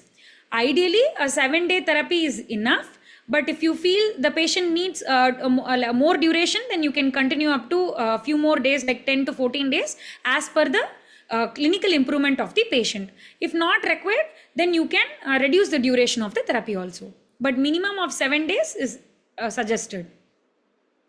So we know there is a CACKI bundle. What is evidence-based bundle? As per the review articles I saw, this was one of the good table where we should think sensibly and see what is needed for the CACKI patients, right? So try to keep it out. You put the catheter only if the patient needs it. Okay. Try to keep it clean. If you hand hygiene before you touch, meatal and pericare twice a day with documentation. Keep it secure. Secure the tubing to reduce the catheter movement into and out of the urethra, right? Keep it closed. Use the closed system so that the reflex does not happen. Keep it low. Have a drainage bag and tubing below the level of the bladder. Keep it clear. Send urine culture only if there is an indication of symptoms. Okay, fever, typical pain if the patient is awake, increased total count, increased infective markers, that is when you send a culture. What are recurrent UTIs? Recurrent UTIs are the recurrences of complicated or an uncomplicated UTI with the frequency of at least 3 UTIs per year or 2 UTIs in the last 6 months. Okay. What are the risk factors for recurrent UTIs? Sexual intercourse, spermicide, new sexual partners, history of UTI during childhood in case of young population. Whereas in postmenopausal women, the risk factors would be history of UTI before menopause, urinary incontinence, which is very common in that age group, atrophic vaginitis, again common in menopausal women, cystoceles, high post-voidal residual volume in elderly men, and urinary catheterization and functional status deterioration in elderly institutionalized women. What is reinfection or relapse? An unresolved UTI is one. These are the terminologies you should know. Like just you should know when a patient is having infection with a second organism or is the same organism is recurring. This could be asked in viva or in a day-to-day practice. Just the terminologies, different definitions you should know. What is an unresolved UTI? When you treat the patient and the treatment is failing because of the bacterial resistance or the infection is due to by two different bacteria with equally limited susceptibility, then you call unresolved UTI. So it could be reinfection, that is no growth after a treated infection, but the same organism regrows 2 weeks after the therapy. Or a different microorganism grows during any period of time. That is called reinfection. What is relapse? A same microorganism causes a UTI within 2 weeks of the therapy. This is after 2 weeks. This is within 2 weeks. And difficult to distinguish usually between reinfection and relapse. So recurrent UTIs are the ones which happen at least 3 UTIs in a year or 2 UTIs in 6 months. Reinfections and relapse are defined by the organisms and the response to the treatment. Coming on to pyelonephritis, which is a usual form of UTI we see in practice. So pyelonephritis, it is nothing but inflammation of renal, pelvis and kidney. The patient can present with fever, chills, malaise. Specifically, there will be flank pain, tenderness, signs and symptoms of both systemic inflammation and bladder inflammation. Okay. Urine analysis will show bacteriuria, pyuria, and a urine culture will show substantial concentration of uropathogen, and the most common organism here also, it is E. coli and other gram-negative bacilli. Imaging is recommended at the time of presentation for all patients with sepsis and septic shock, or there is history of urolithiasis, or if the urine pH is 7 or higher or new decreases in glomerular filtration rate, that is less than 40 ml per minute or lower. So what are the criteria for imaging in pyelonephritis patient? When the patient is having sepsis or septic shock, or there is past history of urolithiasis, or if the urine pH is around 7 or higher, or if the GFR is less than 40 ml per minute. Subsequent imaging is indicated in patients whose condition worsen or does not improve after 24 to 48 hours of therapy. What are the risk factors for pyelonephritis? So whatever risk factors were there for cystitis is the risk factor for pyelonephritis because there is high chances of reflux and going on to the kidney. Factors that impede the urinary flow like pregnancy, mechanical obstruction like in urolithiasis, genetic predisposition like there are some alterations with some of the factor expressions causing genetic predisposition, and there is a risk of high microbial load, and the virulence factors of the organisms, and diabetes mellitus. What could be the complication? Obstruction more likely with urolithiasis, tumors, sickle cell diseases. There could be perinephric abscesses. There could be emphysematous pyelonephritis, which we'll be discussing later. There could be acute kidney injury, which may resolve with therapy, or there could be advanced renal failure, which may require renal replacement therapy. And recurrent pyelonephritis, which is usually rare, but one of the, if it occurs, then it is very difficult to treat actually. Coming on to pathogens, of course, E. coli is the most common organism, and resistance pattern also have developed in E. coli, so it doesn't respond anymore to most common antibiotics. So we have to use only the newer upcoming antibiotics. Always it is ceftazidime, avibactam in all ICUs.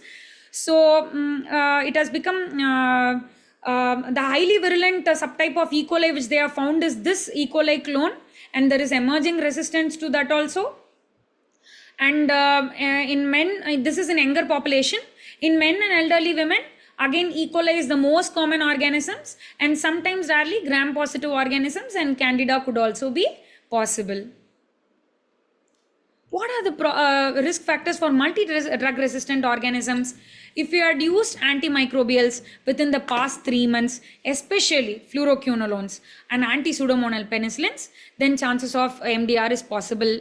And history of MDR organisms in the past, and hospitalization or institutionalization within the past 3 months, and the patient is having indwelling urinary catheter for long, and if there is any urological abnormality, then all these cases the eradication becomes difficult, and that is when the patient is getting subjected high risks of multi-drug resistance.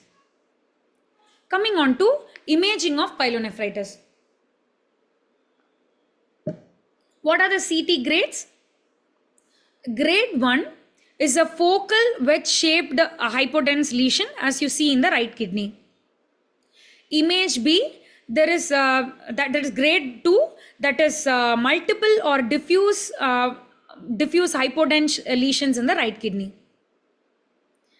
Grade 3, there is small abscesses which are forming less than 2 centimeters in the left kidney, as you can see. And grade 4, there is large abscess pockets more than 2 centimeter. So grade 1, you will see a hypodense lesion in CT. Grade 2, you will see multiple hypodense lesions. Grade 3, there will be small abscesses within the lesion. And grade 4, there is a large abscess pocket which is more than 2 centimeter. That is how you grade. And of course, the regularity of the kidney is lost. The kidney might look bulky in pyelonephritis. These are the other CT findings in pyelonephritis. Coming on to treatment. So, empirical parenteral antibiotic treatment in patients with mild to moderate acute pyelonephritis. You can try cefepime, ceftriaxone, ciprofloxacillin, gentamicin, levofloxacillin, and piptas. But but here you can see you have to think for pregnancy also, because we can see that pregnancy, because of the mechanical obstruction cause and immunomodulation, they are at higher risk of getting UTIs, right? So cephalosporins can be safely used in pregnant women, but ciprofloxacillin, gentamicin you avoid during pregnancy. Piptas also you can use during pregnancy. Coming on to empirical parenteral antibiotic treatment in patients with sepsis and septic shock and ESBL producing organisms. Then you can have choices between carbapenems, piptas, and combination of ceftazidime avibactam, ceftolozane tazobactam, and plazomicin.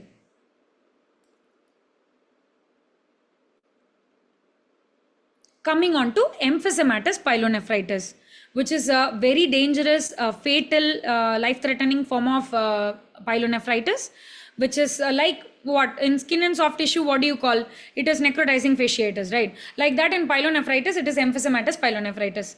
So acute necrotizing infection of the renal parenchyma and the surrounding tissues. The gas may be present in the renal parenchyma or in the collecting system. There could be perinephric fat. A gas may be seen in the perinephric fat. Most common risk factor is the diabetes mellitus, where the patient had higher chances of incidence of this condition. And the reported mortality is around 40 to 90%. What are the common organisms? Again, E. coli is the most common, followed by Klebsiella, followed by Proteus, and Enterococcus and Pseudomonas can also be seen. But Candida is very rare. But if it is there, organisms could be albicans, parasilosis, and tropicalis. What are the risk factors? As I already told you, diabetes, obstructive uropathy, urolithiasis, female sex, hypertension. Risk factors for poor outcomes, age, and the baseline condition like the sepsis component of the patient, higher Apache scores, or multi-drug resistant organisms, presence of thrombocytopenia, presence of AKI could be risk factors for poor outcome. Why in uncontrolled DM there is higher incidence of emphysematous pyelonephritis? So there is higher tissue glucose levels, right? And there is also poor tissue oxygenation because of microvascular disease, as it happens in diabetes mellitus, right? So what happens? The bacteria propagates and the disease also propagates. There is production of gases including hydrogen, carbon dioxide and nitrogen, and during the fermentation of because of the fermentation of glucose and lactate by microbial organisms. How are you gonna see this in CT?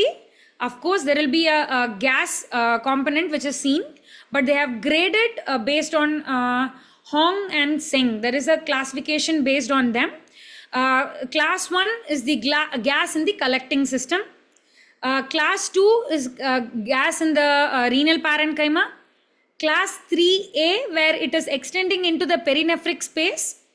And class 3B, which is extending into the pararenal space. And class 5 is gas is seen in both the, class 4 gas is seen in the both the kidneys, bilateral disease. So how are we going to treat? So we are going to resuscitate and start the antimicrobial as in urosepsis.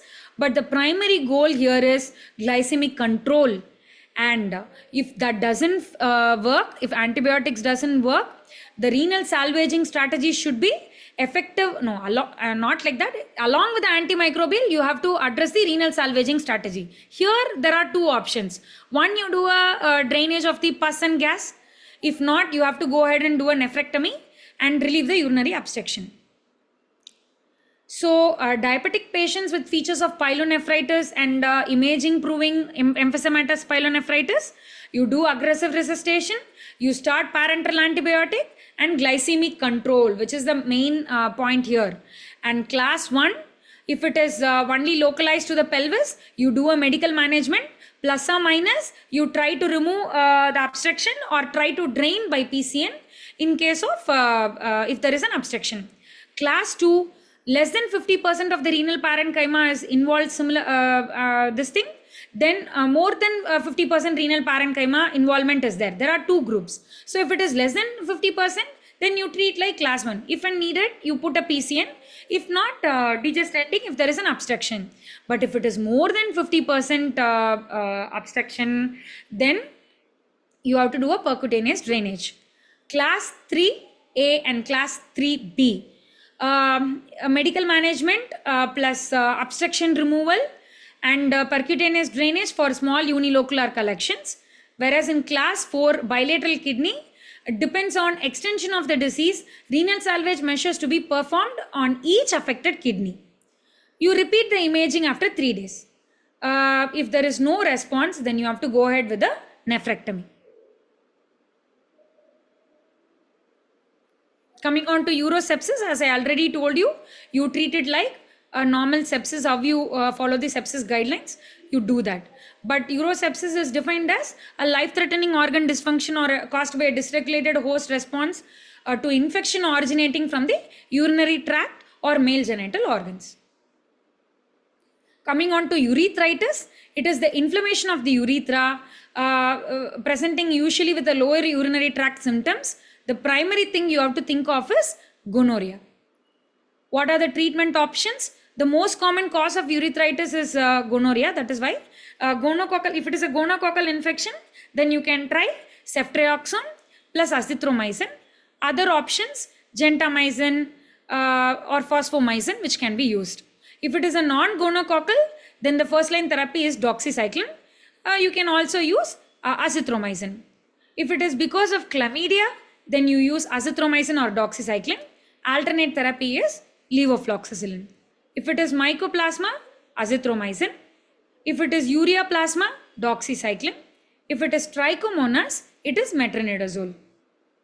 We usually don't address, we don't see such patients in ICU, but if it is severe, it is forming abscesses causing complications, then that is the time they may come to us, right? So you should just know what are all the treatment options available in lower urinary tract infections. If the gonococcal if urethritis is persistent, non-gonococcal urethritis is persistent, then you have to use azithromycin, moxifloxacillin as a second choices. Coming on to prostatitis, where this could present to us in the ICU, because the complications of prostatitis in elderly men is more, like prostatic abscess causing obstructions, sepsis. So the ideal therapy would be involving the urology, relieving the obstruction, draining the abscess. Okay, and along with that, antimicrobial therapy, where fluoroquinolones, doxycycline, azithromycin, metronidazole could be choices. Especially in atypical organisms like chlamydia, mycoplasma, doxy and azithro play an important role. If it is epidermoarchitis causing torsion, you immediately subject them to surgery with antibiotics. If it is only epididymitis, if it is non-gonorrheal, then you treat the combination for chlamydia and mycoplasma and enterobacterials. And if it is gonorrhea, then treat with ceftriaxone, and also include chlamydia trachomatis because chances are high.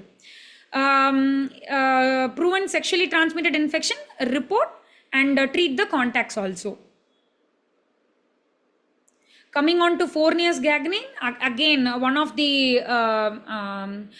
fatal condition if untreated, common form of sepsis, which has a better outcome if and when treated surgically as soon as possible.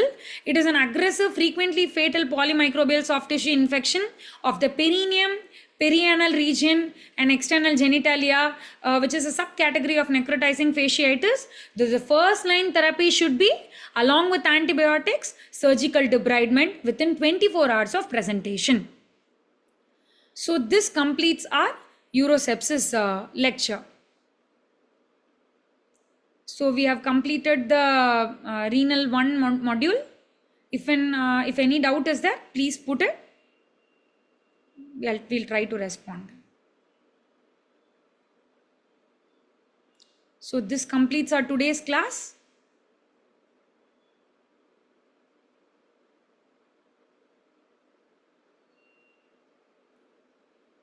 Navneet sir, can we log out?